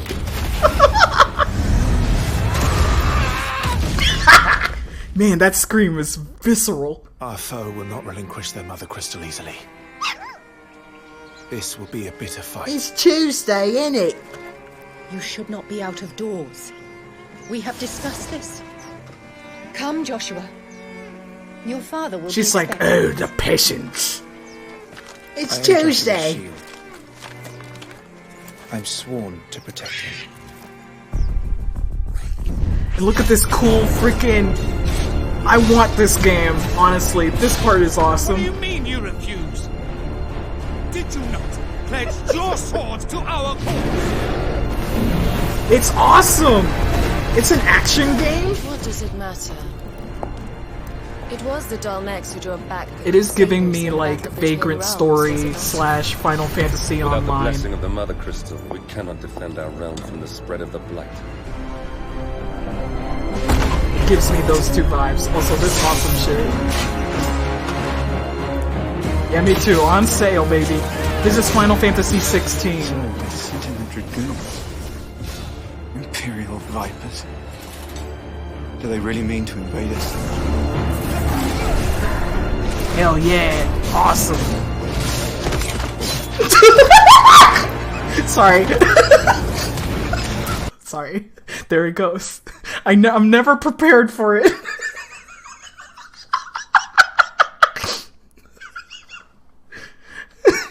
Oh, you heard this? He had crying cat.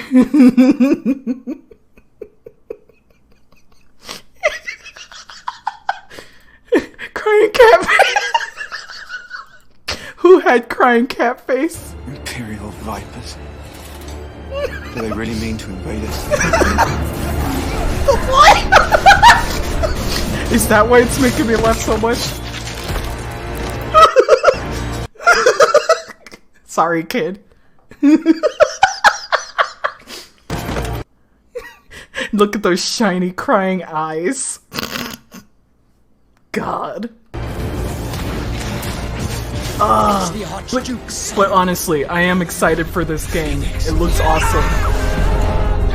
Hell yeah! Traumatize this child!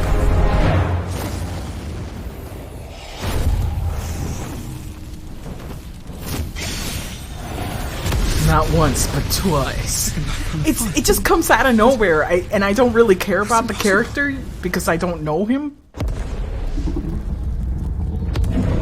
The hard part about this game is actually finding a PS5. Dude, there's not even any games for a PS5. Why is that console sold out all the time? Also, this music right here is awesome.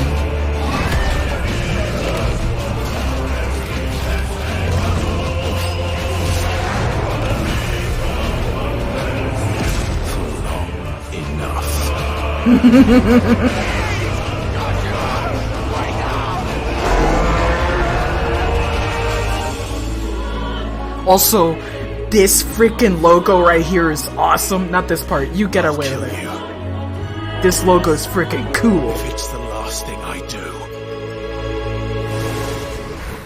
This logo is awesome! Yeah! That's rad.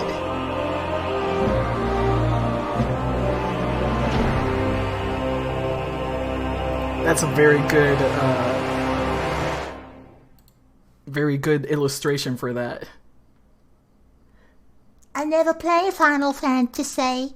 What is happening? Don't worry, Final Fantasy, each game is its own contained story in its own universe, so you do not need any prior knowledge of Final Fantasy to enjoy it. You need no prior... Wait.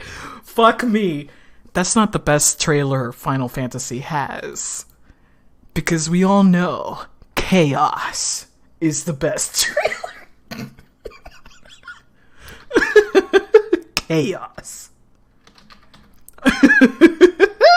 Wait. Chaos. Origins. It's the Origins trailer. Another game that I'm probably going to fucking play at some point. Freaking Chaos. This is another game. It's just hilarious how worlds apart it is. I'm here to kill Chaos. That's my mission. That's one Chaos. Looks like Chaos has been waiting for us. That's second Chaos. You gonna make us go in there and find you? Guess we'll just show ourselves in. I only know one thing. I want to kill Chaos. That's third Chaos. I need to.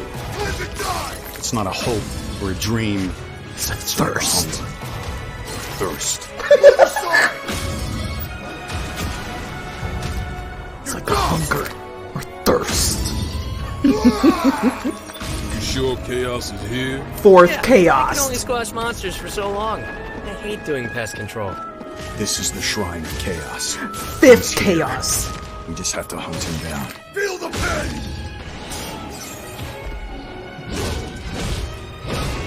The darkness is so thick I can taste it. This is it. No doubt. Die already! Say it again. There was a knight who left on the same journey as you, but never returned. His name was Garland. If you could, I would be grateful if you looked for him. Chaos. That's the best one. To me, that's the best Chaos. When he looks down, it looks like a fucking meme. I would be grateful if you looked for him. Look at how... Chaos.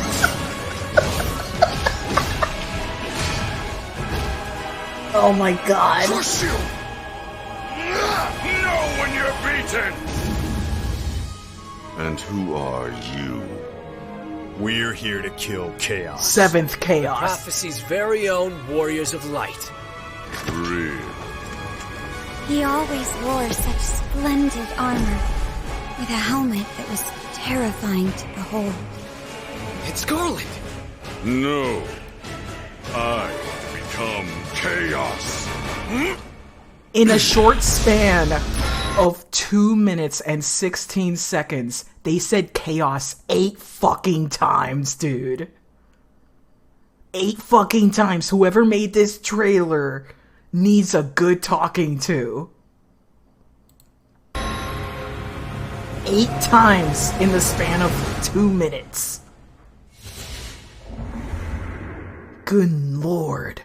I still want to play this fucking game. Oh my god, $1,000 fucking dollars? What? Get out of town! Shut the fuck up! Man, scalpers are the worst of the worst. Scalpers can fucking just sit on their freaking unused PS5s. They can just shove it right up their buttholes. Also, this trailer got a lot of hate. This trailer got a lot of hate, even though it's probably the best trailer of all time. Something tells me this guy wants to kill Chaos. Good lord. You need to get it in an actual retailer. Yeah. These people wouldn't know a good trailer if it bit them in the ass. It's not a good trailer, to be fair, but I just think it has unnecessary hate. Oh, whoops. Give me right there. It is not a great trailer, but it is a funny one. Chaos. No, I have become Chaos. It's so good. I love it.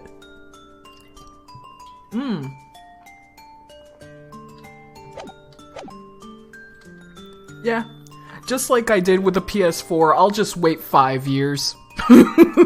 Like I did before. I'm patient. I'm fucking patient, baby. Not to mention, I just don't have money for it. I'm good. And the hot wind rushed over my face. That means this photograph was taken a split second before the explosion occurred. Yes, and you can definitely see what made it. Look at this thing. Look at the little shot. Look at that shot over there. Amazing.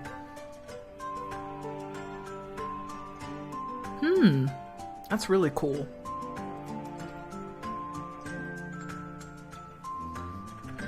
Right now, you can get a factory refurbished PS4 from the official Sony website. Yeah, I have a PS4. I bought it for $200. Which is a fucking deal. It's the slim version. And I actually got a bunch of games in it. Oh, sorry, didn't know that? No, don't worry about it. I'm just telling you that I did get the PS4 at a pretty cheap price because I waited till the end of the cycle of that machine, so it's cheaper. Of course it's that crossbow. What else could it be? Well, if you ask me, this black and white photograph changes a nothing. I could have given the flying fig. Lovely language you picked up. As I thought, Mr. Loon's testimony just doesn't quite add up. The young Bohemian boy claims to have seen another fourth balloon. But Mr. Loon vehemently denies the possibility. It is hard to imagine the man in charge could be mistaken about the number that were in the air. Still, this inconsistency must tell us something, I'm sure. So, which one of these do I have to press? There's no liar, blah blah blah. All the balloons are carrying passengers. Yeah, and this one doesn't carry any passengers. Is this the one? Let's save.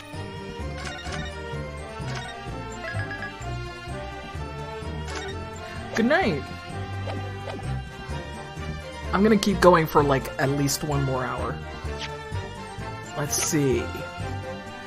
Objection! There we go. I shall drink some water.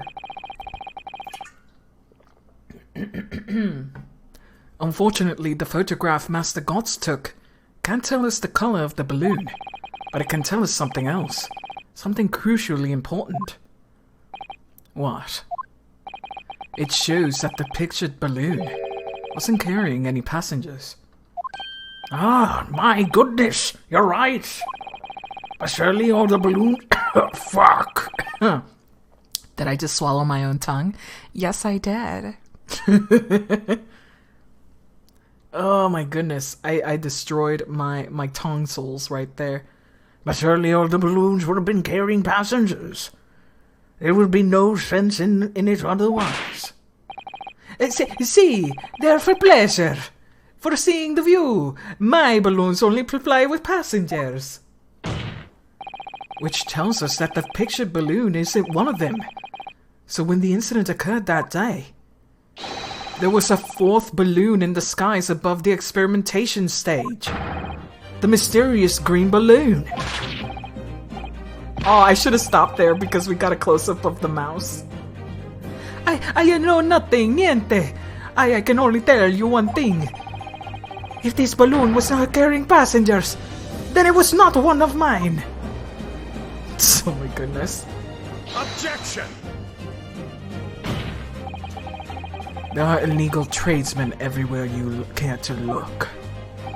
Clearly, one such entrepreneur decided to capitalize on the opportunity presented by the Great Exhibition, and managed to operate balloon flights on Mr. Loon's patch without him realizing. But with no passengers, Van Sykes? Sí, competición. Competizione. Trying to steal my profits. I did not notice because of the experimento that went wrong in the stage. This 4th balloon exploded at the very same moment Mr. Asman was beamed from the stage below. Right. So them scraps that fell from the ground after it left them scorch marks. They didn't come from the stage at all. It was the bits of the balloon raining down. It's cause no one was in it. It didn't get no attention. A mysterious 4th balloon carrying no passengers, silently floating over the experimentation stage. I understand now. That was the person. That was the dude getting into the contraption. And they had to get rid of the balloon to make the magic trick work. So once he got out of the balloon, destroy the balloon. Very interesting. Yeah. It makes sense why there would be a balloon. I don't get it. I don't get it. It has something to do with the trick of the teleportation, of him being beamed. It's empty, but it could also be empty because he already got out of the balloon and was getting strapped onto the thing again. And they had to destroy it so they don't know how the trick was done. The problem is, who the fuck did that? Because we still have a dead body. Asman is freaking dead. So we don't know. There's a big conspiracy. Let's see. False balloon was carrying no passengers, silently floating over the experimentation stage. Objection! This photograph shows us nothing more. It shows us a lot, actually. A stray balloon carrying no one, and operated by some rogue trader. Clearly it has nothing to do with the case. Its relevance does elude me, I must say. The court has seen sufficient evidence and heard ample testimony already. The prosecution calls for this trial to be concluded.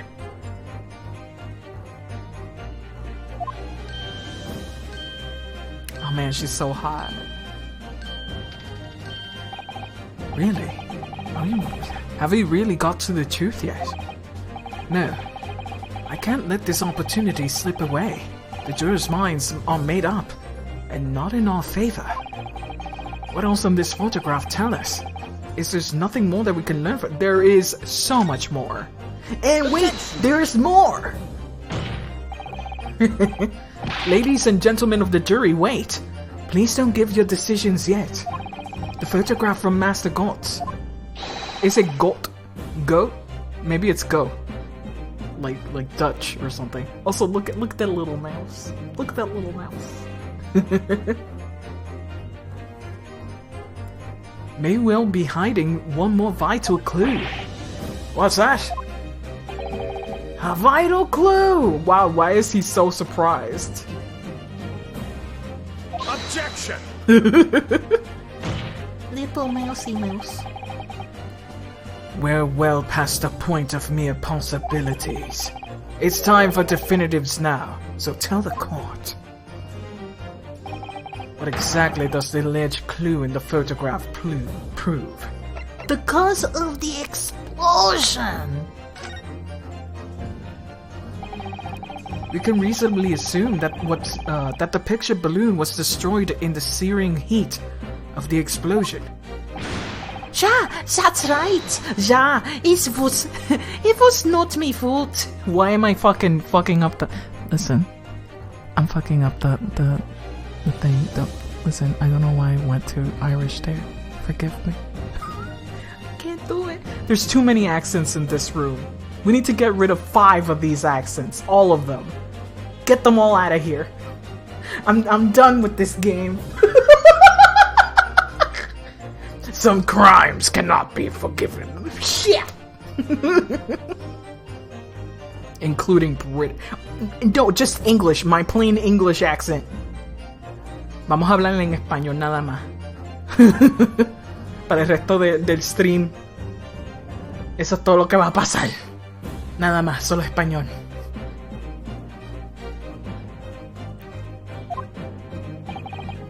Evidently. No.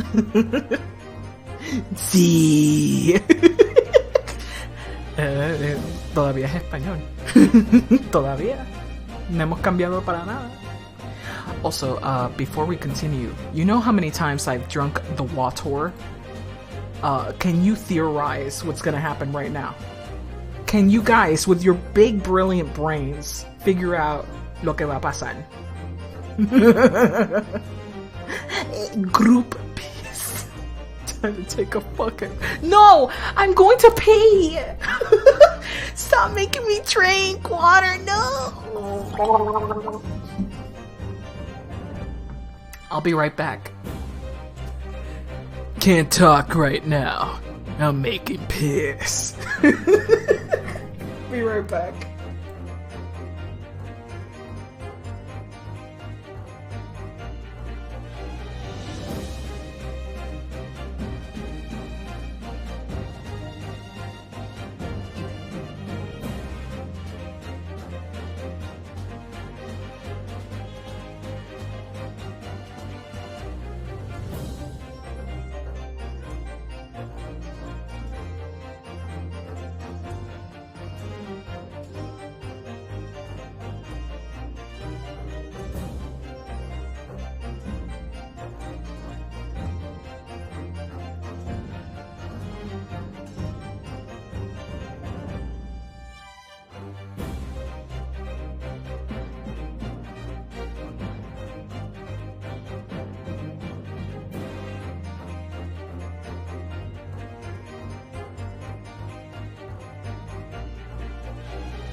That's me.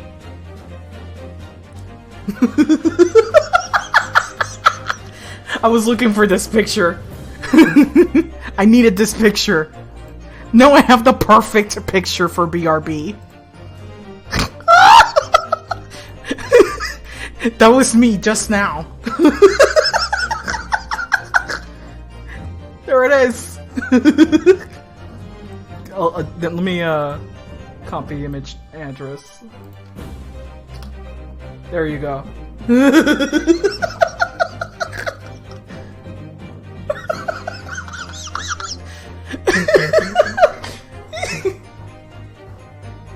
Amazing pic.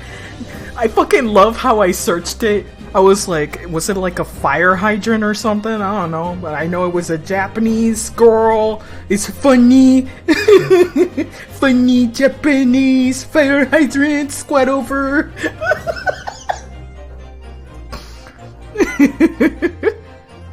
Oh my god. Funny picture. Is it possible to piss that hard? Only in your wildest dreams. But that's how hard I pissed. I was fucking frying chicken. Okay? Good God. I was frying the chicken. Okay?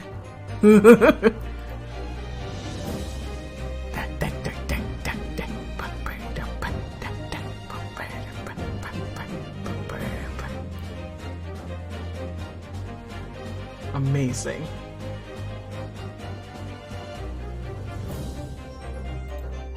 Okay, let me click out.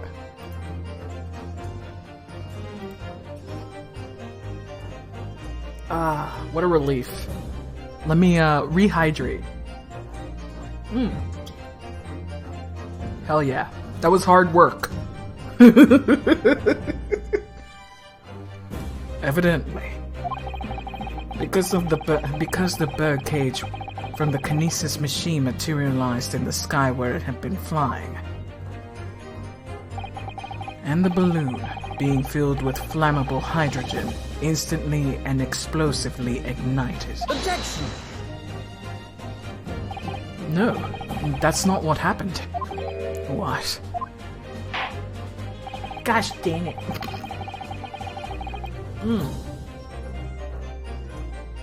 Self-care, woo.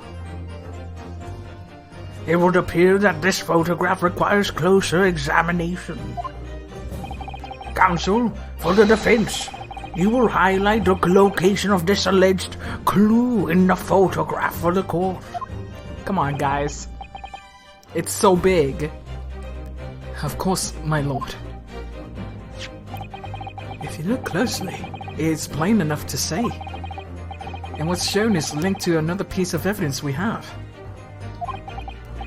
In a way, that leads to an unbelievable conclusion.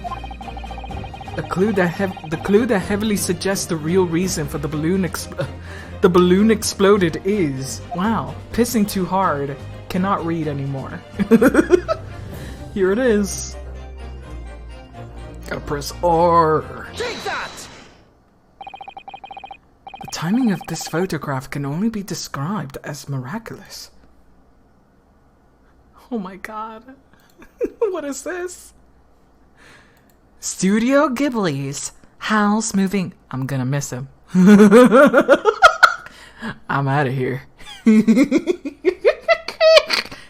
Oh man. Oh jeez. Hal's moving. I'm gonna miss him. That's really good.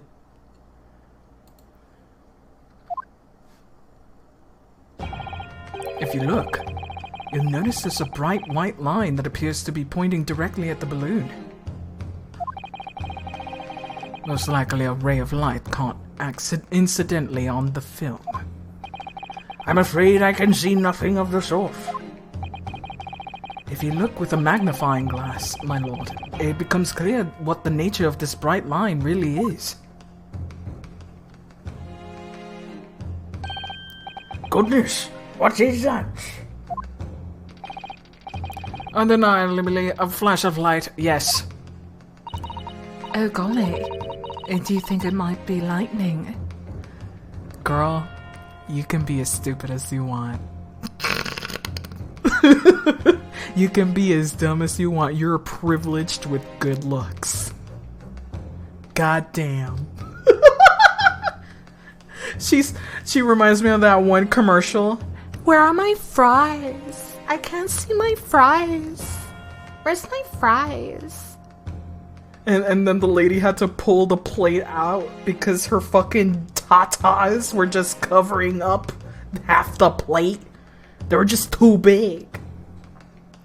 She's a fancy bimbo. I need to find what the commercial was that for. Ah, shit. But it couldn't have been a finer day. Not you too. Let me try to find that. That sounds like footage of me. Let me see if I can find it.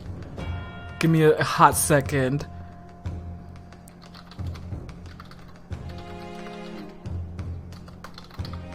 Where are the fries?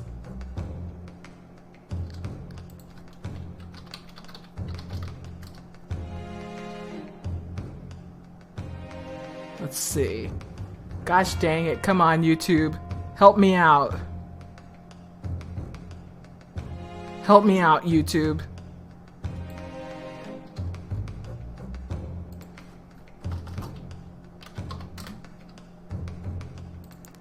There it is. I know, I'm so spoiled. It is you. Hang on a sec. Excuse me. Hi, hi. Hi. Where's my chips? Where's my chips? They're on your plate. No, they're not. Where? There they are. The bigger, fuller, bouncier, double-breasted burger from Nando's. My chips and Nando's with the leads. I'm gonna go with Nando's with the leads. A Tuesday. We'll go to Nando's.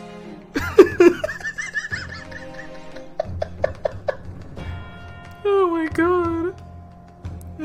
My chips. I go with Nando's with with the leads. God. Cheeky Nando's. Oh my god. Have you ever seen something more South African than that? Cheeky Nando's.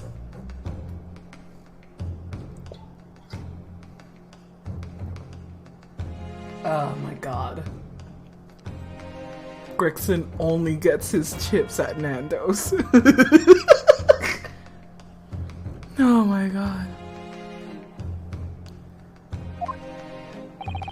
Believe me, we may have been looking at fire. Aboard the fire! Heading straight for our balloon, like an arrow! Indeed, even to my aging eyes it would appear to be a flame of some sort. My word, are you suggesting this flame struck the hydrogen gas that filled the balloon? Objection! That's absurd. The balloon would have been 60 feet above the ground at the time. No flame could have possibly reached such a height. Objection! Actually, it's my opinion that a particular piece of evidence I found at the scene reveals that is exactly what did happen. What evidence? I hate that he's making me crave fish and chips when I've only had good ones at one place. 4 hours away? I am, like, every time I play this game, I think about fried food, which I haven't had in a long time. Like, the only fried food I get sometimes is just fried eggs. That's it. God damn, I hate my fucking diet. Sometimes I do eat good shit, though. Like pasta. I do allow myself to eat pasta and bread every once in a while. Haven't had fish and chips in so long. Oh man, I could go for some. If such evidence exists, Council, then for goodness sake present it, man. Which evidence explains this mysterious streak of flame that appears to be headed directly to the moon? Let's see. Should I show the crossbow now? Pasta good. Pasta great. So I bought some ravioles, some cheesy ravioles, and dried tomatoes. Now mix that stuff in with a little bit of garlic butter. There's some good shit. I can also make some pesto from scratch, but too much work. So let's show this crossbow. Take that! This was found hidden at the foot of the small ornamental tree near the scene. Good lord! Is that a crossbow? An arrow dipped in oil and set alight could have been shot from this weapon, sending the flaming arrow straight to the hydrogen-filled balloon. Are you suggesting that a crossbow was used to deliberately? Blimey! You're right. A circle line in the photo looks like an arrow, done it?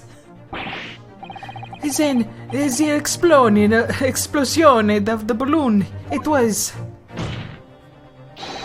very likely the result of a flaming arrow from this crossbow igniting the hydrogen gas inside it. So dramatic. Order! Order! Council, this is an extraordinary supposition. If the aim was to cause the balloon to explode, the shooter could have used the gun, of course. However, there was an obvious reason why that could have been out of the question. The noise of the discharge, of course. That's right. By using a crossbow, the projectile could be fired at the balloon silently. Questionable of how silent, but when you have a big crowd and a bunch of noise, I guess not. The Germa stream has taken an unexpected turn. Oh my god. Oh no. Oh no! Germa, run! Let's go, gays. Let's go. Germa's streams are a work of art. They are a work of fucking art. Sexy maid service? Oh my god. That's incredible. Flirty! Be rude! Dance! How does Germa behave? Oh my god!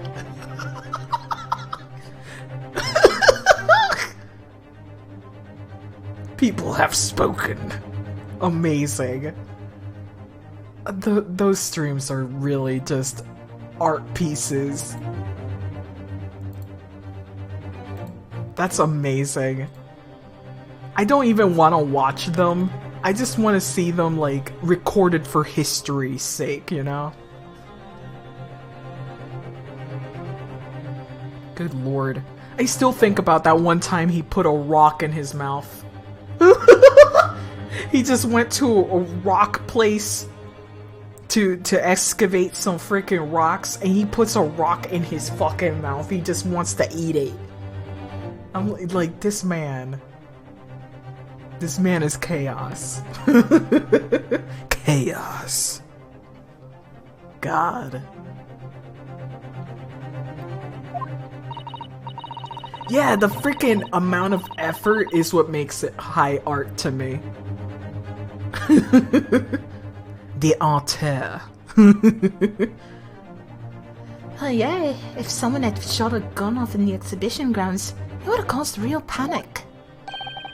But with a big explosion, there was a very big panic anyway, no? I don't like I should be pleased we found a possible new explanation for all of this. But something feels wrong. Objection! Do you understand the implications of what you're saying, Mike? Oh no, we reverted back! Sorry. He had two! He had two! We were doing so good, Van Sykes!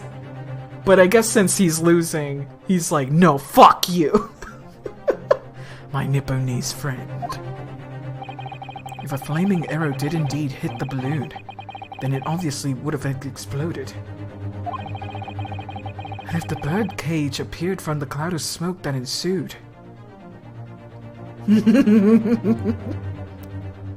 Look at how cute the mouse is! It looks like it's working really hard. It was working so hard. Cast him an L on his forehead. Well, it's not coming. It's not coming. What? Wait a minute. What are you really saying here? I don't get it. Was the birdcage being dumped into the sky after all, or what? My goodness me. Yep. It was just lifted up there. Ah, now I understand. That's what the sinking feeling is about. I think there's a good chance that the birdcage was actually concealed inside the balloon all along. Oh, what?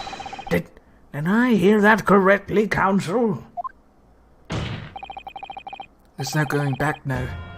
The horse has bolted. Yep. Let's assume, as I said, that the birdcage was hidden inside the green balloon from the start. On stage, when the experiment was started, the birdcage instantaneous kinesis machine disappeared in a cloud of smoke. At that moment, the flaming arrow was fired from the ground, causing the green balloon to explode and drawing the attention of the spectators of the sky above their heads. From mid the smoke, hidden birdcage then appeared, to fall down and crash into the crystal tower. I think you'll agree it's entirely plausible that we've just described is the real truth behind the miraculous experiment carried out that day. This... Good grief! Objection! This is ludicrous. What you just described is no science experiment. It's kind of interesting if Van Sykes is trying to defend his friend's honor as a scientist. It's a little confusing. I like how complex Van Sykes appears in these cases, honestly. I really don't know where he stands most of the time, and that's great.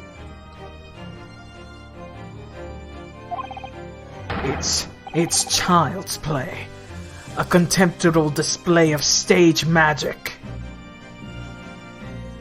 Honor is more important than acquittal, we all know this. Both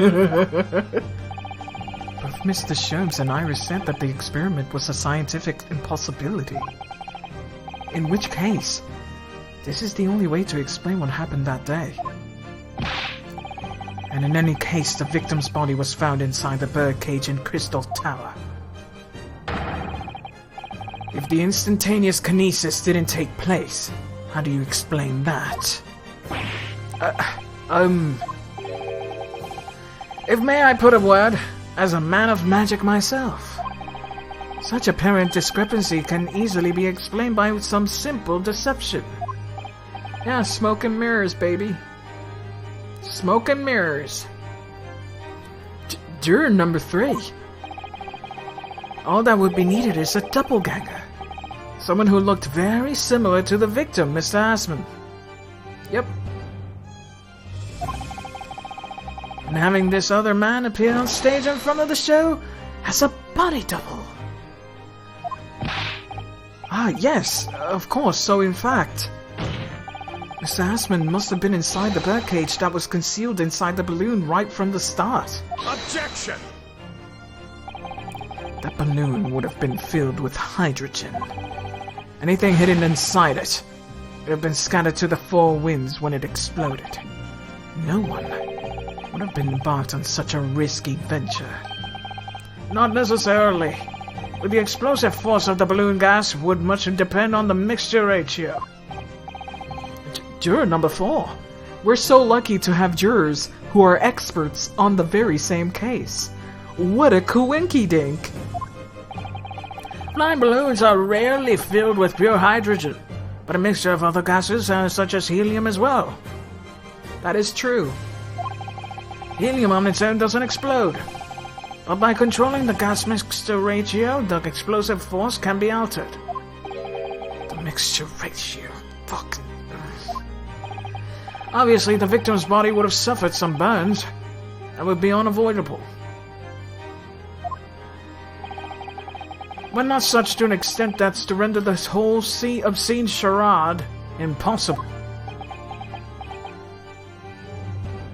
Yeah, they're being very helpful. Which is foreboding because this is part 1 of the trial, guys. This is only part 1 of the trial. Is it? Let me make sure of that, actually. Oh, it's part 2. Fuck! It's part 2! Oh no! Maybe there's a part 3, though. Maybe there's a part 3. Maybe. So everything that happened can be explained logically and scientifically. Gosh dang it. Ah, my god. Posture. Wow, you guys are really going after me today. The explosion that engulfed the stage at the start of the experiment was no accident. It was all a part of an elaborate deception to make it appear that the instantaneous kinesis had occurred. Well, goodness me. And if we accept that this is what happened, it means that the victim, Mr. Assman, was never present on the public experimentation stage to begin with. No. In short, he couldn't have been killed by the defendant, who was on stage in full view the entire time.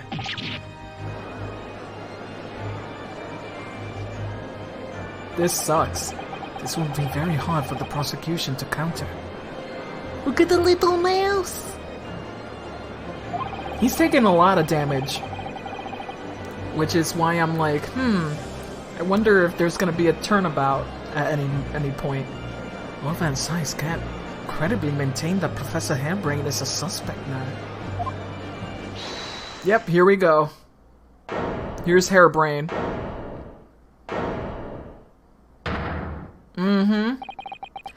Listen, Arhedo, I appreciate your efforts. Thank you.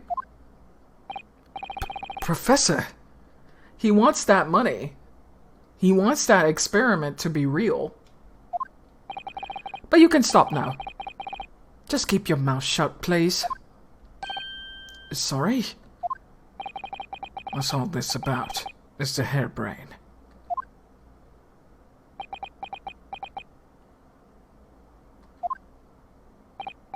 I, Albert Hairbrain, hereby confess that it was me who stabbed Mr. Odie Assman. Wow. He really wants his experiment to be true. So he's going to, like, take the blame for actual murder, so the kinesis experiment is real. God, what an idiot. You know what? You deserve the gallows. I don't give a fuck about you. Absolutely wild. Absolutely wild. Like, I don't really care. Like, I'm you stupids. You're dumb. Your ethics are fucked. Just fucked ethics. Like, come on. You're gross. Take that frickin' name tag off. You don't deserve to be a scientist. He's narcissistic. Absolutely. Absolutely narcissistic. Just a narcissist. Just completely cares about his hypothesis, his idea that he wants so desperately to be real. Yes, it was me! With my faithful friend and partner, Andrew the Screwdriver. I also want to shove him in the locker. What are you doing? Order! Order! Order! Defendant, explain this sudden confession. Objection! He needs a wet noogie. Nookie? Just fucking spit on that finger, just put it in there in his freaking ear, just there you go, get ear infection, bitch. He wants to be right all the time so badly. Give him the old slowly. Professor Hairbrain, what are you talking about? It's what I've said all along. You gotta acquit him out of spite. You know what? You're right. You're fucking right. You are so right. We gotta acquit him out of spite. Fuck you. You're wrong. Deal with it. I must protect my hypothesis and my precious machine. You stand there and claim it was all a trick and all an elaborate prank, but where is your proof? No, you have to examine the machine if you wanted to prove it, but then it would be all over. My beautiful hypothesis would be laid bare. I mean, the dignity of it. The only thing this bitch is getting declared guilty of is being a bad scientist. Hell yeah! That's the line that needs to be on the game. If I was taking a shot every time this host says hypothesis, I would have lost both tickets. No drinking game for this. It's clear that you drew plans for the experiment, but you didn't actually build it. It's quite conceivable that you were duped, Professor. If you just ask me, Barak. Yes. I'll cooperate. I'll do whatever you say. I swear it. So please, ensure the Special Dispensation for Scientific Equipment Act is adhered and protect my creation. You didn't create it, bitch. You just made a blueprint, and somebody just made some shit. What are you gonna do, Barak? What are you gonna do, Barack Obama?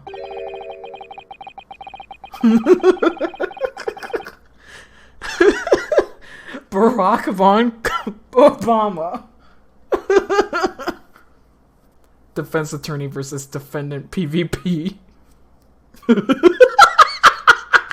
Friendly fire. Off. Pray forgive the discourtesy of filling my hallowed chalice at this crucial conjuncture. Fuck. Here's to my learned Nipponese friend. When was the last time anyone had a defendant that was very difficult? Ah, that's a very good question. Edgeworth was a little difficult. Walkie-Talkie, you're right. Walkie-Talkie was also difficult. He was defending, he was being a simp to his fiancée. Being a little piece of simp shit.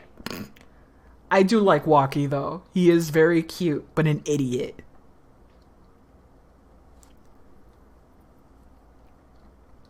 I do remember that. Walkie's 19, but oh my god. But oh my god. What?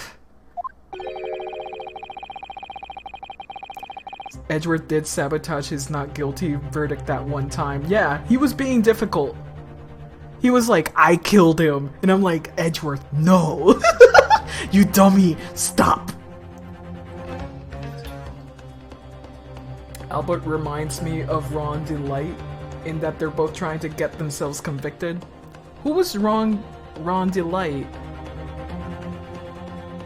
I'm not sure who was that. You'll have to remind me of the case itself.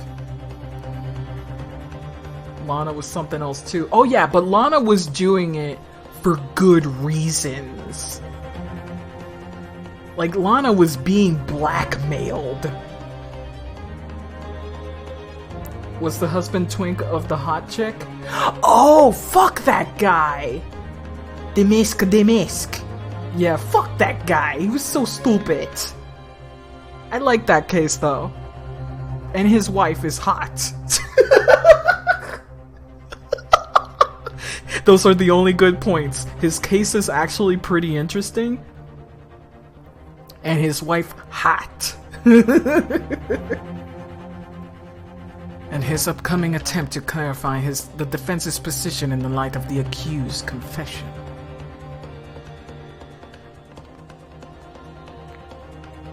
You just kind of stopped playing? Aww. Do you intend to formally assert that the experiment was nothing more than a conjuring trick? Ron and his wife has a healthier relationship than most straight people, to be honest. Yeah, they do. They really do. Like, they are totally cool with their interests. It's very sweet, honestly. Very, very sweet. Like, sometimes the heteros are okay. Oh, I see. Ooh, a new game! Can't play this now. Because the moment you do, the Special Dispensation for Scientific Equipment Act that protects the professor's invention will cease to apply. The prosecution will then demand a rigorous examination of the machinery involved in order to establish the truth. Ron also had a very good excuse for trying to get convicted of theft. Meanwhile, Albert is just spiraling. Yeah, Albert doesn't have sympathetic points. Sympathy points, if you will. It just doesn't. And not to mention, I already talked about this before, but his idea is ludicrous. Like, you can technically do it, you would just not manifest a live thing. You can do it with a bug. The bug will be dead. It will be crisp. Nothing.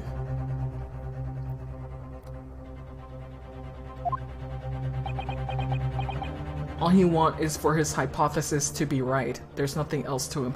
And the thing is, you can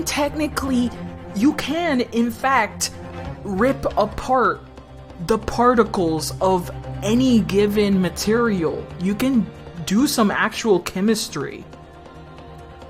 Like freaking Niall, what was his name? But there's that chemistry YouTuber who made, I believe he made bismuth out of Pepto-Bismol. Niall Red, yeah. He made freaking bismuth crystals out of Pepto-Bismol. Because Pepto-Bismol has bismuth in it. But you know what he had to do? He had to destroy the Pepto-Bismol. So you can actually, you know, take out, but you'll have to destroy the product itself. That's the problem with this idea of transporting things by destroying their molecules apart and then reconfiguring them. It just doesn't work that way. But yeah, his YouTube channel is freaking fascinating. FMA, equal exchange! It doesn't work that way either, sweetie. He made alcohol from toilet paper too. Yeah, that was wild.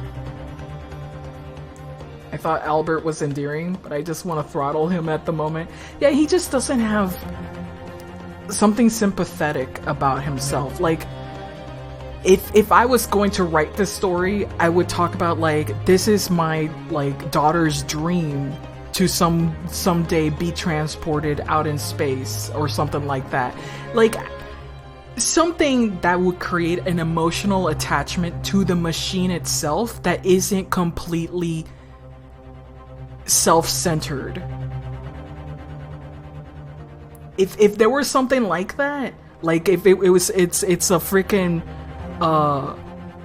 a memento or some kind of like a memoir of his father or something like that, something that gives me sympathy for him, just a little bit, that he wants to protect this machine for some reason.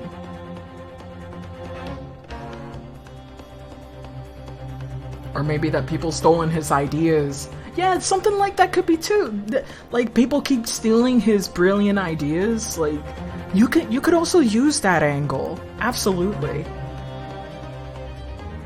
Albert is like this, but maybe that's the point. Yeah, maybe that is the point. Absolutely. It really depends on how this story is using Albert right now. So we'll see. We'll see how it turns out. And we'll see what Van Sykes really feels about his friend. Because that will be an interesting angle to explore, if the game does so.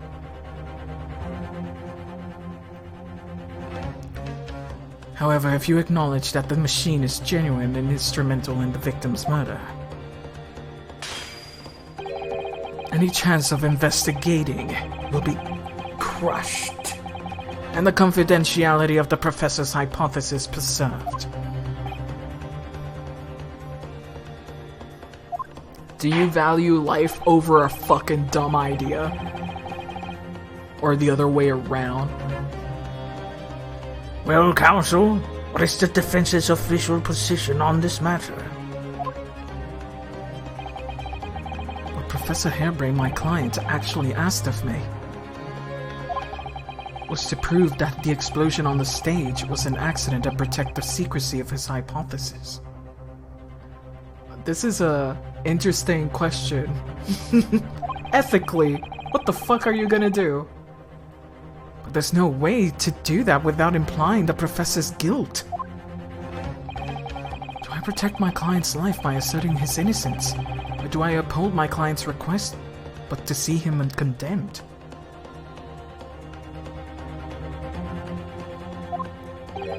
Either way, I can't avoid betraying his trust.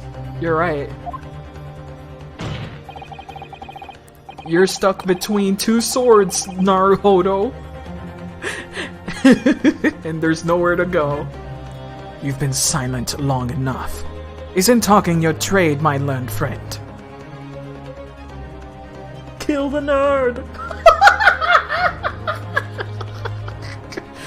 Fucking... Or has all knowledge of English escaped your confused Nipponese mind? Wow, he's mangry. He's very mangry. Ah, Yunosuke. In any case, you have to fall under your ideals, man. What do you believe in? Mr. Naruhodo! There's no escape here. I have to make a choice. But it's an impossible one. It's pretty possible to me. I know what I would have chosen. Immediately. But I have to give up on something, but what? The defense asserts the defendant's instantaneous kinesis machine is in fact a conjuring trick. Yeah. Should I do the other one? I will actually go back. This is my real choice, but I'm gonna do this one just to see what the dialogue is. He's not gonna choose that. He's not gonna choose that, see? Come on. Come on. Of course Naruhodo doesn't want to do that shit. He'll die. No, I can't say it. My client's placed his faith in me. I can't just let him down. What must I give up on? It's not the question you have to ask yourself here. Huh. Who said that? You know, before we do that, Let's see if it's different. I don't think it's different no matter what you choose. I think this is a non-choice again. It's a conjuring trick though. That's my real choice and I'm sticking with that one. So it's a non-choice. Motherfucker! He says the same thing again. Also, what the hell is this? Is this... Oh my god. You know what I just found on my shirt? I found a cereal. I found a whole cereal on my shirt this whole time. It's been stuck on me. I'm not gonna eat it. It's all mushy. Snake. Free fiber. Titty cereal. A whole nipple cereal here. Surprise snack from the past. It is cereal that I had a few hours ago. But look, okay, it's not different. But I'm going with the conjuring trick, sorry. And I can't just let him down. What must I give up on? It's not the question you have to ask yourself here. It's what can I protect? Is that Kazuma? Is that Susato? Susato, you... Susato. That's the surprise. That's the surprise. That's the surprise. That's the surprise Iris wanted. Ah!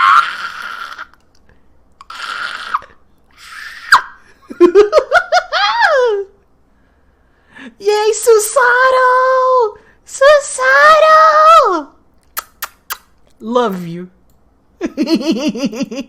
Yeah! This is a very good surprise.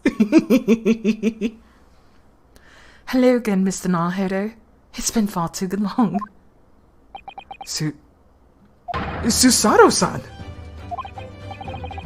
But what are you... Say hello first! My first Susato takedown in 6 months! I'm actually quite happy though. There'll be time to talk later, Mr. Naruhodo. For now, you must concentrate on the task at hand. People voice, Susato! Which is working out. Not what I have to give up on, but what can I protect? Exactly. That's a good way of putting it. Professor Hairbrain. Yes? Yesterday you told me that science is the pursuit of truth. Well, my job is to pursue the truth too. Yes, of course. And personally, I believe that you didn't stab Mr. Assman. I think you've come up to realize something yourself too, haven't you? That your experiment and the machine you've built with the victim are questionable. The truth behind that is what we both must pursue now. What? Eat shit. Holy shit, that sounded violent! That sounded really loud that time. That sounded super loud. That killed a person. So, you finally opened your eyes. What? And as for you, Albert, you can't ignore this any longer. Having heard my learned friend's assertion, don't you have something to say? Barrock?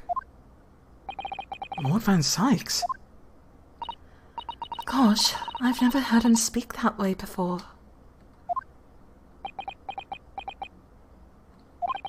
In truth, there is one thing. Something I've remembered that's of relevance. What? On the day it happened, just before I began the experiment, I saw a man near the stage. A man holding that crossbow. I beg your pardon?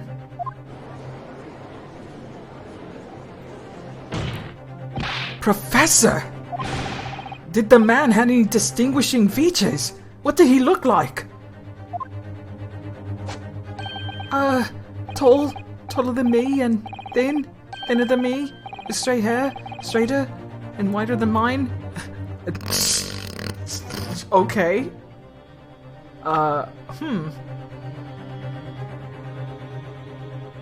That's not a very good male or female. Is this, what's that game? Guess Who? Guess Who?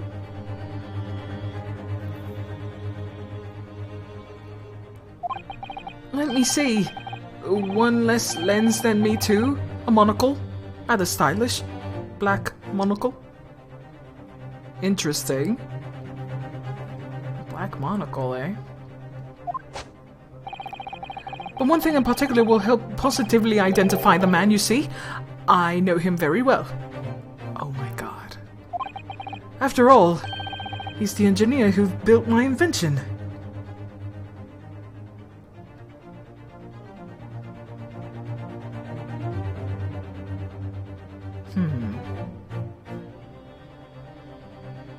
I have a suspicion. No, it's not Kazuma. Bexy Amimir, in a bit. It's almost done. It's almost done. I can feel it. But I have ideas. Big ideas.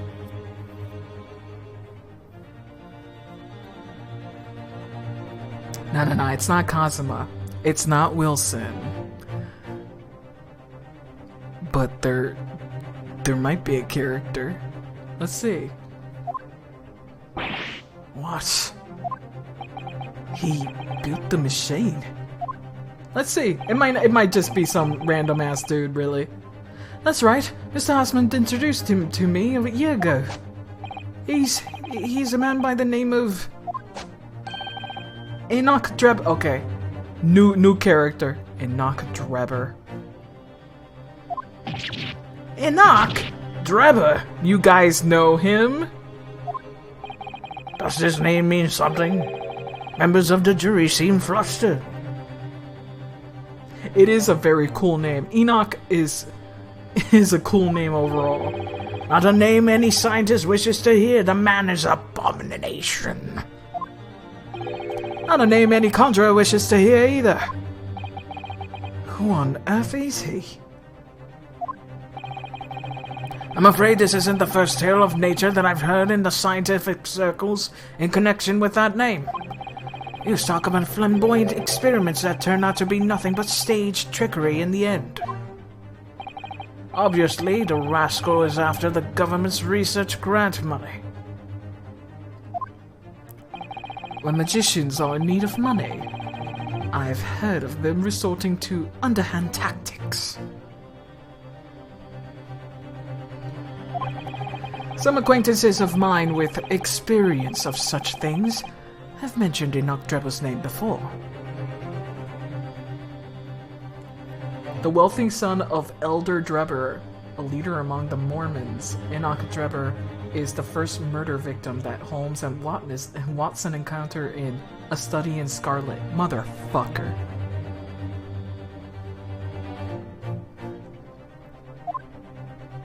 No wonder it's a cool name. A man is both an engineer and a magician. Yes, we're dealing with unparalleled confidence trickster here. That's Enoch Drebber for you.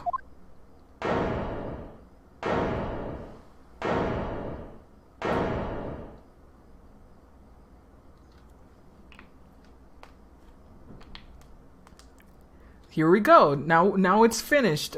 Oh, fuck! Never mind. So it's true then. My invention. My great machine. It was just a grand illusion. Considering what we've just heard about Mr. Drebber's character, I'm sorry to say it sounds increasingly likely. Well, there you have it.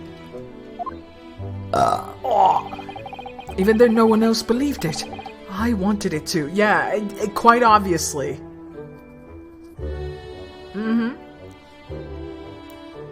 Most magicians are also engineers. A good chunk of magicians who do like the really big stunts, they're engineers too. You gotta learn how your things work, man. I like your funny words, Magic Man. I wanted to believe that machine would function exactly as my hypothesis predicted. Which is why you were so opposed to it being investigated, I presume. I knew that if that machine was examined in detail, its construction would give away my hypothesis.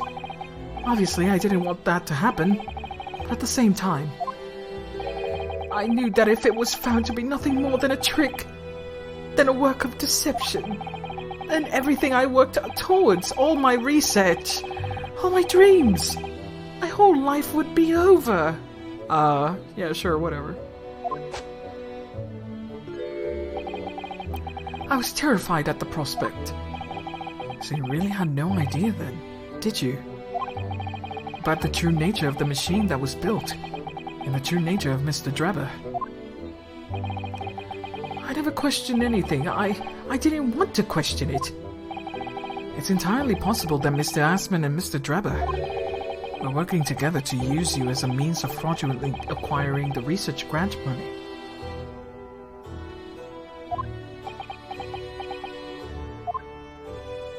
Obviously. The one thing I failed my entire life is failure. I'm like, baby, join the club. When I announced my invention to the crowds that day, it was the finest moment of my career. I pulled all the levers and turned all the dials in exactly the way Drebber had described. When the smoke suddenly started billowing out, I panicked. I didn't know what was happening.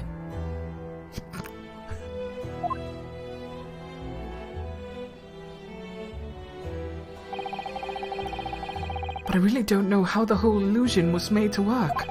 I don't know anything anymore. Good. Suffer. He is very pathetic. Classic narcissist. Let me confirm one final point with you, Professor. Do you now consent to the prosecution submitting the necessary paperwork to release your invention from the protection afforded by the Special Dispensation for Scientific Equipment Act? Yes, please go ahead. I'm very sorry.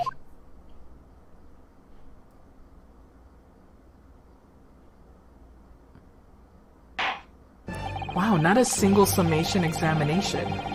It would appear that we shall have to suspend proceedings for the remainder of the day now. Lord Van Sykes? My lord. Oh, suspend. They gotta investigate it? They gotta investigate it first before they make a conclusion. Maybe. The court has newly been made aware of another party whose involvement in this matter is critical. Yes, Mr. Drebber. Gather information about the man. If possible, I should like him served with a subpoena. With pleasure, my lord. Now, counsel for the defense. Yes, my lord.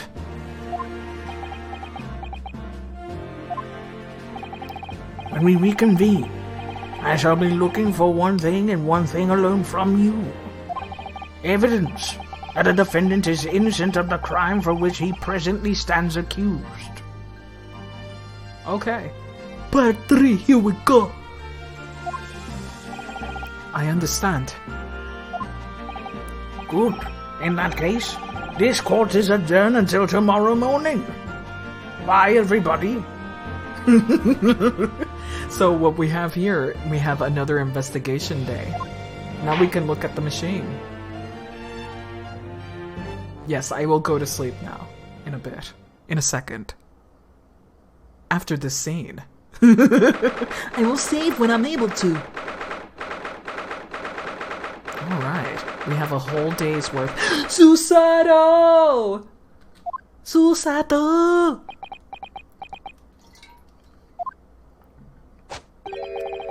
Mr. Naruto! Yes? I'm so sorry. I was wrong. You were right. I tricked you. You trusted me. I dragged you into my mess. Well, at least he's apologizing. How did it ever come to this? I'm so sorry. Did you really have no idea, Professor? About what Mr. Drebber was really up to, I mean. About what he's really constructing. Naturally. The machine was the embodiment of my hypothesis, all of my hopes and dreams. I had complete faith in it. Alright, in that case, I won't say any more. Now, sadly, the murder accusation against you still stands. So we must do as much investigation as we can before the trial resumes tomorrow.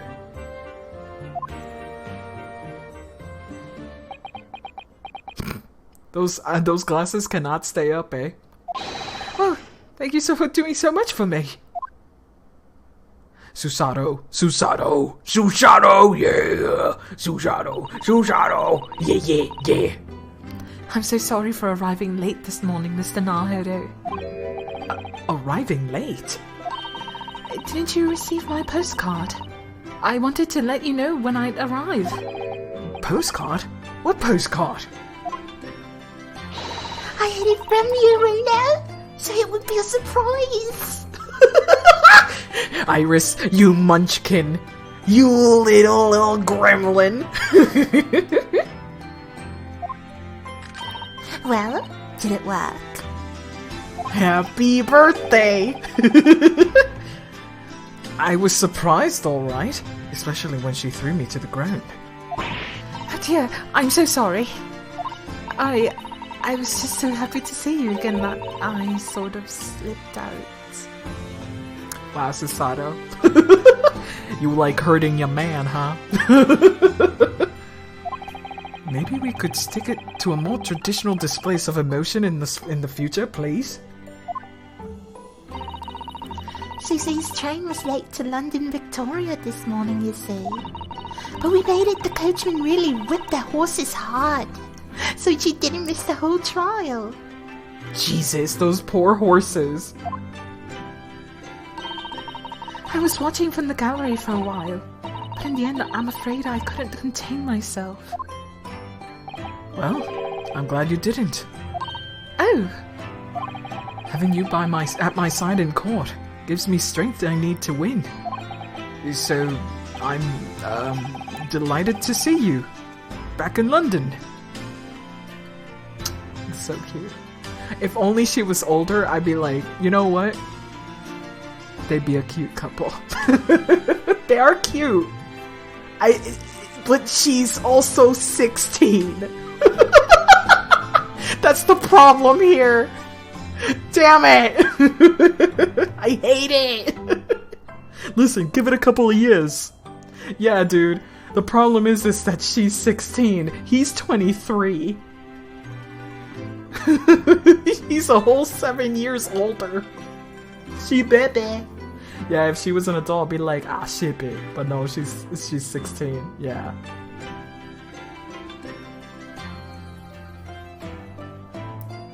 But they are very cute. I will not deny this. Oh, you're too kind, Mr. Naruto. I'm delighted to be here. And the other problem is that I do not give her a childish voice. That's the other issue. Siblings. Nah. Nah, don't make it weird. Like, in my brain, she's 20. In my brain, she's 20. Age beam. Age beam. You know what I'm doing is Piccolo's freaking, nail gun. That's what I'm doing. Age beam. Cause honestly, she doesn't look like a fucking kid. You could just, it's like Sono Chino Sadame. Yeah, Josuke Joestar is 15. But he might as well be 27. The story doesn't change.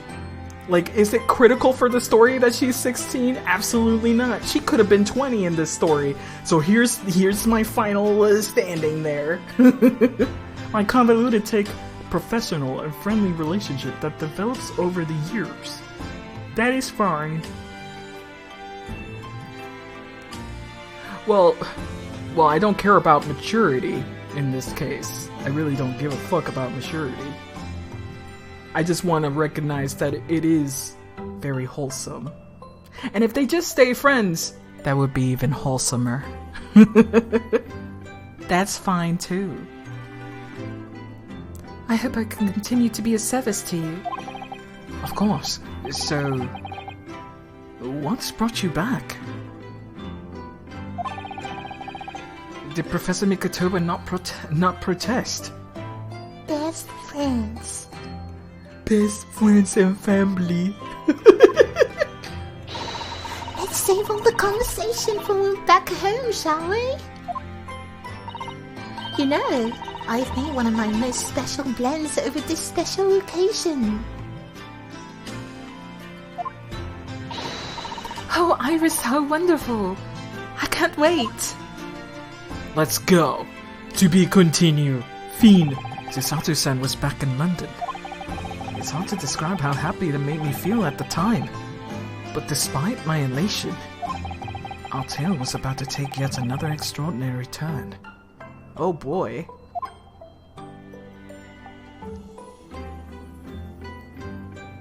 Very cute though. To be continued. Now I can finally go to fucking sleep. A mimir. Wow, the other case? Episode 4 is just part 2 of this case. Holy shit. Oh wait, no. It's still the same episode. To be continued. I'm stupid. I'm tired. I'm tired and stupid. Also, this case is really fucking long. It's so long. It's so long. It's so long. Time to dream. Oh! Blowing it. Okay, I'll save right here. And there's like 3 or more, 4. Oh my fucking Christmas. Holy Christ. Episode 3 is like 1 billion episodes long. That was 5 hours. Dude. 5 hours. Jesus Christmas, dude. Oh no, I'll miss the end of the game. Fuck. Why do you say that? I'm not gonna stream tomorrow. I mean today. It's already Saturday. To be fair, chat was derailed for like an hour. Yes, like always. I always have a derailment every once in a while. Are your VOD on YouTube unlisted? Because studies? They're not unlisted, but there is copyright claims that I'm trying to edit out. I'm trying to edit those out. Cause I have played some musics and other videos. Holy shit. It's 6 AM here in September. It's the time I wake up, so holy fuck. But here's the thing, I'm not gonna stream Saturday or Sunday. I'm going to just dedicate to some work that I can't show, unfortunately. Oh, if you can edit those out, I would love to see those VODs. They don't date back, unfortunately. I'm just now archiving all of this shit. So, unfortunately... Naughty work. Yes? Yes. No, it mostly has to do with the art book stuff. Like here, I was working on it today. during my job, but I didn't really have a lot of time to just put onto it. But hopefully I'll get some of these pieces done by this week. I really want it done. I also wish my part-time wasn't over. What a bad timing for that. I need to get one of those pieces done by freaking the 29th. Fuck! So I'm gonna concentrate real hard and work tomorrow. Whew, wish me luck, man. Yeah, thank you for joining me. I'll see you guys on Monday, okay? Literally Monday. I'm gonna stream this weekend. You guys have a good time without me. It's fine. It's fine. Yeah. Thank you. Have a good night. Or good evening. Good morning. Good afternoon. I don't know. It's been around the world and I can't find my baby. I don't know when. I don't know.